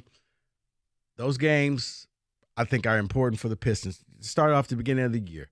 Let's face it. At that point, optimism will still be high, and I think the Pistons they'll want to go out and try to win this thing because long term, I don't know how this is going to work, but you can come out of the gate and you can win this thing, and you never know what could happen. This is the best time for them. You got a young team all getting on the court together, all playing. They want to be out there. One of the reasons the NBA is doing this is because it's trying to combat the whole load management thing. If you've already won a title, if you're Giannis, you don't need to win this, but the Pistons, they need this. They need this to start off as a building block. 248-539-9797. David, a few ticket texts. Yeah, someone says, I think the best season was the strike year when they didn't start until Christmas. They should do that every year. This tournament is a waste of time. Scott from East Point.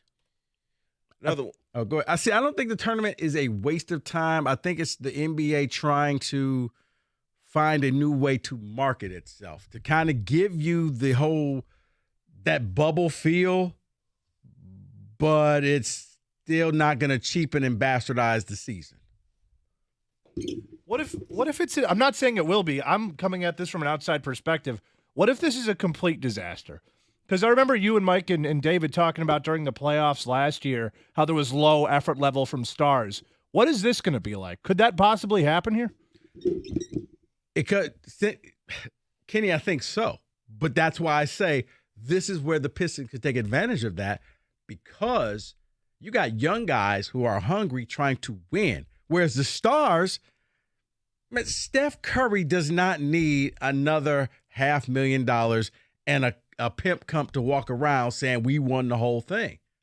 So the stars may not be as invested in this. For them, they're looking forward to hanging out in Vegas that weekend, not necessarily playing that weekend. Whereas the Pistons, young team, you got your star player coming off of injury. What a better way to show the NBA that I'm back than to lead a team that nobody thinks is going to do anything to Las Vegas. Couldn't that be bad, though, for the NBA if your stars and the marquee players aren't trying or aren't there? No. If it's like, hey, the Pistons. No. Hooray! Kenny, we're going to get all the ratings. I'm being realistic. I'm looking at this tournament as kind of the NIT of the NBA. And in the NIT tournament, you don't expect great basketball. But what happens in the NIT, the top teams normally get bounced out because they don't want to be there. This was an insult. We didn't make the real tournament.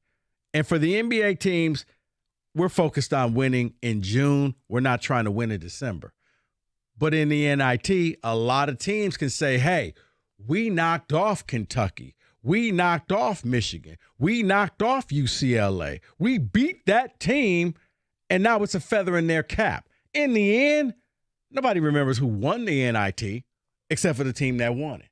And trust me, if Detroit won this thing this year, I promise you, they'll cancel it the next year after that. That's what they'll do. But people will be excited because now you look at this team and you're going to say, you know what? Maybe they're not that far away. Maybe if we get a piece or two, we can do something. And here's the other thing, because every person's going to be there watching it. If you make it there, it's going to be a lot easier to sign free agents because they're going to see what Monty Williams is doing with this team. And hey, I kind of like how that chemistry is. I can fit in at the wing. I can fit in at the small forward. I can help this team off coming off the bench. It's exposure for the Pistons. There's no bad about it.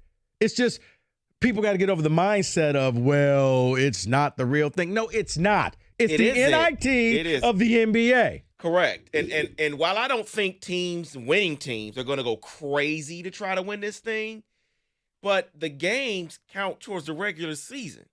So they may not play a player that's injured to say, oh, we really care about this thing. But I think they will win games because the regular season record matters still. The regular season record matters, but David, if you think about it, nobody really – heck, Ja won't even be playing.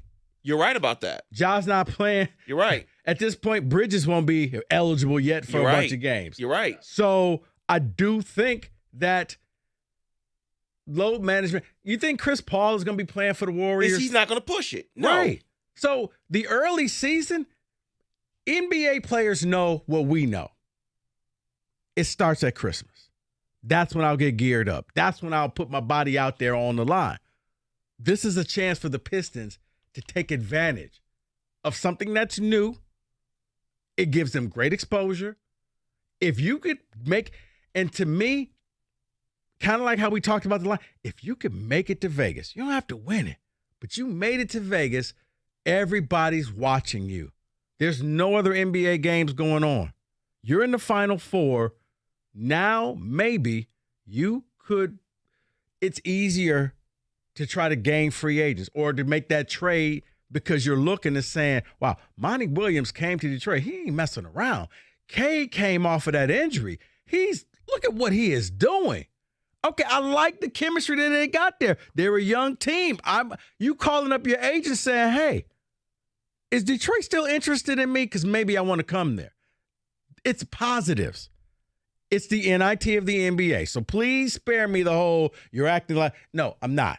I realize what it is, but you're the Pistons. And I don't think anybody's thinking they're going to win an NBA title, but I do think it's possible to win the in-season tournament title. 248-539-9797. One more ticket text before we get to the phone lines. Someone says, okay, so let's imagine the Pistons are the only team that cares, and therefore they win. Why should I care? What does that mean? It means nothing to me, they say. Yeah, it's another one. No. But see, the simple fact that you took the time to write that means you care. You may act like you don't care, but you care. And if the Pistons win, you're going to have some pride. You're not going to wear a hat or a T-shirt saying they're the in-season tournament champion. But what you'll see is the same thing, David. The Pistons should get the same benefit of the doubt that the Lions, who didn't make the playoffs, everybody's all on them right now. The next year, look at what we're going to do. The Wings didn't make the playoffs, but we got DeBrincat now. 48 hours, we had hope, though. Right. Look at what we're going to do. The Tigers. Hey, Scott Harris, he makes some moves, and we're close in a bad division. Next year, what can we do? So if the Pistons go out and win this, okay, when you start talking about your future, you feel a little better about yourself. So that's why you should care. 248-539-9797. Ryan, you're on 97.1. Hey, what's going on? What's going on, man? Not too much. I just had an idea that they could put together to make the in-season tournament a little more worth it and a little more competitive for the top athletes.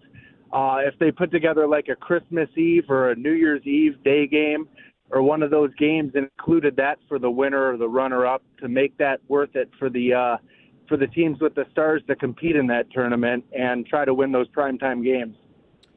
I get what Ryan, I get what you're saying. I appreciate the phone call, but I don't think that the NBA is smart enough not to compete with itself. They own Christmas Day. The NFL is trying to get into those waters, but certain sports own a certain day. When you think of Thanksgiving, you think of football. You think of the Lions, you think of the Cowboys, and now you're getting more and more games, but the NFL owns Thanksgiving. NBA owns Christmas Day. College football used to own New Year's. They still kind of do. Hockey tried to dabble in it, but they realized, yeah, people still want to watch New Year's games, even though it's not the main games anymore. But back when it used to be the Cotton Bowl, the Rose Bowl, the Sugar Bowl, the Orange Bowl, throughout the entire day, that was college's day. The NBA is not going to do that. So I don't think they're going to make it so that it conflicts with the Christmas Day schedules. But I think doing it in the early season is enough that it'll draw interest. And, yeah, I don't expect the Lakers to really – well, LeBron may. Nope. LeBron will care. This is why they made it, so he can, win something mid-season. He's got rings, David. He does have rings, but now he's not going to get them anymore. So he needs something else to make it seem like it's a successful season. Certain teams, I think, will pay more attention to this than others. You're another. You're not going to win the title. I think that's a safe bet. I don't think that's breaking news. But you can win this. What a better way for Cade to come off of a year-long injury than to lead this Piston team to Las Vegas. Tell me at that point you feel better about this team. I know you're not a big Cade fan, David, but Cade leads this team to Las Vegas. You feel like you have a potential superstar, or at least a top star. Maybe not a superstar, but you got a star in Detroit, a star in the making. He comes off of his injury, leads this team. Ivy with Cade. Okay, Duren. You look, Beef Stew, you just re-up with him, so you're kind of stuck with him. They're all young. This will mean something for them. This will help their confidence. This will help Monty motivate them because now they've seen what winning feels like. And now it becomes contagious. Now you want to do better. Now you go into the next season thinking, okay, we get a couple free agents, we'll have something. Just be open-minded about it. 248-539-9797. One more ticket text. The team who wins the tournament should get an automatic spot in the playoffs. Whatever their record is their seeding. That's interesting. Now that's interesting. And whoever left that, this is still going to get tweaked. And that's actually, if I'm Silver, I'm mulling that over because, yeah, rather than just playing for the money, you get a spot. Or maybe, you know what? You get the final play-in spot. Yeah, I was about to say play-in spot. You get the final play-in spot if you're not one of the top, 16? Yes. So if the Pistons had 20 wins, but they happen to win the tournament, they're the 10th seed. You get the final play-in spot. You're in. Now, you're going to have to earn it. But, yeah, I see the possibilities. I see where this can help this city because this is a city that there's hope in every other sport. But there's no hope here, and it's a lot of it because our star was injured the entire year, so all we knew was losing. He's back. Let's see what can happen. 248-539-9797. Let's get a little football in the mix next. 97.1.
Always got time for a little football. As a matter of fact, tomorrow we may give you a little precursor to what Football Friday is going to be about. But right now, David, let's hit it.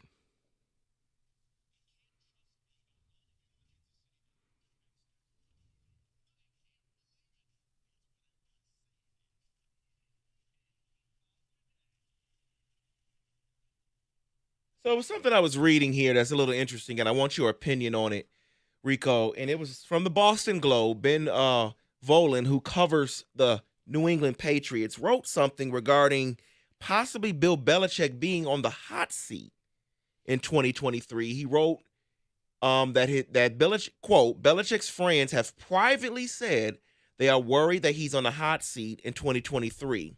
Here's why. They list things like, after Brady, over the past 3 seasons, Belichick's team has gone 25-25 over that course, and they failed to make the playoffs twice.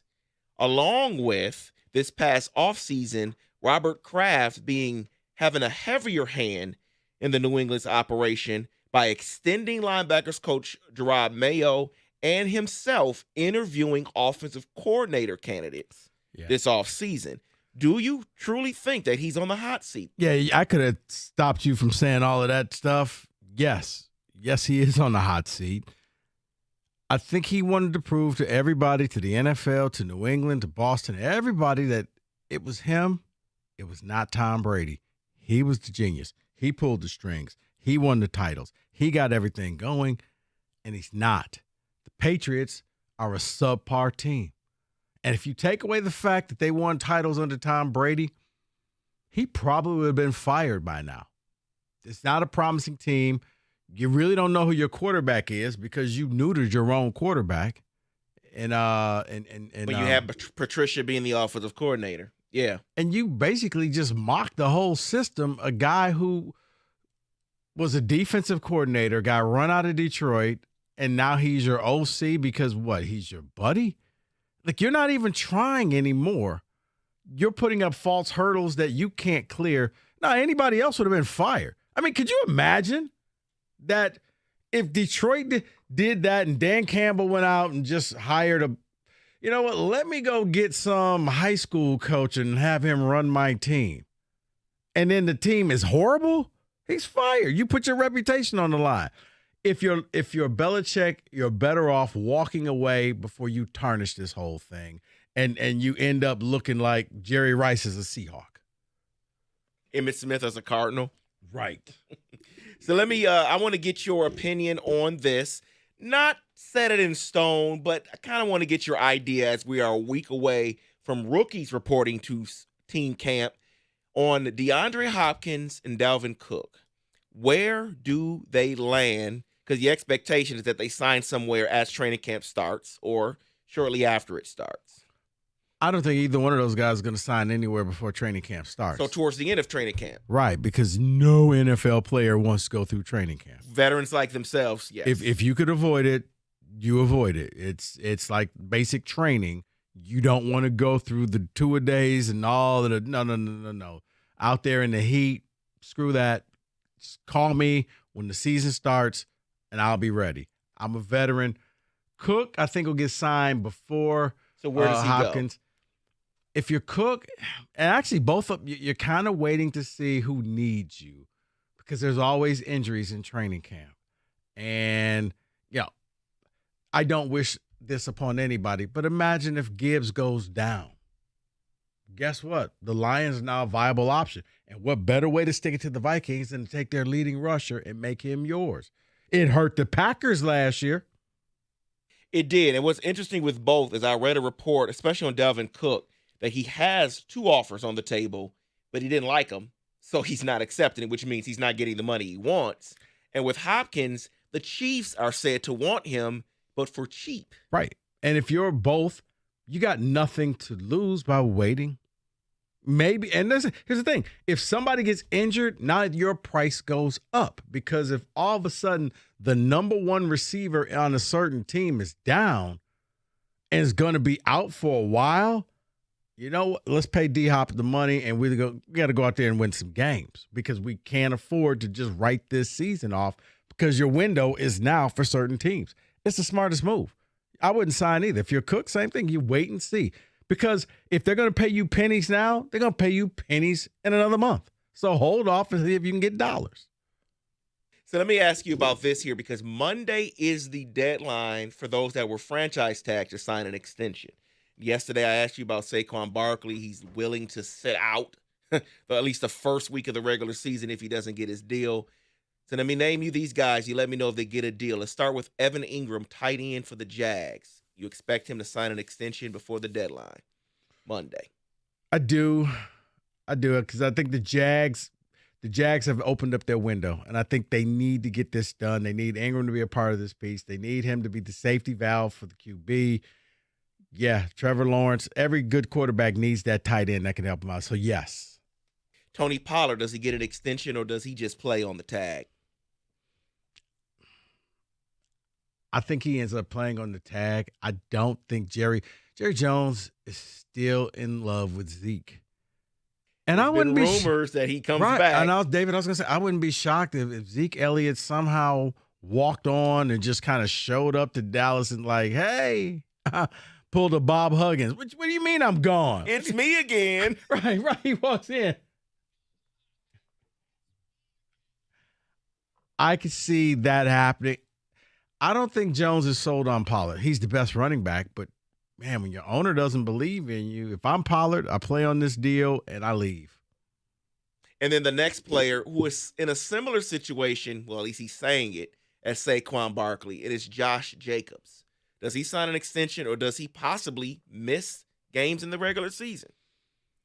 I think he's probably going to end up missing some games in the regular season. He's going to go the Saquon route. The unfortunate thing is those two, and maybe even Dalvin Cook, are going to sacrifice careers in trying to help out future running backs. But you should have saw, Le'Veon Bell showed they're not paying running backs, and I don't care what you did, it's an expendable position. And it's unfortunate because I remember the day where you couldn't win unless you had a running back.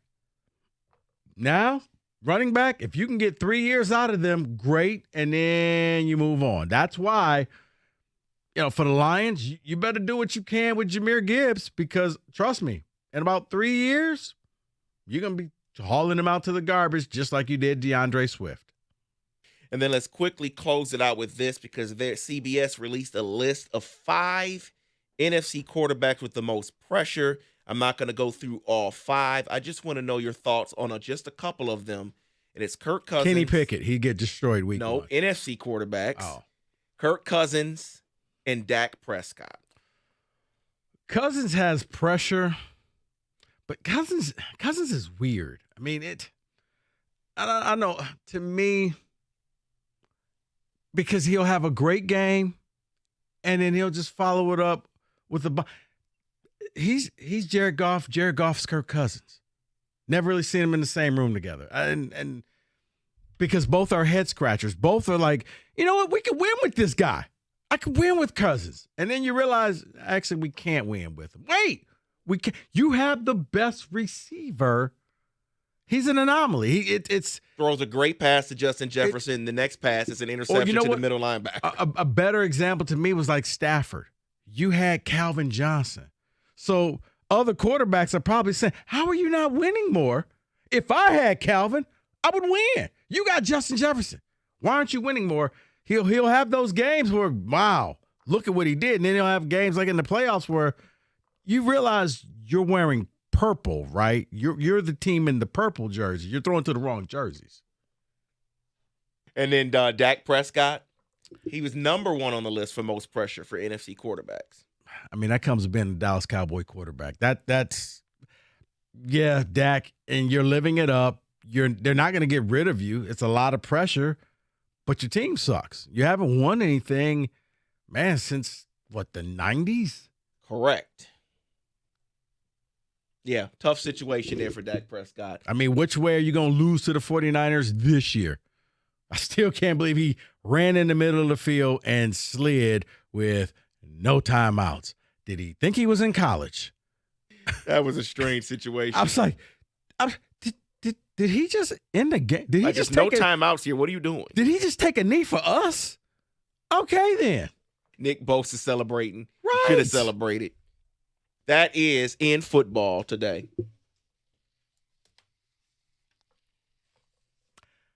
Guys, you've heard me talk about DuckDuckGo. It's a way to eliminate trackers from following you around so that it doesn't seem like everybody is just they're knowing exactly what you're searching for, because it's in all your timelines, whatever you're looking for. Last night, it's everywhere. DuckDuckGo can eliminate that. I downloaded it. You can download it as well. Go to the App Store, download it for free, or simply go to duckduckgo.com.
All right, David, a few ticket texts. Regarding Bill Belichick, someone says another overrated coach. It's always about the players. Always. saying Bill Belichick is overrated. Would you agree with that? Is he overrated? I think he just overvalued himself. I'm not going to say he's overrated because I do think he's a Hall of Fame coach. He overvalued his role. He thought that it was more him, less Brady. When Brady went to Tampa and won, and he can't get Mac Jones to be his guy, and they benched him, and now it's Bailey Zappi, and he's just out there just throwing stuff against the wall, hoping something sticks. That's a problem. Yeah, someone says regarding, we were talking about Tony Pollard and the franchise tag. Someone says Deuce Vaughn will be the starting running back for the Cowboys by the end of this year. That is from Dimitri. So a 6th-round selection is going to be the starter by the end of the season. Well, yes, father works with the team. But see, that's why you're not paying Saquon. That's why you don't pay running backs. That's why you do all of that stuff, because they are expendable, that you can get a guy. I like Jahmyr Gibbs, David, but in my perfect world, by the end of the season, Mo Ibrahim, the undrafted running back who I loved, would be the starting running back for the Lions, because that's just kind of how it goes, that when it comes to backs, yeah, I mean, he just didn't lose yardage. He got injured, but I think his entire collegiate career, he had 4 carries where he didn't gain positive yards. That's impressive. That, to me, is like running backs of Sauce Gardner not giving up a touchdown. It's difficult to do. Oh, for all 4 years? Yeah, it is. It's difficult to do. Someone says, I agree with both of you. The NBA made this for LeBum. This could be a good thing for younger teams, though, like the Pistons, to make a name for themselves. That is Casey in Ypsilanti. Casey, I totally agree with you. This is not – if you're a college basketball fan, think of it, it's the NBA's NIT. It's for young teams. It's for up-and-coming teams. It's to keep the interest in teams that know they probably don't have a shot at winning the title. Or like the Memphis Grizzlies may try to see what they can do without Ja, just to kind of not fall behind, so far behind that when he comes back, you're out of it. This isn't made for the Suns. This isn't made for the Warriors. This isn't made for, the Bucks and the top teams. They'll play in it, and if they make it, they're fine. They win it, okay. Yeah. Trophy will probably go in the corner of something. But if you're a team like Detroit, if you're a team where like you're really strong, Houston, that's going to mean something to you, because now you could build upon that. Now you could say, okay, guys, we're not as far as you think we are. And you get to play on the big stage. You get to showcase your team. You get to showcase your coach, your system. And that may attract people to come and want to join you.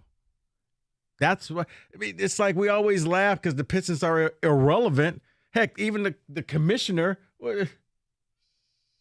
No, wrong one. Yeah. He can't even get your name right. Now's a chance for you to kind of say, hey, look at us. We're getting better. Go ahead. Someone asked this question. I think they're being tongue-in-cheek. Pistons win. Will there be a parade and a banner? Chet in Clinton. Yeah, there'll probably be a parade down McNichol.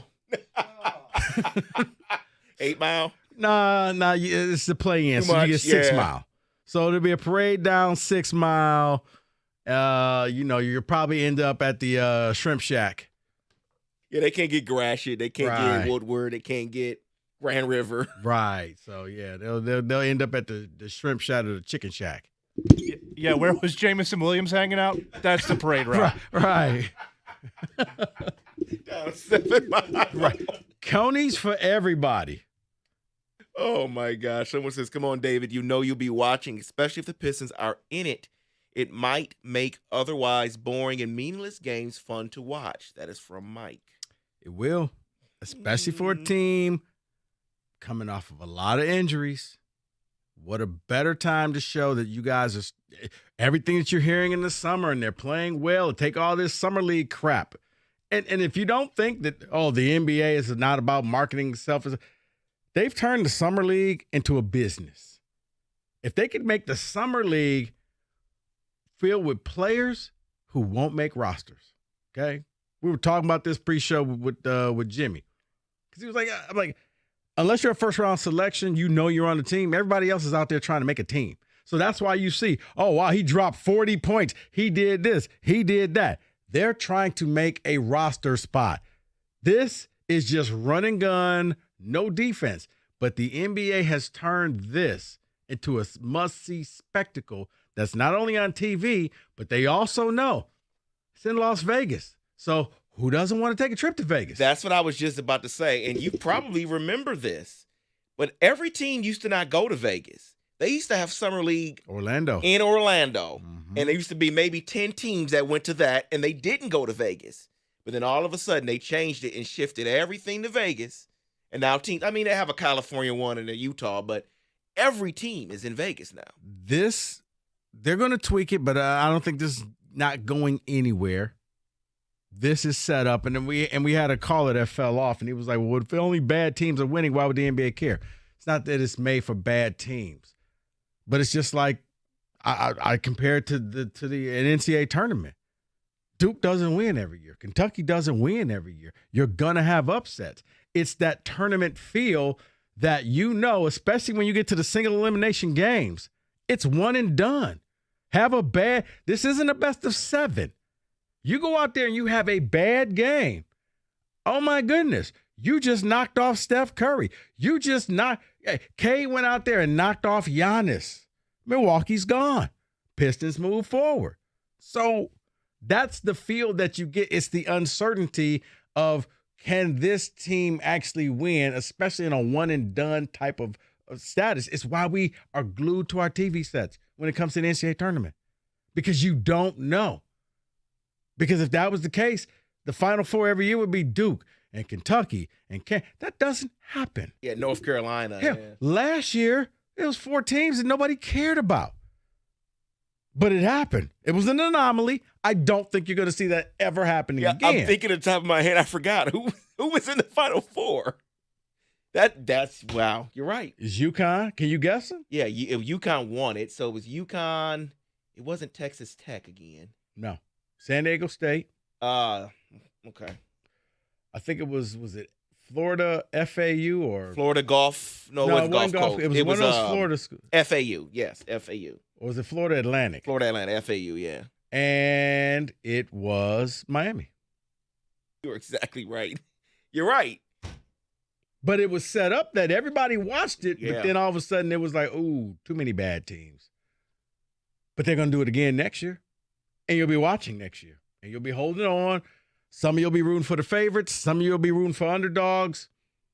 If I'm the Pistons, I look at this. I look at the opportunity that you have to really put a stamp on a young team, and this is for Monty. You're paying him a ton of money. This could speak volumes. If you could at least make it, you're going to win it. If you can make it to Las Vegas and be one of the Final Four teams, it'd be great for this city, this team. I don't see, and if anybody says, I don't care, you're a liar. You're a liar. You're the same person that was still watching the Lions and the Packers, even though you knew Seattle eliminated them from the playoffs, but you still watched because it was good for the city. This will be as well. 248-539-9797. We come back. I had a question for you Tigers fans out there. The Tigers may have understood the assignment. I'll explain that next. 97.1.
3 o'clock on a Thursday. I want to call an audible here for a second. We'll get to the Tiger talk in a little bit. But I've been following this Disney story all day. And looks like Bob Iger, who is the CEO of Disney. Well, he's contemplating finding some partners for ESPN or just maybe selling off ESPN. Not making money. And as you know, ESPN has had a lot of layoffs. We've seen that all throughout. He's contemplating either finding some strategic partners because he won't just come out and say on an interview with CNBC that they're getting rid of ESPN. He has a timetable, but he won't tell anybody when that timetable is. I've often said it's always easy to tell good news. Hey, David, you got a raise. I don't have to beat around the bush. I don't have to do anything. Or, you know what?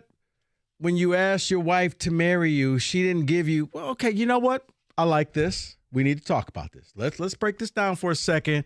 And, let's come up with a flow chart of how this could work. And the pros and cons. Right, the pros and cons of getting married. Because when you do that, that's a slow no. But yeah, you want to marry me? Yes. Bang. There it is. When I listen to this interview, it tells me that they're going to sell off ESPN. They're going to do something. And guys, I think this could end up being a game changer because you already don't like streaming your sports stuff. We've taken those phone calls. Heck, the state's going to be playing a couple games on Peacock, and Spartan fans got their panties in a bunch. You may start getting actual seasons on Apple TV, on Hulu. Google. Yeah. Right.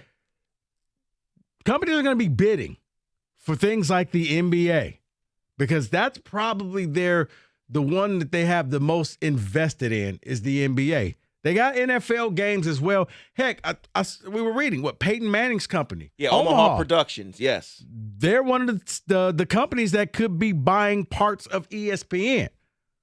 So how you watch ESPN may change. How you watch your sports really may change. This is something that has just captivated me once I saw this because I don't know if people are ready to watch things on streaming.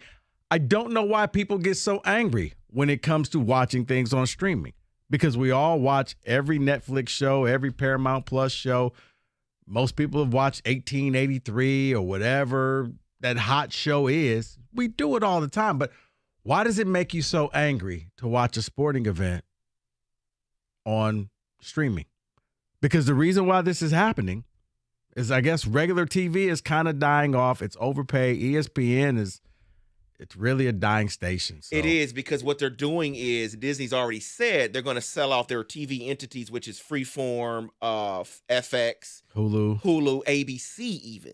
Right. So Disney, yeah, I guess people didn't really go out to see these last Avenger movies because they're not making as much money. It's going to be a game changer. Is this a deal breaker for you if you have to watch your favorite sporting events streaming? 248-539-9797. You know who this is going to affect, David? That man right there. He's already said it. That man right there. ESPN ponied up with the SEC and said, we got you, SEC. Oh, wait, we just fumbled the ball. That affects me actually twice now because hockey is all based, the NHL video package, all the games that they air live, you can get the affiliates from different cities. That's all homed on ESPN too. So the SEC, the NHL, this guy right here, streaming left and right now. 248-539-9797. Just curious, is this a deal breaker for you if you have to stream your favorite sports? Because ESPN was just... If you're smart, if you're ESPN, what you would do is get rid of your daily shows. What do they really value? Nothing. And you would keep your sporting events because that has a mass appeal. Correct. And the first thing they should cut, get rid of SportsCenter. I see all my highlights on social media before I ever see SportsCenter. Man, SportsCenter is about as functional as a phone booth. And they don't exist anymore. Yeah, SportsCenter, it's a pager. You don't use it. You used to. You used to live and die by it. Not anymore. You get that beep, 911, call me. Yeah, now the person can just call you or they text you. That's what SportsCenter is. When's the last time you actually just sat and watched SportsCenter? I haven't. There's a lot of the shows. You can get rid of those shows. Cut them back. I would even say you can cut them back to once a week. But if you're ESPN, looks like they want to stick with their shows, stick with their personalities. And now you may end up doing streaming. And I want to know, is it a deal breaker for you? 248-539-9797. Because some people, it's okay. And some people, the guy I work with, hates it. Detests it. Oh, my goodness. I can't flip back and forth. Give me a remote. Let me show you right here. Boom, boom, boom. There you go. There it is. But, yeah, maybe the Big Ten Network got it right. The Big Ten came out a long time and said, we're going to get our own network. We're going to do our own thing. And we make fun of it. We make fun of the hosts. We make fun of some of the shows. But you know what? They got one SportsCenter-like show. And I got to be honest with you, David. During football and basketball season, I actually watch that. Especially on Saturdays with the roundup. Yeah, the football one I do, but yes. Because you get the breakdown of all the games. You get the games that I really wasn't paying attention to. Okay, Indiana played Northwestern. Here you go. Here's the highlights. Here's what happened. The Big Ten was first. They're making a ton of money. And, they're the more financially successful brother. The SEC is the one who still looks good. They're the captain of the team. Everybody still wants to be around them. But they made a deal with the devil. And I was about to say, that could change now. And now, yeah, your SEC network, because remember, in about a year or two, CBS, that's Big Ten. That ain't SEC anymore. I don't know what they're going to do. I don't know where you're going to go, Kenny, to watch your Georgia Bulldogs. Well, and think about this. Apple TV. Since you're talking SEC. True TV. If Disney's going to sell ABC, then what is their on-air network that they can throw a game to for a national broadcast? It isn't. It's going to be ESPN Plus. Oh, yeah. And then that'll be thrown on Amazon now or something else. Or they just say, if you want to watch the games, you got to stream ESPN Plus. You're going to have to pay for it a la carte for the games because we can't do this anymore. We had bad business decisions, and we're running out of money. And once again, Jim Delaney may have been the smartest man in the room. He went out there and said, how about we make our own network? And you see what happened. And then the last commissioner, why am I drawing to? Kevin Warren. Yeah, Warren took it to the next level. He went out and cut deals with all his side pieces, and we mocked him. Like, wait, you promised your side piece a trip to Vegas, and you taking your wife? You ain't supposed to do that. Peacock, NBC, CBS, Fox, Big Ten Network. The Big Ten's covered. You'll be able to see them on TV. You'll be able to see them on streaming. The SEC and other networks, scrambling. Pac-12 doesn't have a deal. You're exactly right. At this point, you may see them on the Lifetime channel or Hallmark in between Christmas movies. Yeah, and with this news regarding what ESPN could be, what Disney might do with them, you're right. Big Ten, one thing you didn't mention is they will not be on ESPN anymore. No. They won't. So they don't have to worry about that. They're exempt from this, and they're making so much money that they made everybody happy. Now, it was they had to fight over stuff, and the Big Ten and the teams realized, okay, we got to compromise. This is why you get Michigan State, Penn State on a Friday night streaming. It's the price you have to pay, but all your games are not going to be streaming.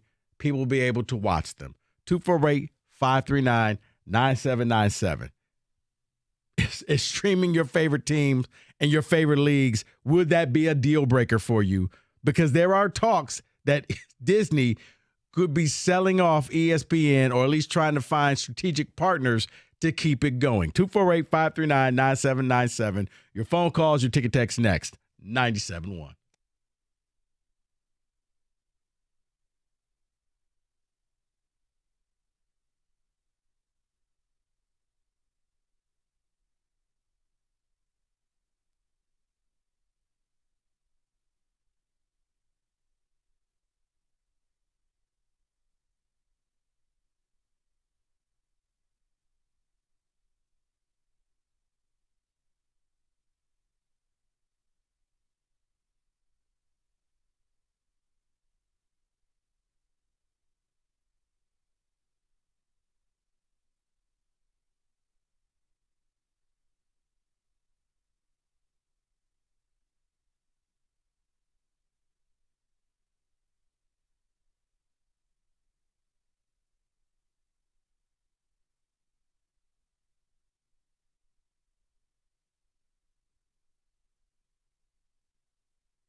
The world of sports is changing. Is this a deal breaker or not? Because ESPN may be going a la carte, all streaming. Disney trying to find partners to help them out, or they may just end up selling them off to different pieces. And a lot of them are streaming companies.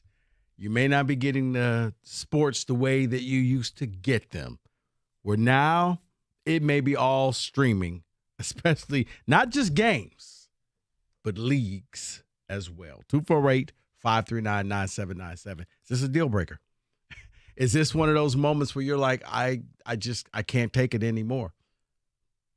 Because right now we all get a lot of things. We still watch ESPN for games, whether it's college football, you got programs, you got the NBA.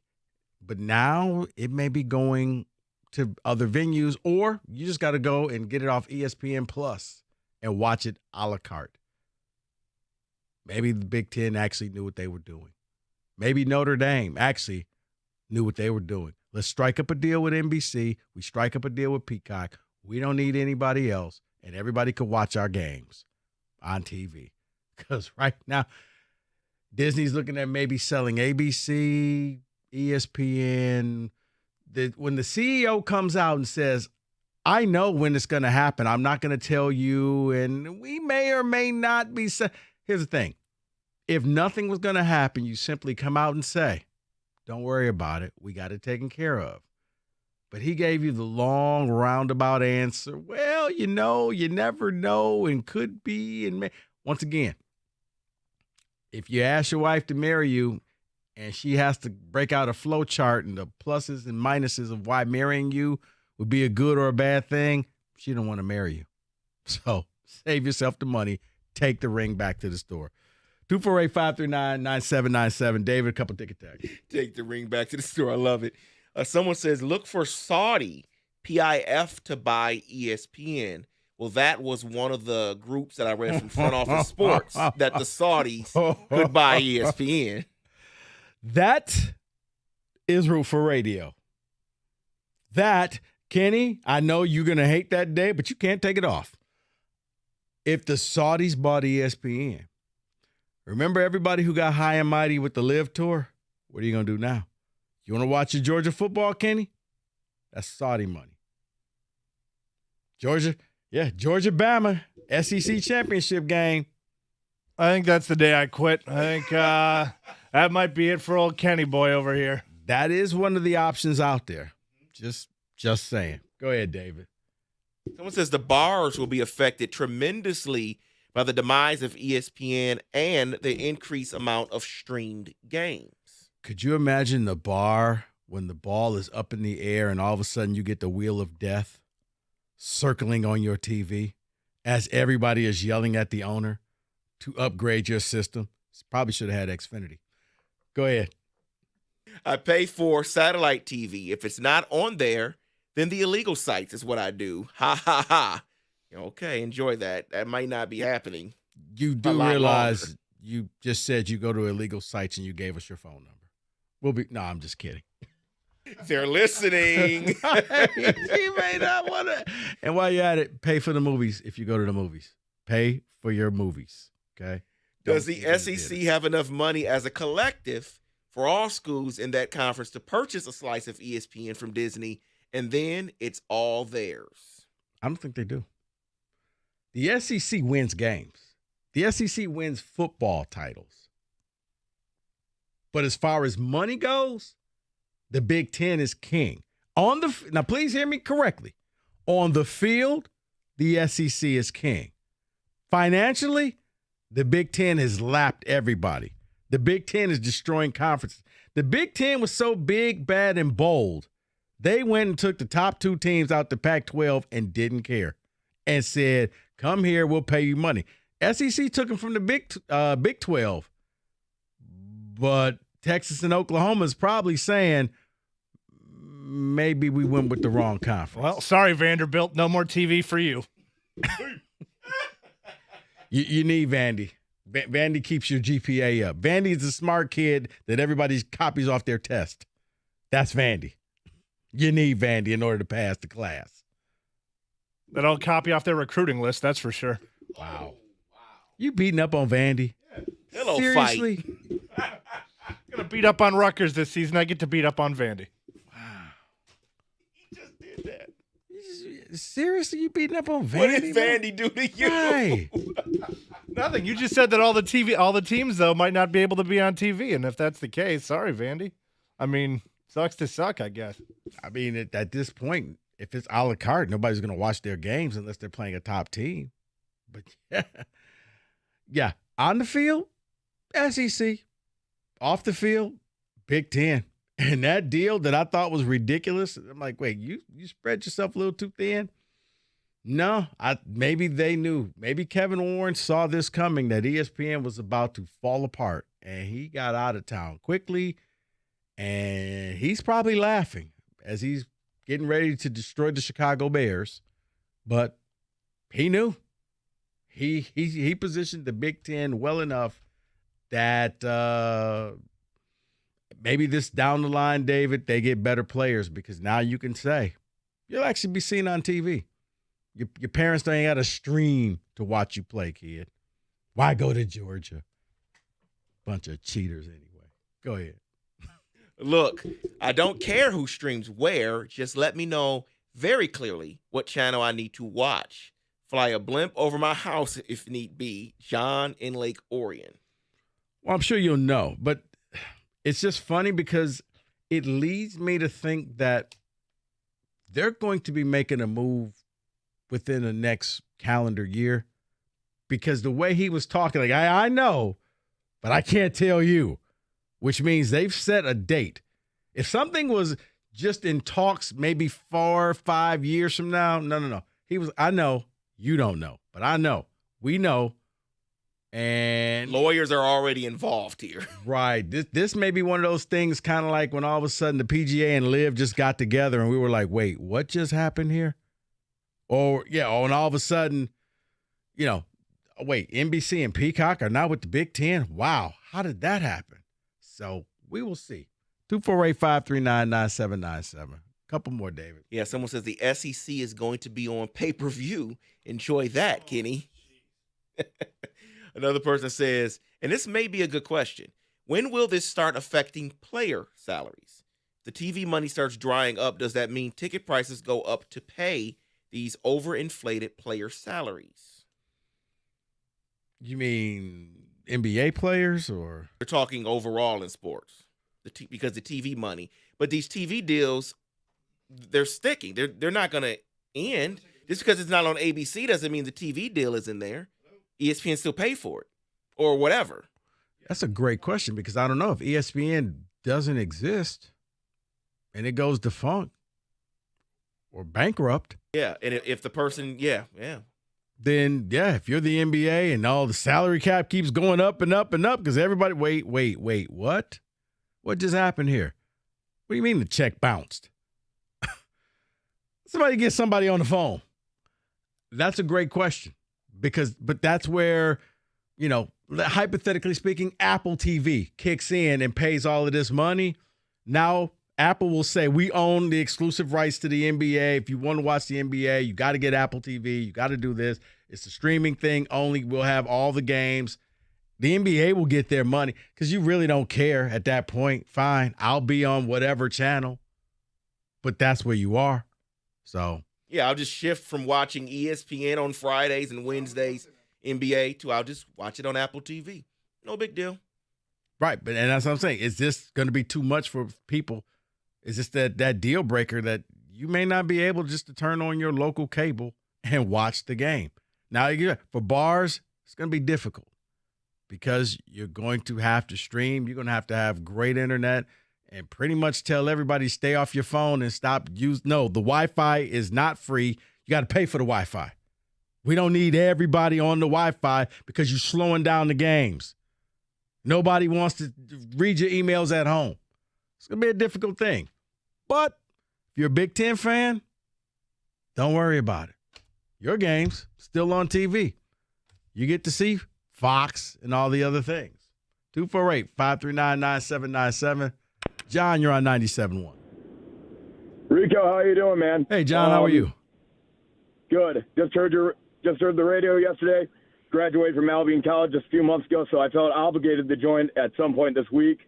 I just wanted to say, too, with SportsCenter and just all these shows, so many people are just making hot takes and make hot takes at it. It's just, you can barely even watch it, and where you can just go on YouTube, you can go find a podcast on Spotify or just any other network, and just listen to someone talk about the sport itself and not give a hot take, it's a waste of time just going on SportsCenter to hear someone just say a hot take that no one's even going to bother caring about.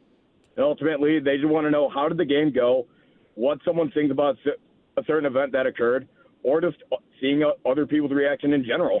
No, and I appreciate that, John. No, it really is. If in my opinion, you cut that programming out, like ESPN has gone the way of MTV.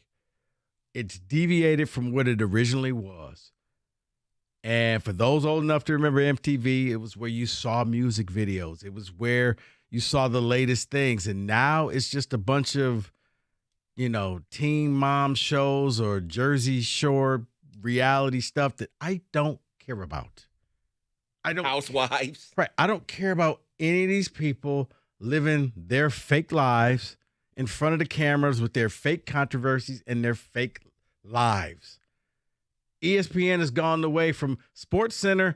Man, I remember used to watch that thing every day like it was church.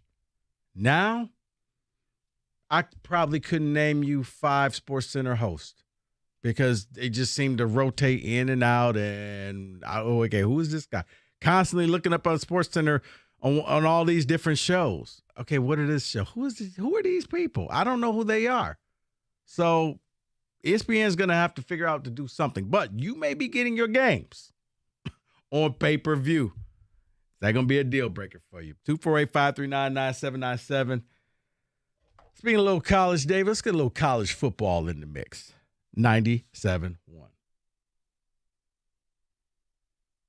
Let's talk about the Chevy dealer leading the way. It is Hamilton Chevrolet in Warren. You've been wanting a sports car all your life. Now, Hamilton heard your cries.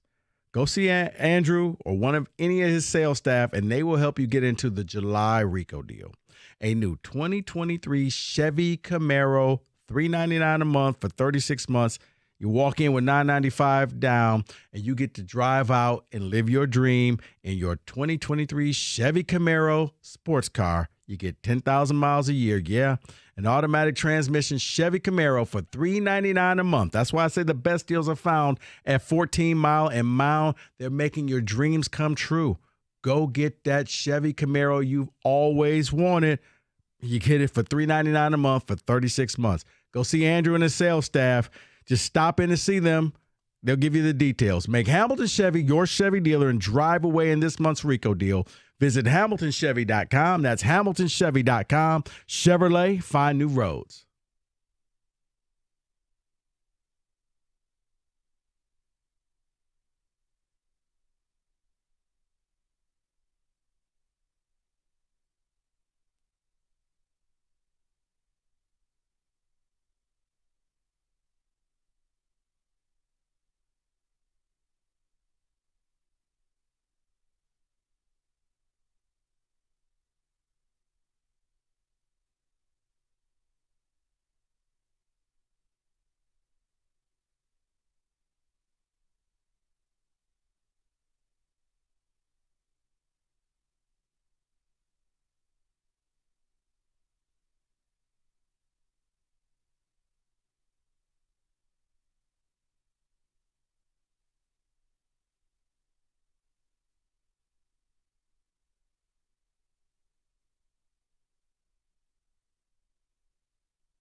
You know, this month, as I stated before, it's the last month without football until the month of March.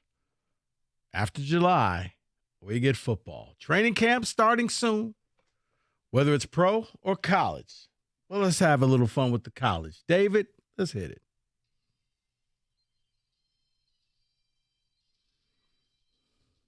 The classic Big Ten on CBS. I was about to say, that's new Big Ten music. Kenny, sorry. Big Ten owns that now. Yeah, they do own that now. So let's get to this here. You are looking live at Bloomington. So CBS came up with a list of college football quarterbacks with the most approved in 2023. I want to know if you agree. Starts with BYU. I can't believe I forgot he's at BYU. Kedon Slovis, former Pitt quarterback. I forgot. It says he's approaching his final chance. That's what it starts with. Yeah. I mean, I don't think he's going to get it done. David, normally when you got to go through to your third school, it ain't politics. It ain't the coach. It just may be you're no good. I remember he was one of the top quarterbacks coming out of high school. Yes, he was. With the USC. Oh, wait, I'm going to go to Pitt. Oh, wait. Now we're going back to BYU. And here's He'll another be playing for Eastern soon. Here's another tough portion of his campaign this year is he'll be debuting in the Big 12 with BYU. He will, but I just don't think he's any good. Seriously, when a quarterback has to go to the third team, now you're just holding out hope that maybe some offensive coordinator can turn you into something, that he's going to discover something that nobody else who's getting paid millions of dollars can see. And he keeps taking a step down, in my opinion. You went from USC to Pitt. Now you're at BYU. But I guess they're in the Big 12. But come on, the Big 12 is one of the also-ran conferences now. Let's move over to the next guy on the list. And his name is Devin Leary, former NC State quarterback. He is now Kentucky's quarterback.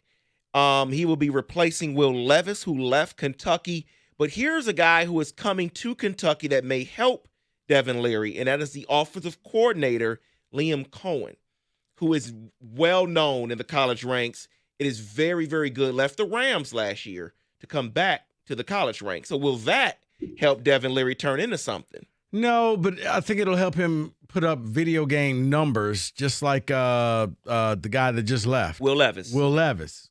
Kentucky was a horrible team.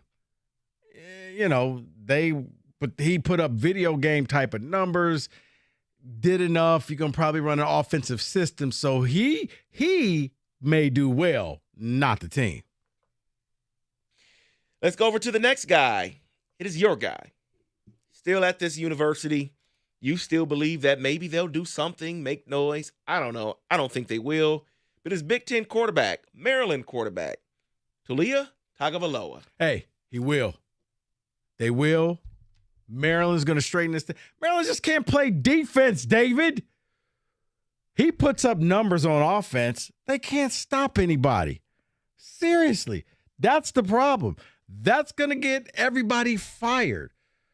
But they better live it up with him because I like him. I'm biased, okay? I'll admit that. But I think they have something in him. They just can't stop anybody. This is your Scott Frost, man. But he's good. He actually is good where Scott Frost was a bum. Taulia Tagovailoa can play.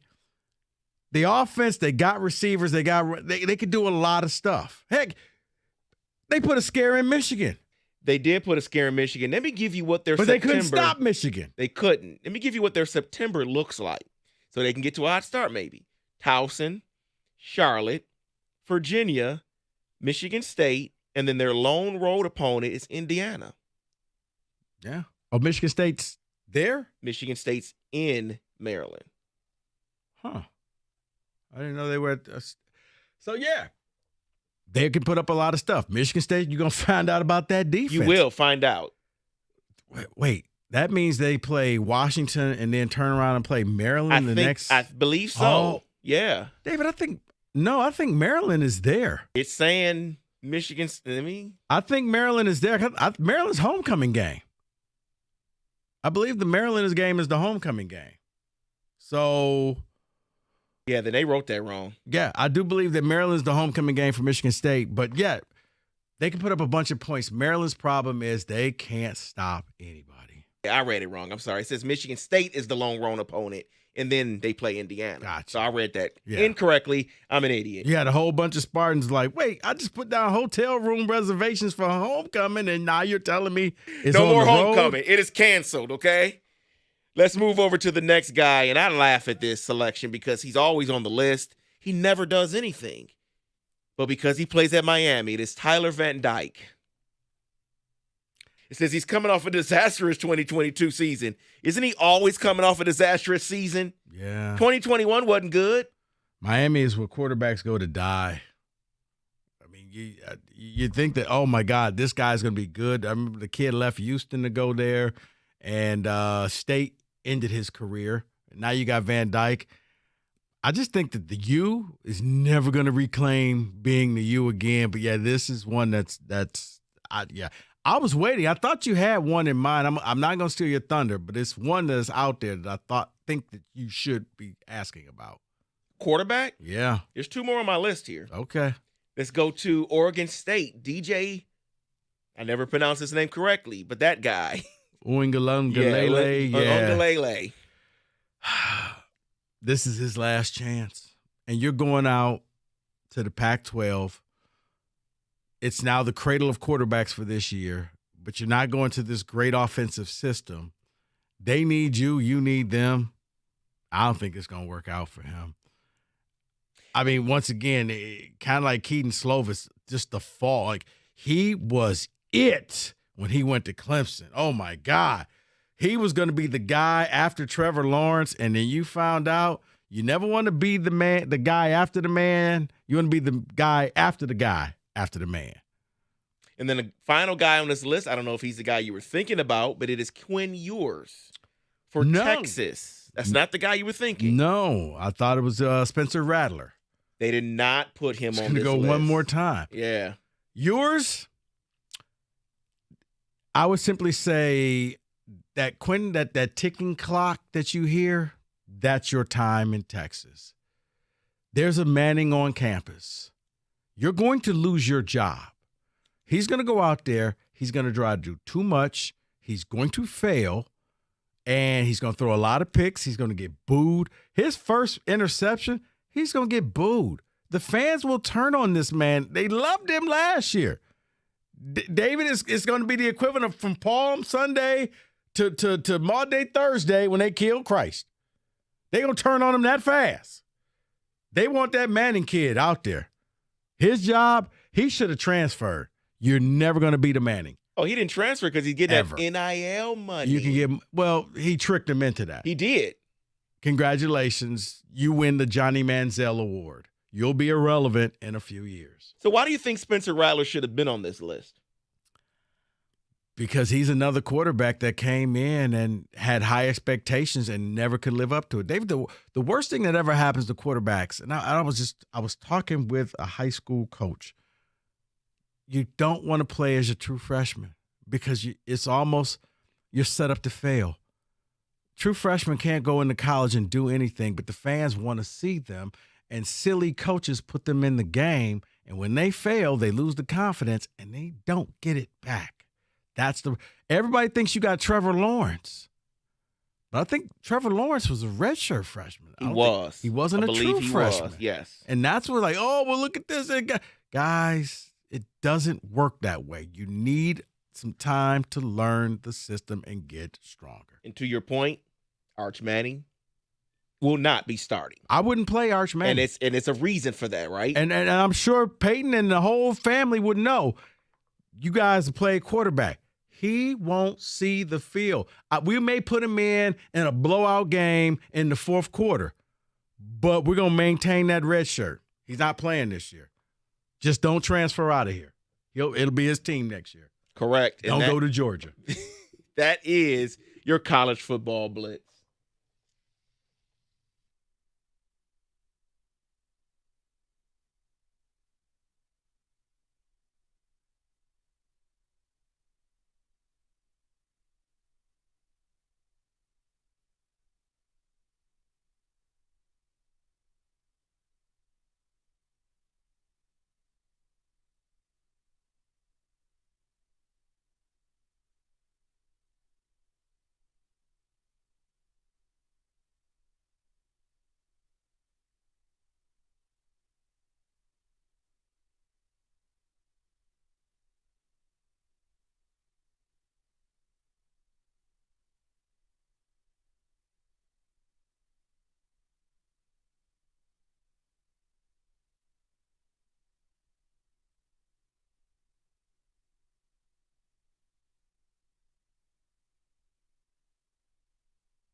We got our Thursday staple of deal breakers coming up in hour number, in the 4 o'clock hour. Before we get back to the ticket text, David, I'm still so upset with you. Just give me 30 seconds. What did I do? You know what? I don't even want to talk to you. I'm going to talk to Kenny. What did David do? Now I want to know. So David calls me. We have our little pre-show phone call in the morning. Oh, no. So I'm joking around. I'm like, hey, it's National French Fry Day. So he's like, maybe we should come out and lead the show with that. So then David kind of hits me with one of those things, Kenny, that it just stopped me dead in my tracks. He was like, yeah, maybe we could talk about, is a potato wedge a French fry? I'm like, well, yeah. Of course it is. Isn't it? So now for the last few hours in the back of my mind, I'm sitting here going, is a potato wedge a French fry? Is this like is a hot dog a sandwich type of thing?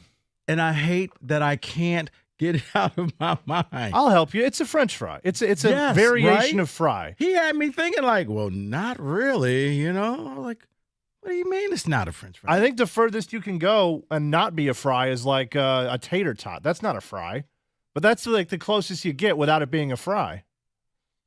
A tater tot is not a fry. If a potato wedge is a fry, a tater tot is not a fry. That's actually a fry. I don't think it's a fry. It's a balled up French fry. If you think of it like that. You just took the fry, you balled it up, and you fried it. Okay, but that means you could ball up anything and it's still the same thing. It's not. Yeah, pretty much. No. I just potato wedge, when somebody asks you. You ball up a hamburger, you just call it a meatball. Still a hamburger. When you ball up a pizza, it's a calzone. I mean, what are we doing here? It has all the. You know what? This is a dumb conversation. Now I'm angry at you for dragging me into this, Rico. And now you feel my hate that I have for this man right here. Look what you started. I can't get this out of my head. Well, I can tell you that it's a fry, and I can be fine with that. But Thank you. That's all. That's all I'm going to say on the matter. This has been very frustrating for me. Yeah, you happy, David? Someone's now asking because we said it's a potato, right? So then our mashed potatoes fried. Yeah, it's just smashed. No. It's just smashed up and unfried. It's not a fry. No, because it has to be fried. Has to be fried. So no, it's not. What about a hash brown? It's just a bigger tater tot. Is that a fry? Is that a very big fry? What? I hate that I did this. I blame you. I blame David. I blame the people of Greater Life. I blame your kids, not your wife. She's a saint. She puts up with you. You're right about that. She puts up with you. This is what you teach your kids? Yeah. I mean, it says it's a potato wedges are irregular wedge-shaped slices of potato. It doesn't say anything about it being a fry. I mean, Kenny, it was just one of those moments where he just stopped me dead in my tracks. Like, what are we doing here? And now I can't get this out of my head. But it is a fry. It is. I believe it's a fry. I've always believed it's a fry. But some people I've talked to before argue that it's just a deep fried potato. It's not fry shaped. I'm like, well, does it have to be a fry shaped? Well, steak fries are fries. Yeah, I've gone to restaurants though, and they say, "What kind of fry do you want? Do you want a wedge? Do you want a like waffle fry? Do you want a regular fry?" But the wedge has always been there. It's always been an option. I think it falls under the umbrella of French fry. It's a type of fry. Yeah, that's just man. It was just one of those. Everything came to a screeching halt. Like, did David just break the glass for me? Did this just happen?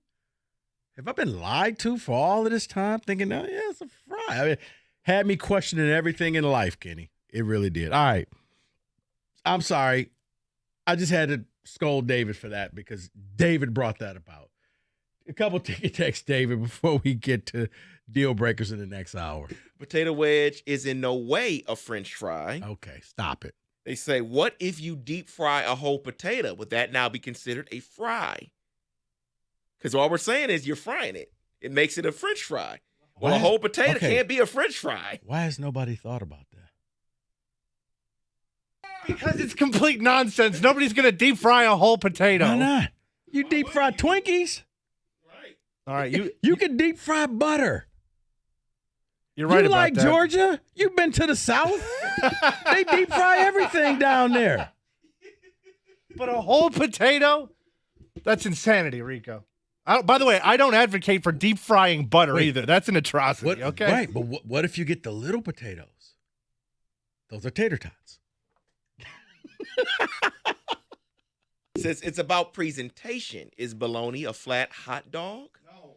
Yes, it actually is. No, it really is. It is a flat hot dog. All right, you know what? I've ruined everybody's day. I love Are you it. proud of yourself? I am actually. You trolled Detroit. You trolled us. I just threw it out there on the phone call with you, and you were like, "Oh my gosh, what are we doing here, David?" Oh, you're very welcome, Detroit. Very welcome, Kenny. Deep fried potatoes. Now I'm thinking about the difference between hash browns and tater tots. Like this has been a horrible day. Yeah, someone is saying that, Kenny. A tater tot is a mini hash brown, so it's not a fry. That's what they're saying. Why is Roberto walking around? Is he nervous? He's setting up deal breakers. Oh, okay. Talking to people out there, setting it up. Okay, I'm a little We're nervous. not a special guest for deal breakers today. Oh, okay. All right, well. Are you going to be out of breath this time like you were last time? Absolutely. As he literally went 20 feet and he was out of breath. You went around a corner. And his he face was panting. deep red. Like, what are you out of breath? It was a long way. It was like 100 yards. It's 20 feet, Roberto. It's really from that door to this door. And that's it. All right. Special guest for Deal Breakers. We'll have that next. 97.1.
All right. It is time for the Deal Breaker segment of the show. Special guest. He could not get enough of sitting in this chair in this studio from 2 to 6. Fresh after taping a new podcast, the one, the only, the legend, Michael Stoney Stone. Thank you. Thank you very much. How are you? That's right. You know, not making the finals, the Hoes were very upset. Oh. Yes, them too. They were all upset. Gee. You know, it's not going good. And, yes, we did a new episode of Restore the Floor with Pistons Associate General Manager George David from Las Vegas. Oh. So, some interesting stuff about the red, white, and blue, and occasionally teal. Well, you know what? See, and I said that they no, not teal. Burn those. This summer league, I mean, the in-season tournament is set up for them to actually go out and do something before people just write them off. It's the beginning of the season. But anyway, we'll get to that later. Okay. Roberto, here's your time to shine. Bam.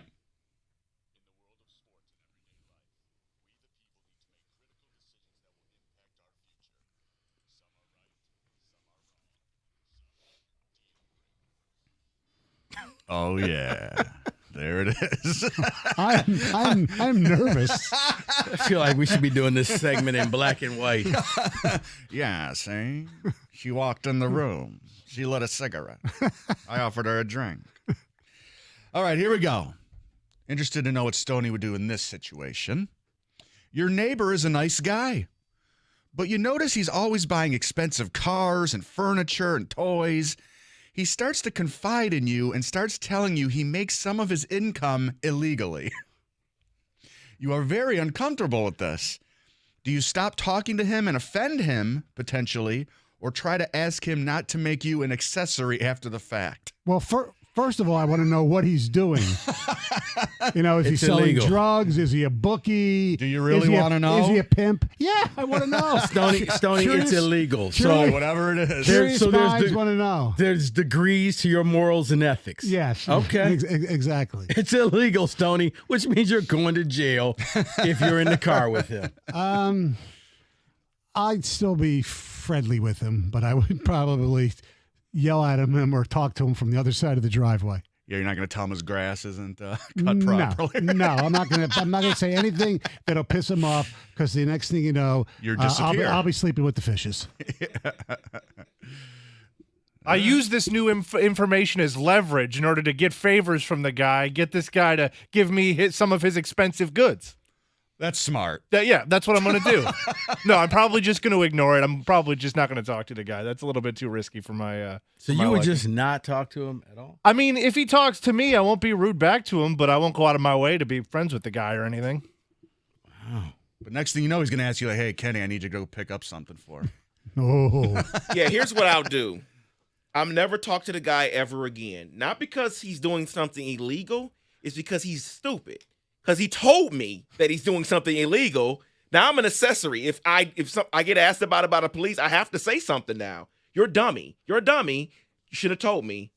I'm never talking to you ever again. Or you just wait for him to get arrested and then go buy his house at the police auction foreclosure. and knock it And down. take everything that's in Or there. buy a Kevin Durant burner phone and call the cops, so they never know it's you. I mean, That's I'm true. probably going to still talk to him. My thing is, don't bring this to my house. Don't do anything like that. What you do across the street or what you do next door, that's on you. But he already brought it to my house. He now told me. You're a dummy. Wow, David. You know what happened You're to a snitches, dumb don't you? criminal. You know what happened to snitches, don't you? I didn't. No, I'm not saying I'm gonna do that. Wow. But what I'm saying is, David dropping dimes. if a cop ever came to me and asked me, "Do you know anything about your neighbor?" And I David mean, I'm kind of dropping- obligated now to say something. You're going to be Chris Paul out there dropping dimes. There you go. David, aren't most criminals stupid because they don't think they'll ever get caught? That's true. You're right about that. You're right.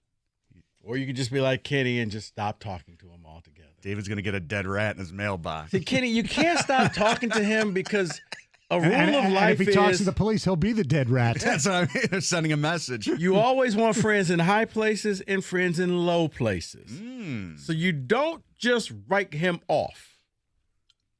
You're right about that. Yeah. All right. How you think I got my money back from Rieger? That's true. Yeah, he's a rat. Oh, my God. All right, here's another one for you. Stick with me on this one. You invited your coworker to your wedding. He RSVP'd yes. At the last minute, he cancels saying his brother passed away. When you get back to work, you tell another coworker what happened, and she says that he positively does not have any siblings. He's an only child. Do you believe her, confront the guy for lying, or just leave it alone? First of all, the fact that he didn't RSVP, the whole it's awful. I would go to him and say, listen, I ordered $100 a plate, and then you give condolences for your brother, and I said, by the way, people tell me you really don't have a brother. What's the deal here? And then make him feel uncomfortable. Yeah. Or you could just really go the full Richard route and say, you know what? My new wife and I would like to donate and set up something in your brother's name. Great. That's good. So we would like some information on what he liked and who he was, so we good. could set up this scholarship in his name.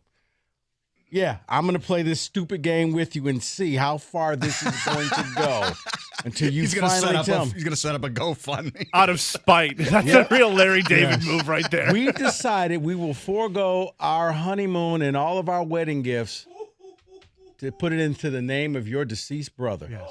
You need help with the funeral. Right. Whoa. We would like everybody to come to the funeral. We'd like to publicize. Where's the funeral going to be at? Can you imagine? Or volunteer to be the pallbearer. Right. Like, you know what? The church that we were going to get married said that they will have it for free. Oh, my God. So just Pastor Hatchett said he'd volunteer. That's all I would do. I would just offer the church and say, "Oh, you need a place? Yeah. Here we go." For absolutely free. I insist. Yep. Because you had to we postponed our wedding just for this, for your brother's funeral. Oh, yeah. That's what I would do. But Kenny, you've always called me petty anyway. I don't think there's a better answer than that, to be honest. No, I can't come up with anything quite as entertaining That's as right that. on the money. That's very good. Wow. Good for you. All right, let's give you another one here.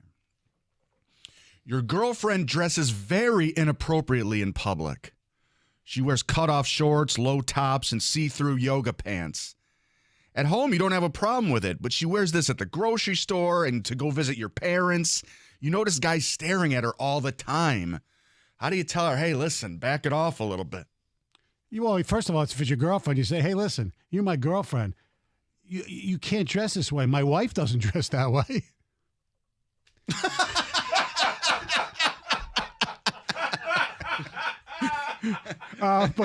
But seriously, yeah. I didn't say your side piece. Well, this is your surprise. I would say something. I said, if you want to be with me for the rest of your life, you can't embarrass my family, because if you're going to an event dressed in that and you look like, you know, a slut, so to speak. So to speak. Sorry, that's true. Yeah. Imagine her showing up to like a family like dinner or a family like barbecue or That's what I something mean. like that. You can't do. You have to say something. I'm assuming I haven't been dating her for that long if she's still doing that kind of thing. I once had a girlfriend, and a friend of mine's mother got her mixed up with another girl that I used to date. So the girlfriend that I was with at the time where she met her was not as, shall we say, like you described, but certainly not all high and mighty. She was wearing like you could see her like lace underwear or whatever. Oh. But the old girlfriend I had went to like Harvard Medical School, and my friend's mother goes, she went to Harvard? No, Mom. He goes, no, Mom. That was somebody else.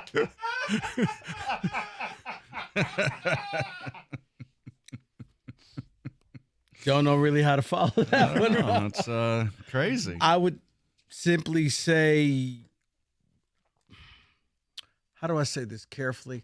You put up with this all this time, so you really don't have a say-so. But like the dead brother thing, is there a way to spin it where No, you're probably you pull the Jedi mind trick no. on her? The first time, like, where are you going? Where do you think you're going? Oh, no, the very first time. Where are you going? Is this a Dukes of Hazzard costume party? Right, like it's right. Like where are we going? I thought we were going out to eat. We are not dressed like that. Let's try this again. Wow. Let's try again. Wow. Not because if she's done this a bunch of times, can't put the toothpaste back in the tube. Yeah, you got to start paying attention. If it was one time when she went to the grocery, quickly had to go to the store, you might say, okay. But now you start noticing a pattern. You're like, okay, all right, look. Right. If you haven't said something early, that's now your problem. Because no, we're gonna try this again. It's not exactly a horrible problem to have, but right. Okay. Unless Please. she's wearing these clothes and not really. Please, I can't even. Okay. You know what? I'm gonna let it go. Personal growth. I think you're a liar right now, saying it's not that big of a problem because you, my friend, would not like if she walked around and everybody's staring at her. Yeah, but hold on. He's saying it would be no problem. Remember, he doesn't like confrontation, so he's not gonna say anything. Probably. True. He's gonna walk around looking however she wants to look. And she doesn't even like him, so you know what? You're right. Maybe I'll one up her and I'll start, wearing. Just I don't know. Like Speedos? What are you gonna wear? Speedo. Speedo. All right. Let me give you one more here. This is actually a real life scenario that I got from Evan.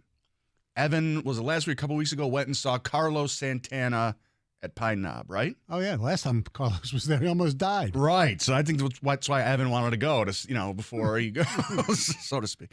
So here's the scenario. You're at a classic rock band concert. Most of the audience is in their 50s and sitting down during the show. Right. You know that this happens quite often. Yeah. I saw Eric Clapton a year ago. Whole main floor is sitting, okay? There is a young group of people a few rows in front of you who have decided to rebel and stand, which is distracting your view of the stage. You politely ask them to sit, but they refuse and keep standing and cheering, blocking your view. What do you do then after they refuse? You somehow figure out a way to tell an usher or a security person. And not let them see it. Yes, and tell them to sit down a little bit because I personally, at concerts, if you want to stand up, it's fine. But if you're the only person doing it. Read the room. Yes, exactly. Yeah, they're not reading the room. No, I mean, you like stand up and enjoy the concert. Right, like Ed They're Sheeran. standing, you stand. Right, like at Ed Sheeran's at Ford Field, he's kind of mellow. If people are standing up and you can't, that's ridiculous. Now, what about when you see Springsteen? Do people sit? Some do, but most people don't. No. Except for the slow songs, they'll sit. Okay. I love the fact that people sit at the concert. Who wants to stand for 2.5 hours? It's ridiculous. I know you're excited. I thought that's what you're supposed to do. It's stand during the concert. Yeah, how about all the people standing in the pit where there are no seats? Right, but when the average age in the crowd is like 60. Oh, I guess I wasn't thinking about that. Floor. I was thinking about my age. Right. You're going to go see Beyonce. You're standing. They're standing. Correct. You're going to go see Carlos Santana. The Temptations. You're sitting. Yeah, I guess they're sitting. You're sitting. Yeah, but it also. How are they standing? But it also depends on the song. Like if you're seeing Earth, Wind, and Fire, I don't care how old they are. If they start singing their hits, if you're not upstanding, then there's something wrong with you. Yeah, it's that anything dance music, I would say you should be Yes, standing and absolutely moving around. All right, there we have it. Thank you, Stoney. Thank you for inviting me. Stoney, special guest, 97.1. Yeah. Summer is a great time to join Planet Fitness. You're like, why is that? Well, because Planet Fitness is the home of the judgment-free zone where anyone, and I mean anyone, can walk in and feel comfortable and work on their fitness goals. And if you need help with those goals, they got trained staff to help you get there. They got a ton of equipment. The elliptical, that's my favorite. Treadmills, rowing machine, bicycles, free weights, you name it, they have it. And if you're saying, I don't have time, they got the 30-minute full body workout. 30 minutes and you're done and you've worked out everything. It's very simple. Now through July 19th, $1 down, $10 a month. You get access to Planet Fitness Judgment Free Zone for just $1 down. Less than a cup of coffee. $10 a month. Go to any Planet Fitness to join up, or you can go online at planetfitness.com.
Thanks to Stoney from the morning show.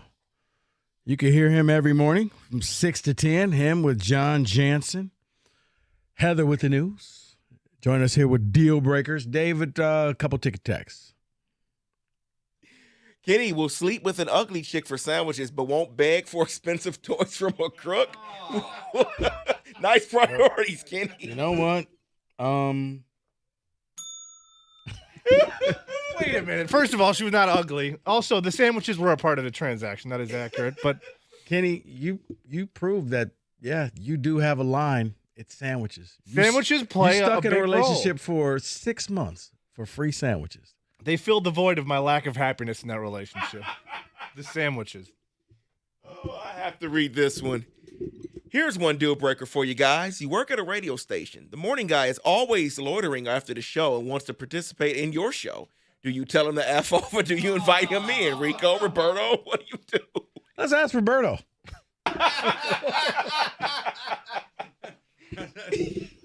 Yes, sir. sir. Come on in. Someone says, if the person is standing up, what you do is you throw a beer at his head. Steve in Armada. No, you don't. Yeah, that seems a little extreme and probably would not recommend that at all. I mean, it's one of those, you don't feel like standing, but everybody else is standing. So now you got to make that choice. Is this song worth it, or I'll just pretend like I'm listening to it on the radio? But if it's just one person and they're standing the whole time, you got to read the room. For certain, so like I said, if it's a song where everybody's getting up and jamming, sure. But if everybody's sitting for the slow song, sit your butt down. Yeah, no, I've done the opposite. Everyone was standing. I was at Shane Park. Everyone was standing, and I said, no, I refuse to stand on this song. So I sat down. People looked at me like I was weird. I didn't like that artist. I was waiting on the main artist. Was it Aretha? No. As you see, I didn't call it what his new name is. The Aretha? It was, Shane Park. That's all good, but your coworker could be wrong and his brother did die. Then you have dug yourself in quite an expensive hole paying for college and a funeral. No, but in all seriousness, you can go up and say, hey, I'm sorry. And we like to just send a card or something, where do I need to go? Where do I need to send it? And that'll kind of either you force it or you know what, it wasn't. Instead of just saying, hey, you really got a brother that's dead. Probably not the way to go. What kind of conversation is that? Right. Hey, yeah, I know you couldn't come. Did your brother really die? So, yeah, speaking of potato wedges, is your brother really dead? Do you really have a brother? I saw the Eagles at LCA, and the security on the floor would make everyone that stood sit down. Wow. Well, you know what? But, hey, now, even though you're thanking security, you let them be the Richards. You're right. Someone says here, someone told me to sit down at the Taylor Swift concert. I said respectfully, no. I spent X amount on these. I'm standing. That's what the person said. At Taylor Swift? I thought everyone would be standing at Taylor Swift, right? Yeah, dude. So why are you complaining that someone's standing? Lori wanted to fist fight me. It was at the fireworks. I said something about Taylor's. We're talking about the draft and Taylor Swift. And I was like, the draft will be bigger than Taylor Swift. You could hear the needle scratch across the record.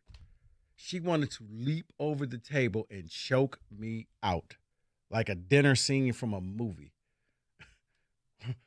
It's like trading places where I'm sitting there going, it was the Dukes. It was the Dukes. She was Taylor Swift and the Swifties and blah, blah, blah. Swifties. Like, the draft's going to be bigger. No, it won't. And if she was here for 3 consecutive days, blah, blah, blah. So I say all that to say, draft will be bigger. Well, the draft will be bigger. But, I didn't think anybody sat down. Remember, you had a bunch of irresponsible people who could have sold their tickets for thousands going to see this thing. They were dressed up like her. And I just figured there's certain concerts, you're probably not going to sit but 10 minutes. You pay for a seat that you really won't sit in, if you think about it. You paid for standing room only a ton of money. Yeah, correct. I remember back in the day. Unless you're David and you just don't like Taylor. I'm not here for Taylor Swift. I'm here for the undercard. That would be the main artist I would be standing for. It was the undercard I Who didn't was the stand person? for.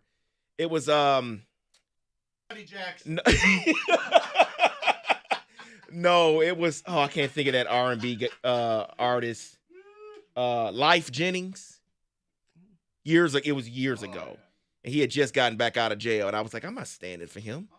Was he your neighbor, that soul stuff? No, he's just awful. He can't sing. That's all. Wow. He's okay. Wanna be. No, he can't sing. He's cool. Yeah, I met him once. He's a cool dude. He can't sing, though. Might be cool, but he can't sing. Someone says, I once told a girlfriend that dressed provocatively that if it isn't for sale, there's no need to advertise. Yeah. I mean, yeah, if you've allowed this, if you're like, you're okay with it, I'm not going to say allow, but if you're okay with how she's dressed, then you got to be okay. You got to stay consistent. No, we're not doing that. No. Because you're drawing attention to yourself. And if it's one of those, I can do whatever I want, I will simply say this. If you put on a wig and paint your face and put a red ball on your nose and big floppy shoes, are you going to be upset when little kids run up to you and call you a clown? Because you're dressed like a clown. That is so true. Right. You are right. You can't, why are they calling me a clown? Take a look in the mirror. You're dressed like a clown. So, yeah.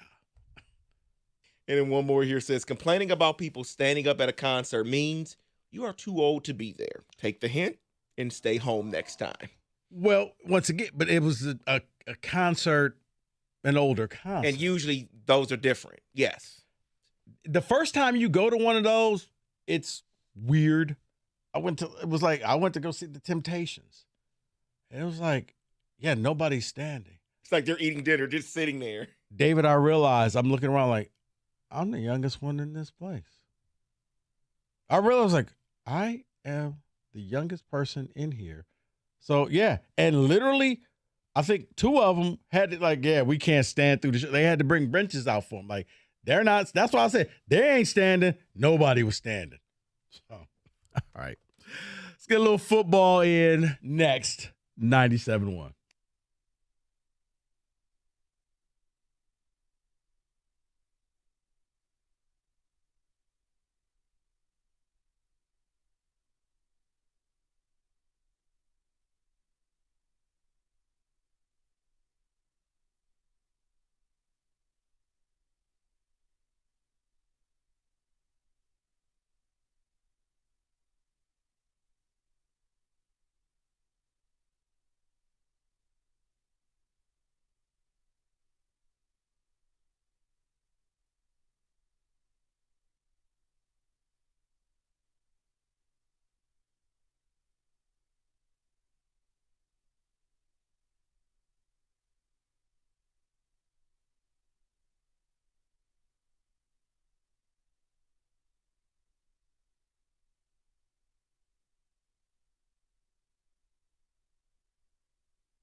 So it was something I was reading here that's a little interesting, and I want your opinion on it, Rico. And it was from the Boston Globe. Ben Volen, who covers the New England Patriots, wrote something regarding possibly Bill Belichick being on the hot seat in 2023. He wrote that Belichick, quote, Belichick's friends have privately said they are worried that he's on the hot seat in 2023. Here's why. They list things like, after Brady, over the past 3 seasons, Belichick's team has gone 25-25 over that course, and they failed to make the playoffs twice.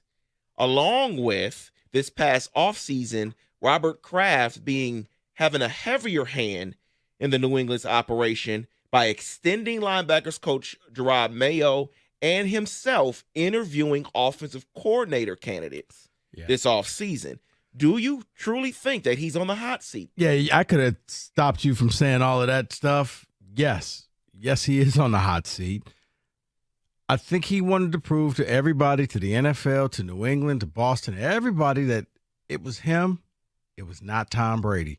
He was the genius. He pulled the strings. He won the titles. He got everything going, and he's not. The Patriots are a subpar team. And if you take away the fact that they won titles under Tom Brady, he probably would have been fired by now. It's not a promising team. You really don't know who your quarterback is because you neutered your own quarterback. And when you have Patricia being the offensive coordinator. Yeah. And you basically just mocked the whole system. A guy who was a defensive coordinator, got run out of Detroit, and now he's your OC because what? He's your buddy? Like, you're not even trying anymore. You're putting up false hurdles that you can't clear. Now, anybody else would have been fired. I mean, could you imagine that if Detroit did that and Dan Campbell went out and just hired you know what, let me go get some high school coach and have him run my team. And then the team is horrible? He's fired. You put your reputation on the line. If you're Belichick, you're better off walking away before you tarnish this whole thing, and you end up looking like Jerry Rice as a Seahawk, Emmitt Smith as a Cardinal. Right. So I want to get your opinion on this. Not set it in stone, but I kind of want to get your idea as we are a week away from rookies reporting to team camp on DeAndre Hopkins and Dalvin Cook.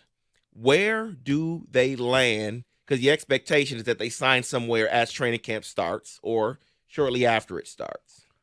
I don't think either one of those guys is going to sign anywhere before training camp starts. So towards the end of training camp. Right, because no NFL player wants to go through training camp. Veterans like themselves, yes. If you could avoid it, you avoid it. It's like basic training.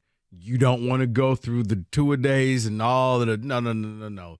Out there in the heat, screw that. Just call me when the season starts, and I'll be ready. I'm a veteran. Cook, I think, will get signed before so where does he Hopkins. Go? If you're Cook, and actually both of you're kind of waiting to see who needs you because there's always injuries in training camp. And, I don't wish this upon anybody, but imagine if Gibbs goes down. Guess what? The Lions are now a viable option. And what better way to stick it to the Vikings than to take their leading rusher and make him yours? It hurt the Packers last year. It did. And what's interesting with both is I read a report, especially on Dalvin Cook, that he has 2 offers on the table, but he didn't like them, so he's not accepting it, which means he's not getting the money he wants. And with Hopkins, the Chiefs are said to want him, but for cheap. Right. And if you're both, you got nothing to lose by waiting. Maybe, and here's the thing. If somebody gets injured, now your price goes up because if all of a sudden the number 1 receiver on a certain team is down and is going to be out for a while, let's pay D-Hop the money and we got to go out there and win some games because we can't afford to just write this season off because your window is now for certain teams. It's the smartest move. I wouldn't sign either. If you're Cook, same thing. You wait and see. Because if they're going to pay you pennies now, they're going to pay you pennies in another month. So hold off and see if you can get dollars. So let me ask you about this here because Monday is the deadline for those that were franchise tagged to sign an extension. Yesterday, I asked you about Saquon Barkley. He's willing to sit out at least the first week of the regular season if he doesn't get his deal. So let me name you these guys. You let me know if they get a deal. Let's start with Evan Ingram, tight end for the Jags. You expect him to sign an extension before the deadline, Monday. I do, because I think the Jags have opened up their window, and I think they need to get this done. They need Ingram to be a part of this piece. They need him to be the safety valve for the QB. Yeah, Trevor Lawrence, every good quarterback needs that tight end that can help him out. So, yes. Tony Pollard, does he get an extension or does he just play on the tag? I think he ends up playing on the tag. I don't think Jerry Jones is still in love with Zeke. And There's I wouldn't be rumors that he comes right. back. And David, I was going to say, I wouldn't be shocked if Zeke Elliott somehow walked on and just kind of showed up to Dallas and like, hey, pulled a Bob Huggins. What do you mean I'm gone? It's me again. Right. He walks in. I could see that happening. I don't think Jones is sold on Pollard. He's the best running back, but man, when your owner doesn't believe in you, if I'm Pollard, I play on this deal and I leave. And then the next player who is in a similar situation, well, at least he's saying it, as Saquon Barkley, it is Josh Jacobs. Does he sign an extension or does he possibly miss games in the regular season? I think he's probably going to end up missing some games in the regular season. He's going to go the Saquon route. The unfortunate thing is those two, and maybe even Dalvin Cook, are going to sacrifice careers in trying to help out future running backs. But you should have saw, Le'Veon Bell showed they're not paying running backs, and I don't care what you did, it's an expendable position. And it's unfortunate because I remember the day where you couldn't win unless you had a running back. Now, running back, if you can get 3 years out of them, great, and then you move on. That's why, for the Lions, you better do what you can with Jahmyr Gibbs because, trust me, in about 3 years, you're going to be hauling him out to the garbage just like you did DeAndre Swift. And then let's quickly close it out with this because CBS released a list of 5 NFC quarterbacks with the most pressure. I'm not going to go through all 5. I just want to know your thoughts on just a couple of them. And it's Kirk Cousins. Kenny Pickett. He'd get destroyed week No, one. NFC quarterbacks. Oh. Kirk Cousins and Dak Prescott. Cousins has pressure, but Cousins is weird. I know, to me, because he'll have a great game, and then he'll just follow it up with he's Jared Goff. Jared Goff's Kirk Cousins. Never really seen them in the same room together. And because both are head scratchers. Both are like, you know what? We could win with this guy. I could win with Cousins. And then you realize, actually, we can't win with him. Wait, we can. You have the best receiver. He's an anomaly. It's throws a great pass to Justin Jefferson. The next pass is an interception to the middle linebacker. A better example to me was like Stafford. You had Calvin Johnson. So other quarterbacks are probably saying, how are you not winning more? If I had Calvin, I would win. You got Justin Jefferson. Why aren't you winning more? He'll have those games where, wow, look at what he did. And then he'll have games like in the playoffs where you realize you're wearing purple, right? You're the team in the purple jersey. You're throwing to the wrong jerseys.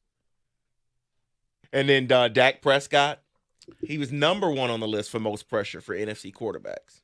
That comes with being a Dallas Cowboy quarterback. That's Dak, and you're living it up. They're not going to get rid of you. It's a lot of pressure, but your team sucks. You haven't won anything, man, since the 90s?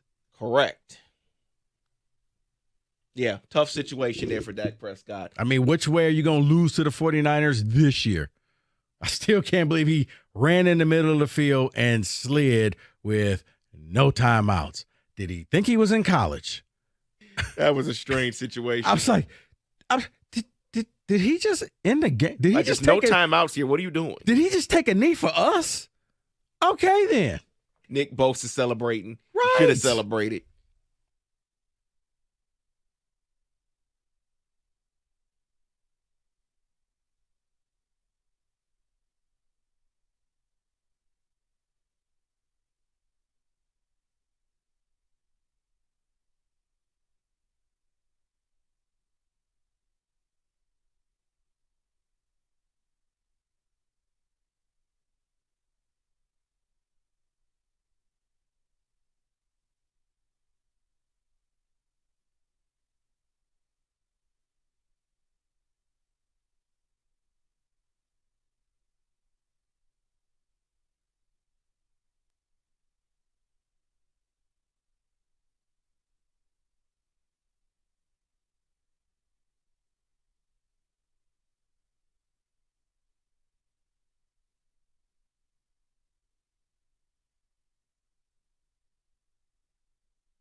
So we talked about a couple things. In case you missed it, you can use the Odyssey Rewind. We talked about the Pistons and why I think the in-tournament regular season championship could be the best thing for the Pistons and their fans.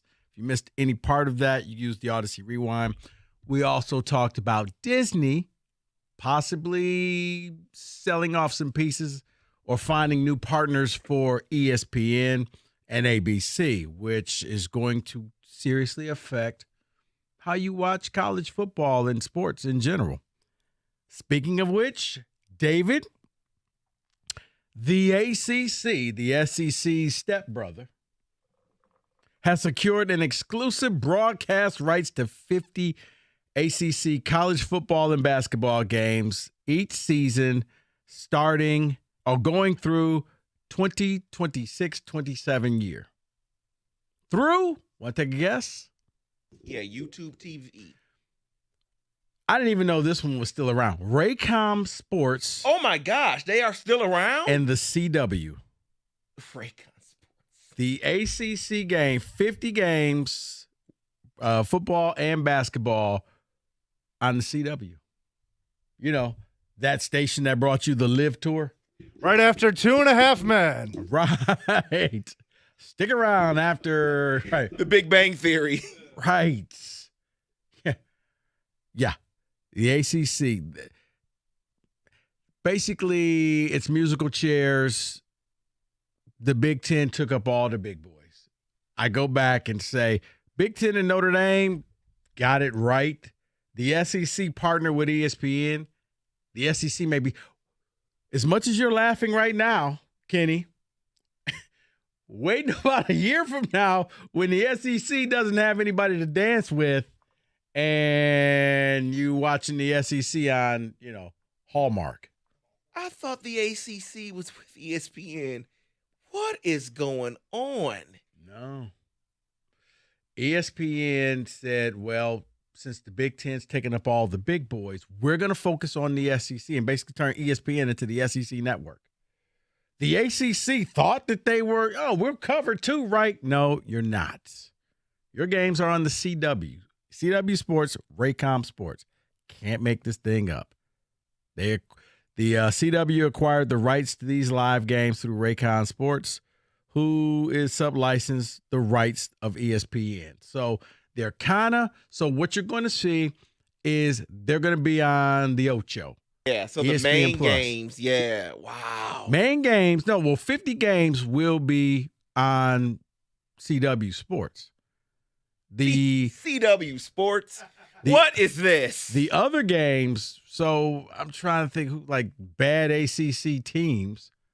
Yeah, you'll see Virginia, Wake Forest or something. Like Wake Forest and Virginia Tech, either on ESPN Plus or Clemson, Miami, after 2.5 Men. Right. Pitt and Florida State, that comes up right after the Big Bang Theory. NC State and Duke. Which also for hoops, NC State and Duke. You're right. Think about it. This is like they would bring College Game Day down, whatever gym it's in. It's at the end of the year, and you searching for North Carolina and Duke on the CW. This is where college sports is headed. Oh, my Lord.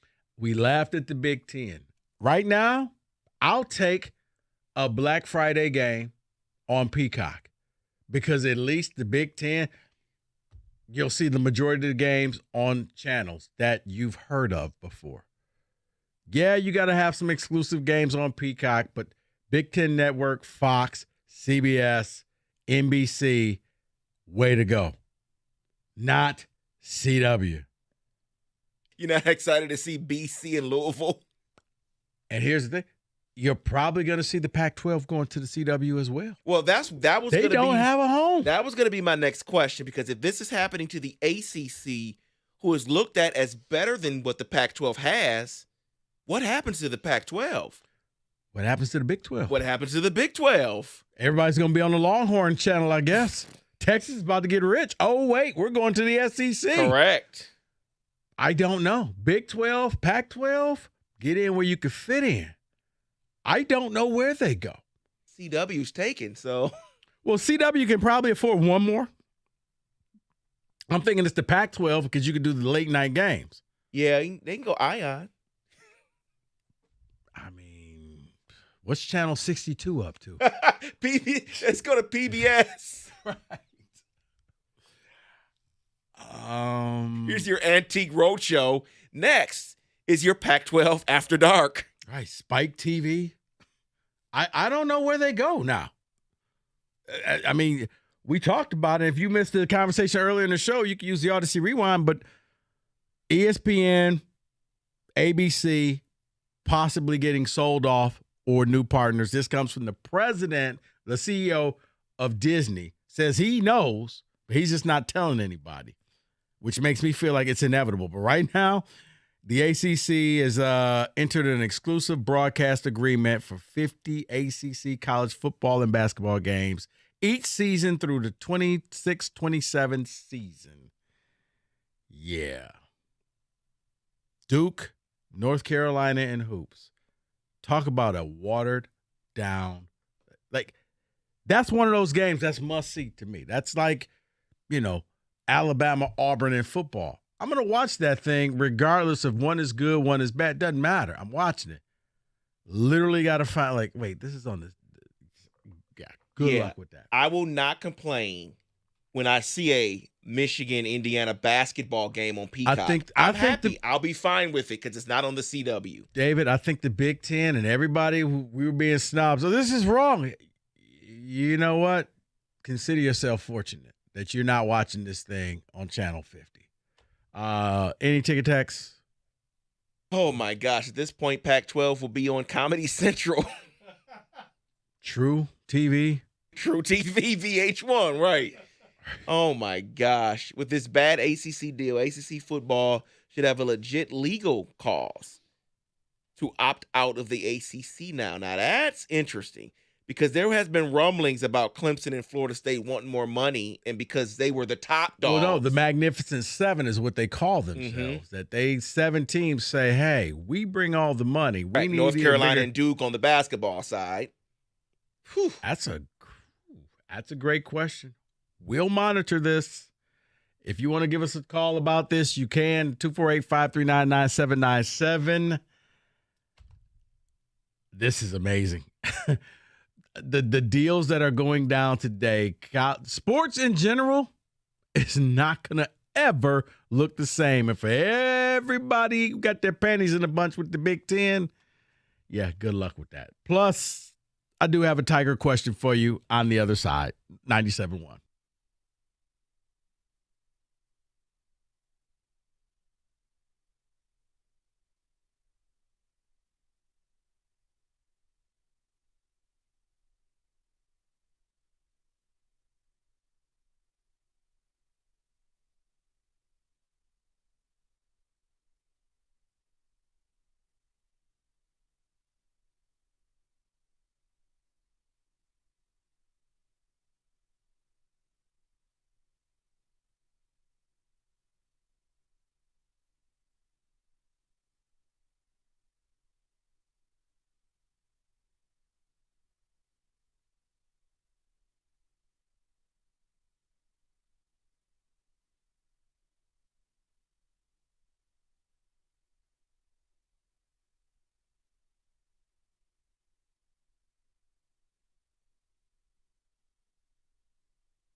5 o'clock hour here in Detroit. If you missed any part of the show, use that Odyssey rewind button.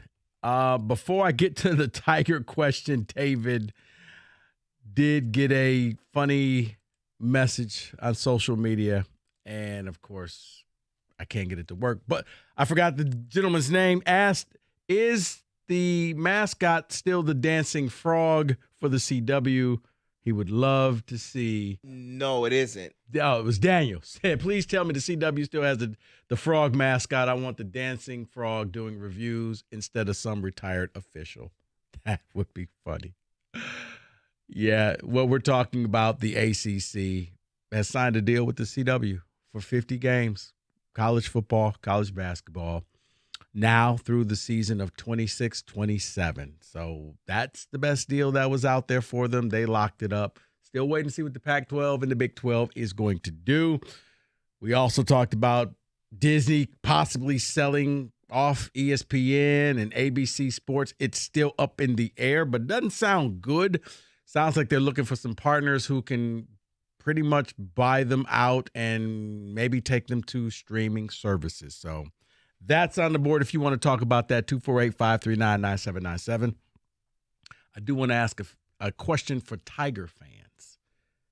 The Tigers did exactly what we needed the Tigers to do. The Tigers stayed relevant. The Tigers stayed interesting. The Tigers were in the middle of pretty much a fake race for a bad division. And even up until the final game before the All-Star break, you're like, okay, well, maybe, just maybe, they found a way to give up a 2-run homer, went to extra innings, and they ended up losing. Right now, they're currently sitting 5.5 games out of the AL Central. Did the Tigers understand the assignment? Are you okay with what they did? Because we needed them to be relevant. We needed them to carry us through to football season. Football season starts up this month with training camp. My question to you is this. Have the Tigers done enough to keep your interest, to ride this thing out until they are just mathematically eliminated, or at the All-Star break, you tapped out and said, okay, football is here. Let's go. I don't care anymore. They're 5.5 games out. Is it over? No. They have winnable games coming up. They're in Seattle, and then they got Kansas City. They're at Kansas City for 4 games. They could make some movement. They're the ultimate, I don't know what they are, but they stayed relevant. Are you sticking with the Tigers and you're going to ride this thing through, or are you ready to tap out and just get prepared for football? 248-539-9797, because I'm going to ride this out. This is like watching a bad movie. You know it's a bad movie. You need to see how this ends. You have become emotionally invested in this team. Whether you like it or not, you do care. You need to see, because it's possible, and I know but they could win this division. Will they win the World Series? No. But it's almost a week-by-week thing. I needed them to either be really good or really bad. They stayed mediocre. I need to know. I can't just stop watching them. Now, when football comes, yeah, I'll start picking it up, but I'll be honest with you. I got to see how this goes. They're 5.5 games out. Nobody's running away with the division that they're in. They still have a shot. I feel dirty saying this, but that's where I'm at. 248-539-9797. Are you going to ride with the Tigers, or are you just like, they got me to the All-Star break? Thank you very much. And now we're on to bigger and better things. Give me the Lions. Give me Michigan football. Heck, give me Michigan State football. But you got me where I needed to go. You got me through the doldrums of summer. 248-539-9797. Yes, they definitely did what they were supposed to do, what we asked them to do. Which They was understood the assignment. Be interesting until football arrives. But the second half is about to start, and I'm sorry, no. They will not be on my TV. They will not be on my phone. They will not be on a tablet. They will not be in front of me at all. I am done. They're dead to me. They're just not good enough to win the division. David, so no. On the road at Seattle for 3. On the road at Kansas City for 4. San Diego coming here for 3. This ain't Murderer's Row. I got to see how this movie ends. Yeah, but I'm bought in. I am. And I'll also give you this. They were also at home against Oakland for 3, and they lost 2 of them. So mistakes were made. I just can't with this team, man. They just that series alone, I think, did it for no. a lot of people. No. The very first game they had Oakland and the Blue Jays. Yes. The first game and the last game. That's 2 games, right? You could possibly be looking at them as 4.5, maybe 3.5 games out. They would be in the graphic. That's big here in this city. In the graphic. They lost on the 4th of July, and they had a no-hitter in the 7th. How do you lose? And then they were up literally 4 outs away, and they lost the game to the Blue Jays. That's the difference. I'm stuck. I got to see how it ends. Call me a sucker. Like watching a bad movie, you're like, well, I guess I got to see the ending now. Thank God that you can record, because I have been up late and it's just I know I need to be asleep and this movie's horrible, but I need to see if they make it through. I don't want to go on the internet and check the spoilers, but how does this movie end? Oh, just end it, please. Now, if they get swept by the Mariners, they get swept by the Royals, God bless you. I'm done. They do just enough to you just can't let it go. That's the frustrating thing. 248-539-9797. Shane, you're on 97.1. Rico, you're gonna love this. You know what this is, man. This is Old Yeller. The Tigers are Old Yeller. This is like watching the movie, even though you know the dog's gonna get killed at the end, but you just keep watching. Because I've seen this before. I'm just gonna keep watching. You know that dog's gonna get shot at the end. It just doesn't matter. The Tigers are Old Yeller, man. This is Old Yeller. Yeah, you know what, Shane? Yeah, man, you may be right. I'm invested. I have become. When you guys laughed at me back in May, and I said this schedule in May sets up, if they have a winning record, they're relevant. They had a winning record. I think they went 15-7 in the month of May. It put them in this spot. They're 5.5 back in a bad division. Nobody wants this division. Cleveland doesn't want it. Minnesota doesn't want it. Nobody wants this thing. Somebody at the end has to win. I told you my magical number was 5.5, and they're right there at 5. They're what? 5.5? No, if my number was 5, they're 5.5 games out. So I'm going to round down and just say they're 5 games out. If they can just either thoroughly disappoint me, I can walk away. I can't walk away from this because I feel like the second that I walk away, it's like at the slot machine. The second you get up from that machine, the next person's going to hit for the jackpot. So you sit there and you sit there and you hope and you hope. That's where we are. 248-539-9797. Tiger fans, are you as invested in this team as I am? Or are you just ready to turn the page? They entertained you, and now you're going to give your focus to football. 248-539-9797. We'll get your phone calls. We'll get your ticket texts next. 97.1. You hear me talk about specs at LTU. Why? Because, as we just said, fall is coming up. There's only about, 5-6 weeks before the fall semester starts at Specs at LTU. If you're interested in a career in radio, TV, graphics design, then you're going to be interested in the broadcast media arts, the digital media arts, and the graphics communications programs through Specs at LTU. It's coming up soon. Located right here in Southfield on the campus of Lawrence Tech. What are you waiting for? You need to be curious. Visit the website, ltu.edu/specs, to learn more about the certificate programs that are out there. And then after you learn more, make magic by enrolling in Specs at LTU certificate programs today. Guys, the clock is ticking. The fall will be here before you know it. I know it's nice out, but the fall's going to be here. Invest in yourself. Invest in your future. Go to the website, ltu.edu/specs. Do that today.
Did the Tigers understand the assignment? Did they keep our interest to the All-Star game, and now you're ready to turn the page and you're ready for some football?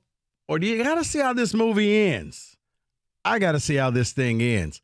I'm invested emotionally because they're just a bunch of try-hard guys, and they're frustrating. You don't know if you're going to get Harvey or Javi any particular night. Will you get good torque or bad torque? Will they throw a no-hitter, or will they find a way to blow it in the end? But you can't quit them. You can't stop it. You look at the teams they got coming up. They're at Seattle. They're at Kansas City, and then they got San Diego here. They're 5.5 games out of first place in the division. I know, as silly as it sounds, I'm invested. I cannot walk away. What about you? 248-539-9797. David, a couple ticket texts before we get back to the phone lines. Someone says, watching the Tigers is like watching the movie Sharknado. You know it's stupid. You know it's terrible, but you're just gonna keep watching it. Got to see what happens to Tara Reid. Will she make it from space? Yes, I've seen the sequels. They're that bad. They are that bad, but you watch it to the end. Right, you watch it to the end. I'm not convinced anyone truly cares about the Tigers anymore. It's the Lions all day, baby. They report in a week. Okay. So you know what? To that person, Tigers, they did what they were supposed to do. They were relevant enough that May and June just wasn't, you wrote off the season and we weren't doing, okay, who's the offensive lineman that you need to watch out for? We were able to talk Tigers. All right, one more. And we get back to the phone line. And this one may make a great point. Want to see how it ends if the pitching getting healthy. If they get the offense going, who knows? See, and right there, that's the hook. Because among all the injuries and everything bad that happened, they never lost that spot. 248-539-9797. Scott, you're on 97.1. Hey, how you doing today? Hey, man. Hold on. I got a real quick question about football, but I also want to chime in about the Tigers. Okay. Football, they need to address this NIL, and it's not what people talk about. I think the players should get paid even more if they could. But the problem with it is there's a few states that don't have an income tax. Florida, Texas, Washington, Vegas, which is not a big deal, and I forgot the other. So, I mean, it's a lot easier for them. They can give less money in numerically, but the players could keep more of the money. And when you're dealing with, like, California compared to Michigan or California compared to Texas, it is a huge advantage for those states that don't have state income tax. No, it is. But you know what, Scott? It's no different than professional athletes when they go free agents and then they got to choose between – okay, do I want to go here? Now, some have circumvented it and said, okay, I'm going to buy a house in these states, and that's my legal residence. But in the end... No, I hear you. Like, say, I saw Kyrie went to Dallas, and instead of going to the Lakers, if he got paid the same money, he was saving slightly over $6 million a year. In the end, Scott, it's like this. If you're good, you're going to want to go play for a good team, and you want to win a title. If you're marginal, you're looking at how much money I can make. But if Alabama or somebody offers you, or USC, if they under Lincoln Riley becomes good, you're going to go ahead and sign with USC. You're not going to be thinking about the tax ramifications. Probably not. I just trying to make it more fair for the Spartans and the Wolverines. That's not going to happen, but they got to win games. No, I know. Yeah. The Tigers, real quick. The reason we got to go for it is because, prior to the All-Star break, we were 18-34 against teams 500 or better. But we were 21-16 against teams below 500, and we have the second easiest schedule left. So, and we got a winning record against every team in our division except for the White Sox. We're 3-4. Mm-hmm. So, I mean, I think there's a legitimate shot to do it because everyone is so bad. And Scott, appreciate the phone call. That's why I can't stop watching this team. In the perfect world, this Tiger team will walk you all the way up until the end of August, and then football starts, and now your attention goes elsewhere. And now you kind of put them on the back burner. But right now, they just won't go away, but they also just won't win and take it. But no one in the division wants this division. You're getting healthy. You're getting your pitching back. You're getting your players back. What's going to happen with this team? They understood the assignment. They were relevant. Normally, we're not talking Tigers right now, but we are because they got a puncher's chance. My number is 5 games. They're 5.5 games out. The second they start, they're 7, 8, 9, 10. All right, we're on the football. But right now, they're the bad movie you can't turn away from. They're the bad movie. You got to see how it ends. Even though you already know how it ends and you know it's going to be corny and you're going to say, wow, that was a waste of time. They got you. You're hooked. You're invested. 248-539-9797. What you got, David? The team blows, Rico. One of the worst lineups in history. I'm done. Okay. Okay, that's fine. That's fine. Your football is here. And for some, great. You held my attention long enough that I can just judge you and say it's not going to happen. You're going to get up and you're going to walk out the movie. I'm not mad. But I guess for me, I'm kind of hoping it's like one of those end credits from Marvel movies that if you're patient and you sit through everything, you'll get something that you're like, that was worth it. Okay. I like that. This one's different. This is David at Auburn Hills. I wasn't watching the Tigers because I was watching USFL and XFL, but I'm going to let the Tigers get me to Lions football. So someone that wasn't watching, he just wants that bridge. I tried the USFL and the XFL, and I just couldn't do it. It's worse than Summer League basketball. It is because you feel sad. You feel sad watching these players like, I remember him. This guy used to be good. I thought this guy was a can't miss. Yeah, it was a player. Oh, you just feel sad. LeBryant Ray. He used to play for Alabama. He's in the USFL, and I heard his name called out one game, and I'm like, oh my gosh, this is where he is? Right. You He's can't supposed to be the it guy. Right. You just like, man, you feel sorry watching the game where at the end, you just kind of want to go and hand everybody $5 and say, good luck with your life. It's like watching a funeral for football. It's depressing almost. I'm not going to say a funeral, but it's, like, hey, wow, this is where you are. Like, they're literally the guys on the side of the freeway holding signs like, I know him. Oh, my. Quick, anybody got $20? Anybody got some money? We got to give it to these people. It's sad. I can't watch it. I felt sorry for everybody on the field. It's the only sport where people in the stands make more than people on the field. You know what, Kenny? I mean, my neighbor was trying, hey, I got season tickets. I'm good. You can have them. Still good. Parking pass, I'm all right. I'm good. Yeah, I went to the very last game for the Michigan Panthers when they clinched a playoff spot just to take my son. Like, they wanted to go, right? And you can tell who the season ticket holders were. They were clapping and standing when they made I'm like, are you serious? You care about this product? David, you actually care about this. David is sad, man. Because you were like, wow, I thought you were going to be something. It's like, not like from all teams. Like you say, oh, this guy was at Alabama. Oh, this guy was here. This guy was here. And then when you see your local players like, this is how it ends up. Okay.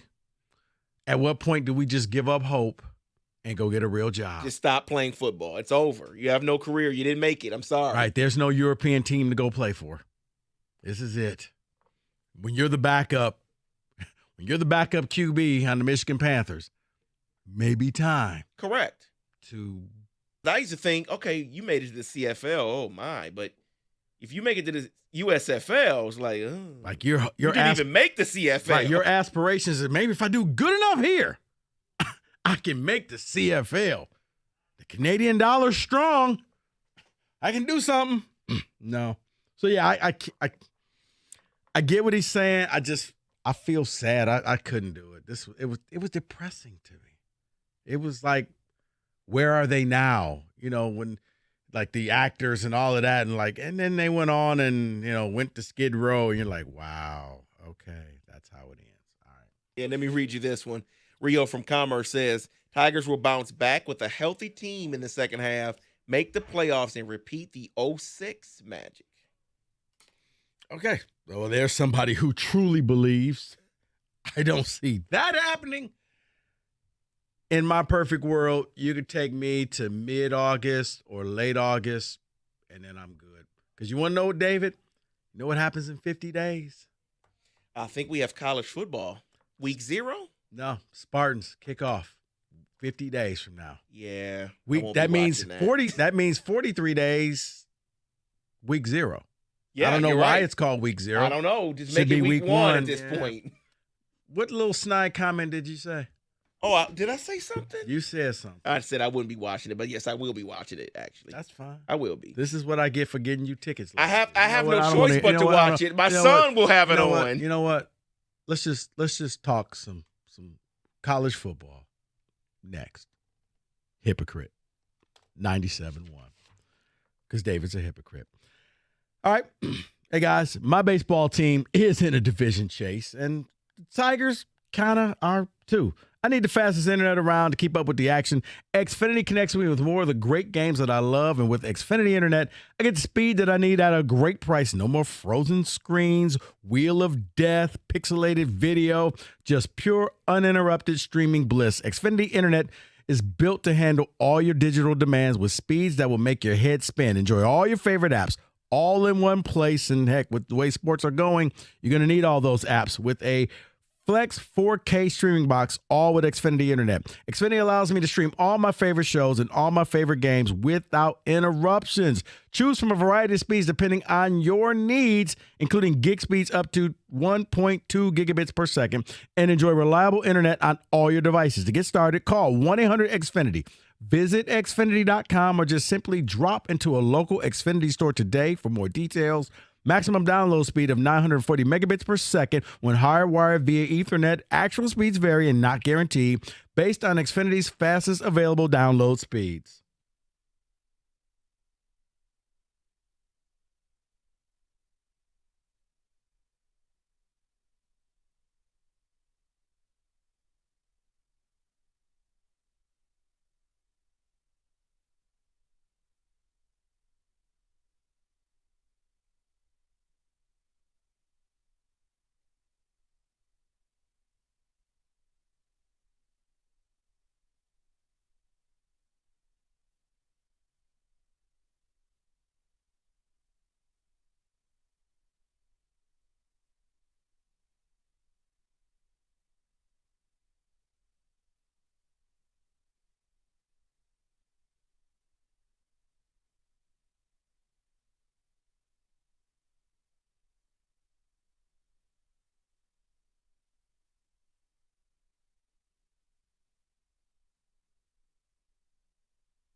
Right. I don't really know where we go with that opening, but hey, we're here.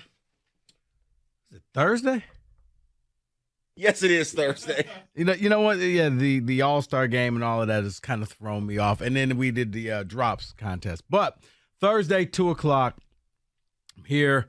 Mike still celebrating his victory from the 5th annual Stoney and Wojo contest.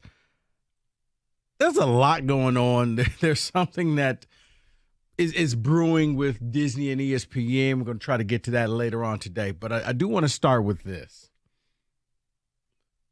If you were watching any of the NBA Summer League over the weekend, the NBA announced their in-season tournament. And the initial reactions, a lot of people were like, okay, well, I don't understand it. Richard Jefferson was out there trying to break it down. Cade Cunningham was out there, I guess, kind of representing Detroit. Victor Wembanyama, Steve Kerr, a lot of names were out there, Trae Young. The tournament is simply this. It's in season. It starts November 3rd. It goes all the way to December 9th. You take the 30 NBA teams, you divide them up into 6 different divisions with 5 teams in each division. The Pistons happen to be in East Division Group A, which is the Pistons, the Philadelphia 76ers, the Celtics, the Hawks, and the Pacers. You're going to play each one of those teams on either Tuesday or Friday. You get 2 home games, 2 road games. So that's yet to be determined. But you're going to play those 4 teams, and those games will count towards the regular season standings. The winner of the division automatically moves on. So whoever has the highest record between those 5 teams moves on.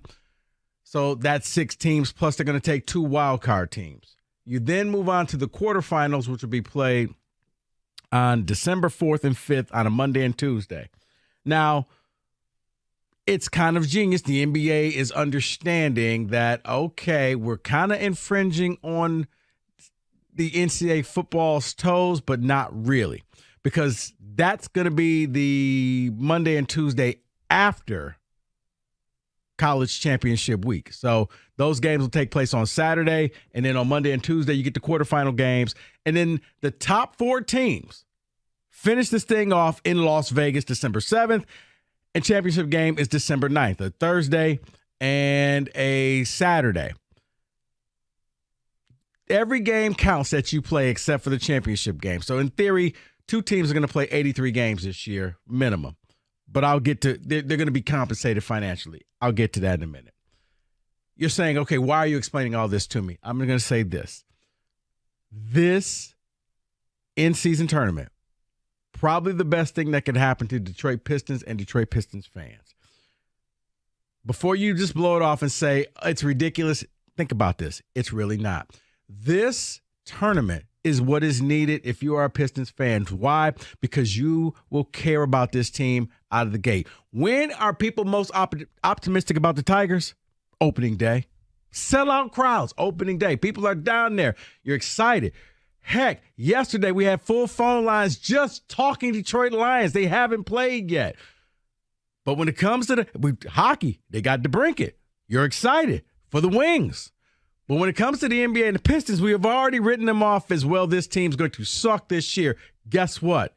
Not necessarily so. This is a great thing for the Pistons because now, and the Pistons as well, because now you have something to play for at the beginning of the season. Now, as soon as the season starts, you can focus on trying to win or at least get to the Final Four of this in-season tournament. You can kind of plant your flag and state your case of saying this is a building block. Why? Think of it, for you basketball fans, it's almost like the NIT tournament. Major teams who get placed in the NIT tournament rarely win that thing. They don't want to be there. The Celtics, the Sixers, bigger fish to fry. You don't. So you can go in there, you can attack these games with a winning mentality of trying to get to Las Vegas. It will give Monty something to build on. It will give a team that is so young confidence of knowing we won something. I don't know. You may say, well, it's ridiculous. It's like winning the bubble championship. You know what? At the end of that bubble championship is the word championship. You still won something. You did something no one else has done. Now, after that, you go with the regular season. But if you can make it to the Final Four, you can see that, okay, we've accomplished something. And maybe, just maybe, this team can catapult and do something better. Instead of just writing this team off, I think every Detroiter should be invested in this tournament because I think the Pistons will with a young team. No one's injured. Everybody's dialed in. Everybody's focused. This is the best thing. When I saw this and really thought about it, I'm like, man, the Pistons need to take advantage of this. No load management, guys. Come right out the gate and do something. 248-539-9797. I think this is the best thing that can happen for them. Because when you think about it, Golden State, well, let's just stay in the East, the Celtics, the Sixers, the Bucks, they're not really trying to win this thing. So if they win, they win. But if not, okay, you get the load management from players. Pistons are too young to do load management. You're going to have Cade and Jaden Ivey in the backcourt pretty much for the first time since they've started playing together. This is your opportunity with Duren. This is your opportunity to mix in the rookies and really set the mark for this team so that you're not just already looking forward to next year's draft. You got an opportunity to win something, to feel good about yourself, to give this team, Monty, Troy Weaver, something to build upon. I do think that it's an accomplishment. Oh, no, by the way, if you make it to the quarterfinals, you get $50,000. If you make it to the semifinals, you get $100,000. If you make it to the championship game and lose, you get $200,000. And if you make it and you win the whole thing, every player on the team gets $500,000. So when you get to the Final Four, there's some money on the line.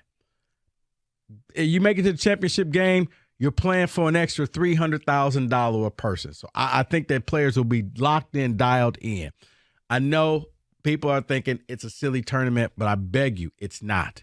This is something that can help the Pistons out.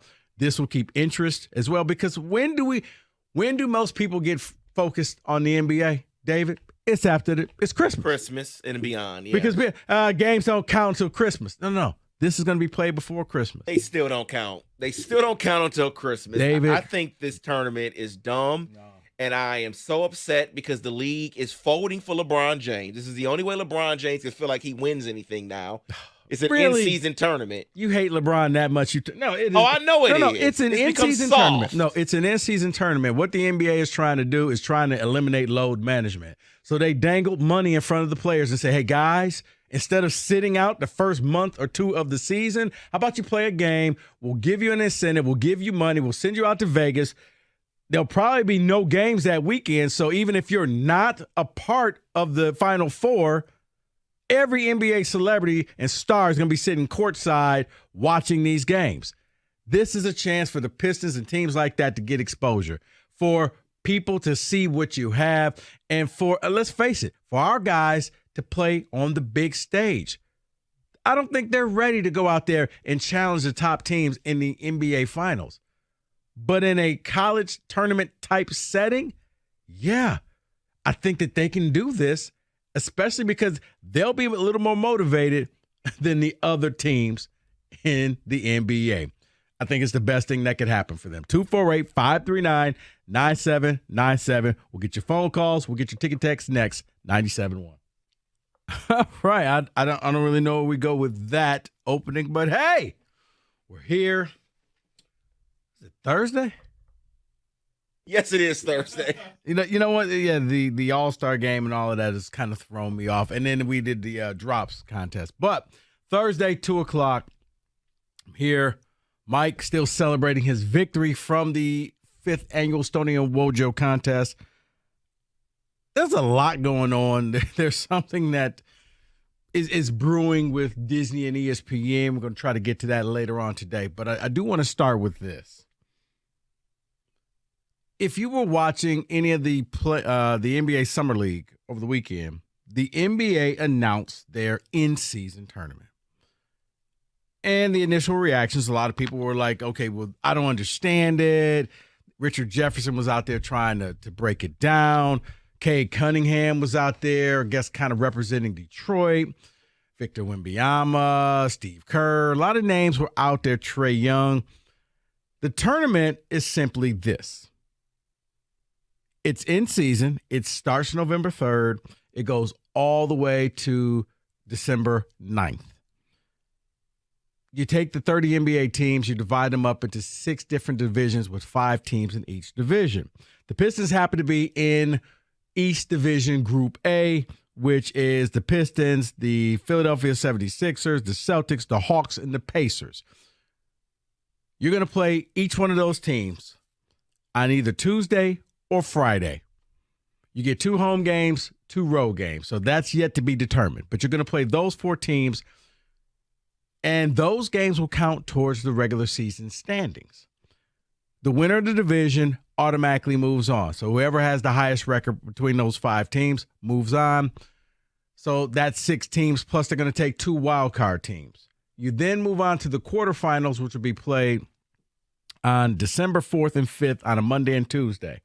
Now, it's kind of genius. The NBA is understanding that, okay, we're kind of infringing on the NCAA football's toes, but not really, because that's going to be the Monday and Tuesday after college championship week. So those games will take place on Saturday, and then on Monday and Tuesday, you get the quarterfinal games. And then the top 4 teams finish this thing off in Las Vegas December 7th, and championship game is December 9th, a Thursday and a Saturday.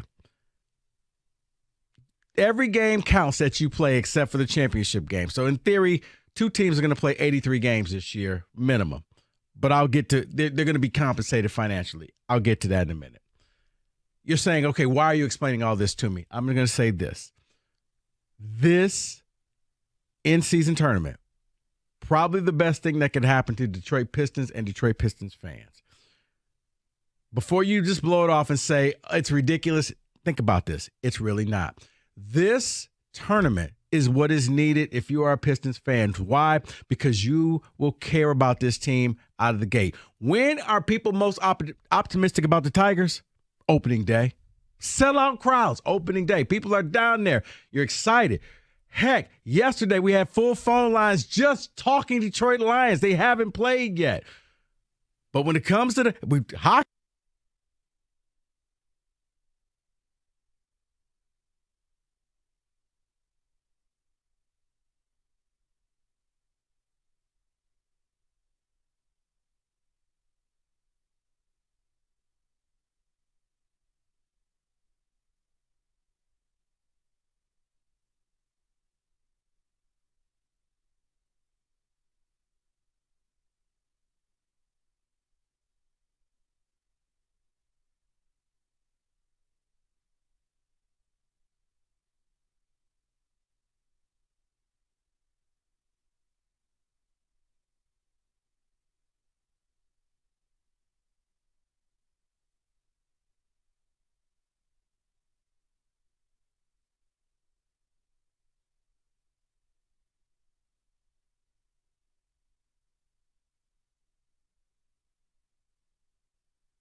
All right, let's clean some things up. Get a few ticket texts before we hand this show off to Wojo and Rieger, who'll do a full 4 hours. Well, Rieger will. Wojo won't, but they're outside. I can't tell you what they're going to do because Rieger swore me to secrecy. But it's an interesting topic, but he's going to do it in true Jeff Rieger style. Trolling. Go ahead. I like that. We were talking about Quinn Ewers in the college football blitz there. Someone says Ewers is the man. Manning always planned to redshirt, but where do you think Quinn Ewers transfers next year? Probably one of the smaller Texas teams, like an SMU. Tech. Yeah, Houston. Someplace like that. Not like Houston, you can still play in the Big 12. You're not irrelevant, but they want to. They do, but man, when you got everybody in that stadium, I don't know, 100,000 people all chanting for Manning's Arch Manning. Yep.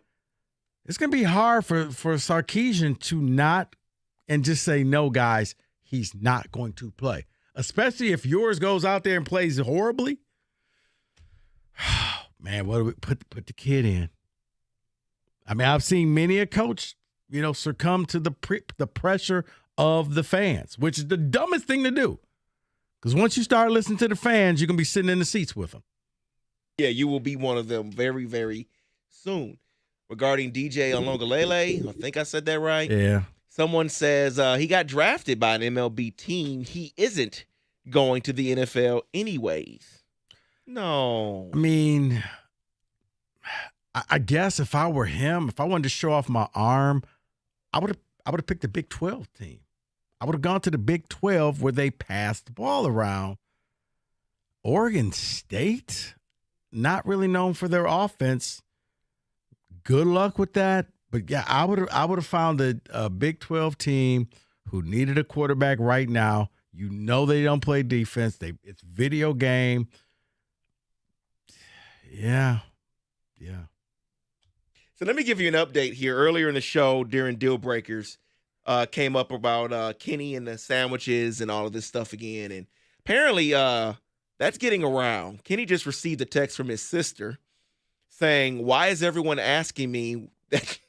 Why are you dating your girlfriend for food? So she didn't know? No, that's not the case. That was a past girlfriend from college era Kenny Cott. This is not the current girl that I am currently seeing. But my sister just texted me, why is everyone saying you're dating my girlfriend's name for free food? That's not the case. This bit has gone too far. She's a tremendous cook. She makes me delicious food sometimes, but that is not the reason. I didn't move in with a girl. Sometimes she brings food home. On occasion, that has been known to happen. So if she stopped bringing home the food, I would continue dating her still. It's gone too far. Everybody needs to calm down. Are we sure? Yes, we're sure. Okay. Pretty sure. Okay. If you say so, Kenny. Say it a couple more times to convince that man in the mirror. This is hilarious. Oh, I love it that he's getting these kind of texts. This is amazing. Our show has reach. So, Wojo has just sauntered in. I prefer to say I ambled in. Oh, just short of a waddle. I didn't waddle in. Look, see, that's right there. That's a columnist right there. Look at the journalist here. Right. The well, vernacular is more delicate. I ambled in. Or look at that. Charged in. Yeah. We're ready for our show. Me and Rieger are talking Tiger baseball coming up. They're in. They're in it to win it. We're almost back, guys. Do you Rieger, realize? You look really happy. Like, did somebody from Michigan State Hoops decommit or something? Oh, no, I'm just happy. I'm happy to be alive. You came in here, slapped me on my arm, like something that just happened. Like you know what it wait is? to tell me. You're going to disagree with this, but I don't care. We have 7 o'clock. We got Daniela Bruce and Ken Kale. They're doing the hockey show. Inside Hockey Talk Town. So I get an hour. I get an hour to do whatever I want. And I have after that. I have not. Yeah, I get 7 to 8, so I can go anywhere. And then I got to be back at 8. Oh, gotcha. So I have not eaten all day. I have not had Chipotle in like 4 weeks. Oh, shut and up. Today, Yes, you no. have. Today, I'm going big, baby. I'm very excited. I'm going big. I got to warn you. You know what that's going to lead to? I could probably make it till 10. No food all day, and the first thing you do is fill it up with double Chipotle. She's going to get tired. You better have some. No, more than tired. You better have some PSAs loaded in the little radio machine there. Reed was going to disappear. Totally worth it. Totally worth it. You know what? That's happened a couple times before. And the most pointless thing that we did talk about today. Oh, could you narrow it down to one? Blah! Wojo's got his fastball. Look, he's in a good mood. Wrong show, buddy. But yeah, I heard it. Potato I know what you're wedge. talking about. What? Yes. What was it? Ask Wojo. He would know. Is a potato wedge a French fry? No. Just like a baked potato it's between a baked potato and a French fry. Really? But they do have. What about potato skins? Those aren't French fries. No, but they do give you sometimes at some restaurants. They give you the potato wedge. They're thinner, but they're still fries. Okay, but the potato wedge is one step shy of the steak fry. And the steak fry is a fry. Is a fry, but the potato that's wedge, very wedgy. When you move into the wedge sphere, the wedge shape, it's no longer a fry. You know what always cracks me up? You ask Wojo any food, like you could ask Wojo a sports question. He probably has no idea what he's talking about. Ask him anything about food. He's got a very strong opinion. Like, for instance, I'm very specific. How do you feel about vinaigrette dressing? No. I figured. No. I need my dressing to cling to the salad or whatever it is. Like that just drips off, and right? How about a nice Thousand Island or a nice blue cheese, big thick stuff? Wait, what do you put on yours, Rico? You do the vinaigrette, don't you? Because you're doing that weight loss thing. Yeah, you look good, by the way. You're down to like what are we down? $1.25. 50. Damn. Oh, look at you. Wow. Ranch. I like the ranch. Wait, you eat ranch? Yeah. Oh, good. Ranch is great. Are we? I ranch, but everybody ranch can be kind of mundane. Right? Yeah, it can like, get like kind of ranch mundane. isn't a Michigan thing; it's an everything thing, right? When you dip it in pizza and all of that stuff, Well, that's when you get that the is Michigan. getting a I little could gross. do that though. That's Michigan. That's a little bit gross. That's a Michigan thing. Yeah. What else is a It's a Michigan? Midwest thing. Really? Like having a second refrigerator in your garage. That's a Michigan thing. Hello. Here's my hand. I got one too. That's totally a Michigan thing. Sitting What in your about a deep garage. freeze? That's a Michigan thing. Really? Is it a Michigan What is? A deep I freeze? said a deep freezer in the Oh, garage. a deep freezer. No, I thought you just deep meant cold freezer in the outside. basement. That's right? a In the Michigan basement. thing. It has to be a Michigan thing because very few states have basements like we do. Right. Like every house. I didn't feel like putting it in the basement. I'm like, just put it in the garage. It's Well, a I got another one. refrigerator. No, What it's about- a deep freeze? Well, Deep easier freezer. access to if you have to stuff something in there. Mm-hmm. Well, Right? Please tell me this isn't your show. No. We're going to talk Okay. about the Tigers, but I got another one. East Carolina. Yeah. That's a Michigan thing. They're on their schedule. First game of the season. Okay. Yep. What's their nickname? Oh, the Pirates, There right? you go. So, Good job. You Thank know you. what? Here's the thing. 50 days until MSU kicks off. We're going to preview a little bit of football Friday tomorrow. I'm done talking to these Wait, two. are you guys going to wear the shirts? You guys wear the floral shirts? Oh, yeah. It's Floral Friday. I refuse. Are you going to do your picks? Why? Do your picks. Ooh, picks. Yeah. Picks on Friday. You guys are going to do who said You it, know right? what? Major League Baseball picks You tomorrow. should. You should. Mariners, they're starting a black No. pitcher. David goes with the Mariners. You know what, David? Maybe we'll do over-unders. Oh, we can do that. Oh, we can For the sure. season, yeah. Over-unders for the NFL, season. Get some NFL ones, get some college NFL ones. and college over-unders for the season. You're still going to do who said it, though, right? Oh. Of course. That's all I care We about. do who said it during football season. Right. Love, Yeah. love that segment. Yeah. It's always exciting. We're going to talk some Tigers. Second half of the season about to start. Scott Harris talked to the morning show Yeah, today. some interesting things. Mm-hmm. Okay. Can't wait. Wojo, Rieger, up next, and then Inside Hockey Town somewhere in between. 97.1. The Rieger's Chipotle.